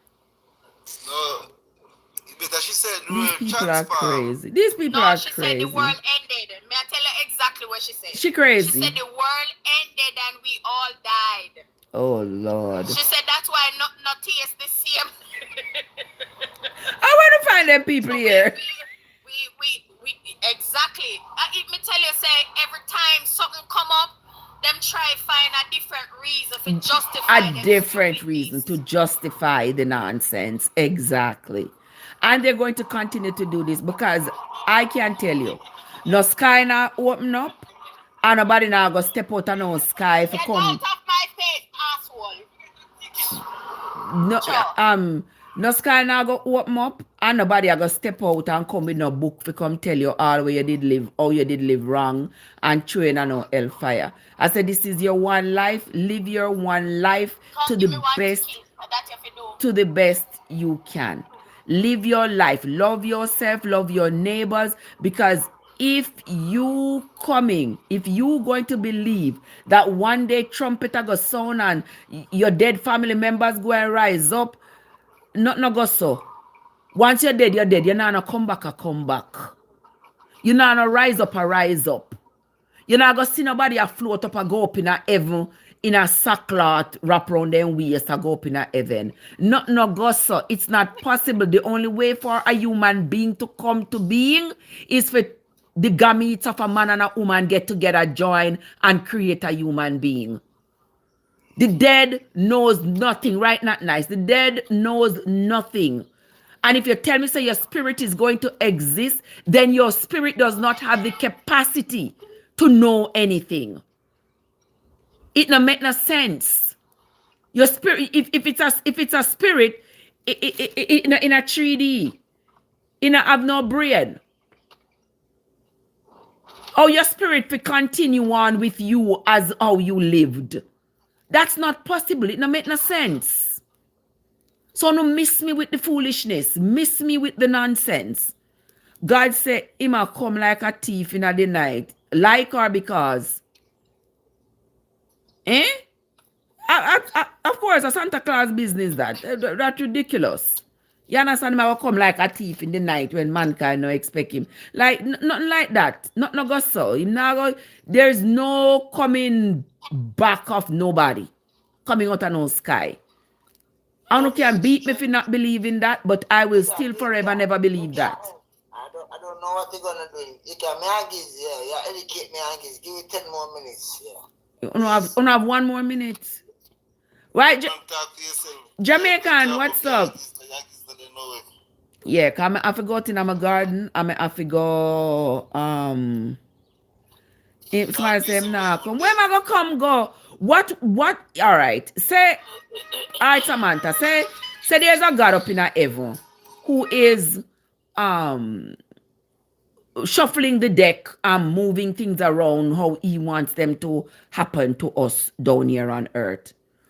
What would He be coming to do?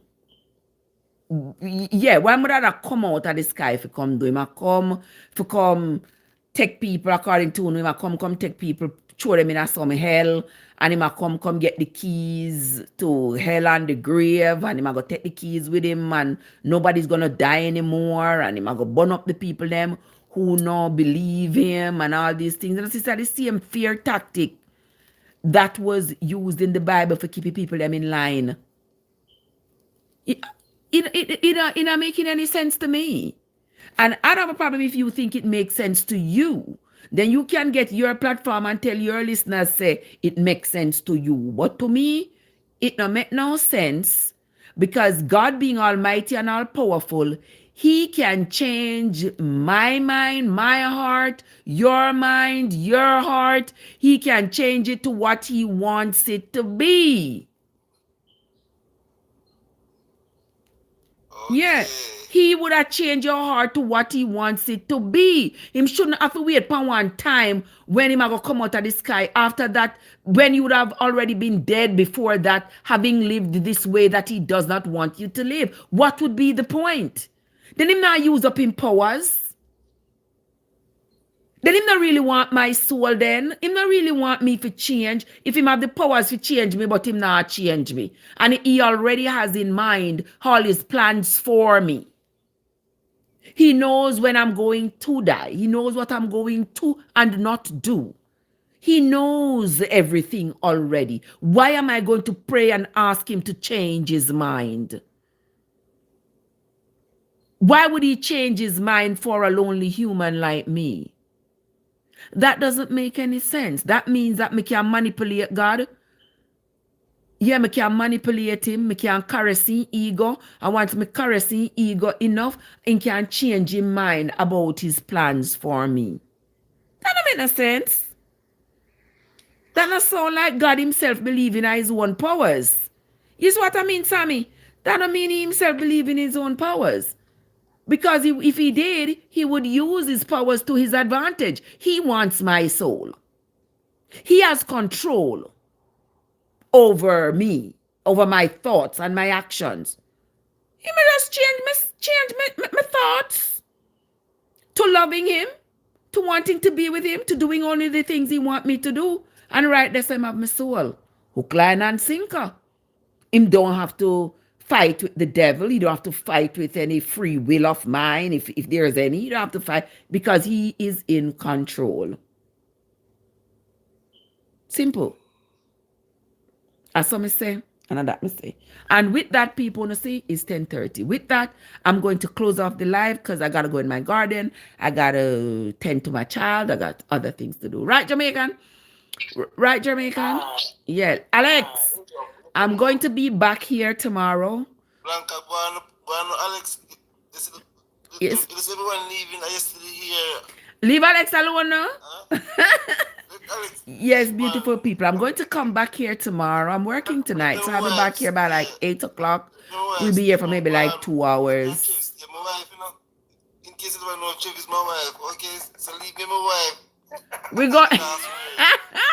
Listen, you have to pay now. You have to pay for me. Later. Oh, okay. All right, Alex. Bless up a nice clean self. I will see you later. Oh, Gregory, my name is sister you, but it's okay. Mr. Talop, may I give myself 6 weeks?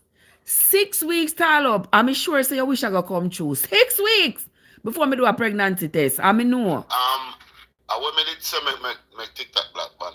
Me no know. Them say for harassment and bullying. So me the harass and a bully. Me never hear nothing like that. So me no know, but they give me much restriction. I'm put you up back and then give me restriction and say. Yeah, come and see. I say them kick me out the second time. I say, oh, I wonder if I chew me a try. But me no know. Me never hear you say nothing, no harassment, bullying, nothing. That me the one, that's why No, I never. And And then camera on the show. That somebody me no know how. For you page and you see conversation. I don't know. Cause me never did hear you say nothing that was harassing or bullying. Yeah. No, some Christian over there never go and I never like what we are saying. Well, that's quite likely because they do that all the time. Yeah, them do that all the time. But his daughter with the up your man attack a burn her fire, man. I like her fire when she about yeah, a reality she attack. yeah, it is. It A is. real thing It she is attack. reality. That's for sure. It is reality. But God, as this much shit. as me that love to stay here, we don't know for look longer. Me I go tend to my garden and to my child. Yeah, one day can pass and me not go look for me. Eh? Good style, that man. Yeah, farmer. Yeah, me a farm up. So me I go check out my garden and I me glad day me a bowl of things Yard to the our do. brad. Eh? Yard the our brad. What you say? You're there yard or you're there brad. Me there abroad. Oh, brad me there too, man. Oh. Have my little garden thing. Oh yes. Me have to have my little garden. Yeah, me have to have my little garden for my peppers and whatever.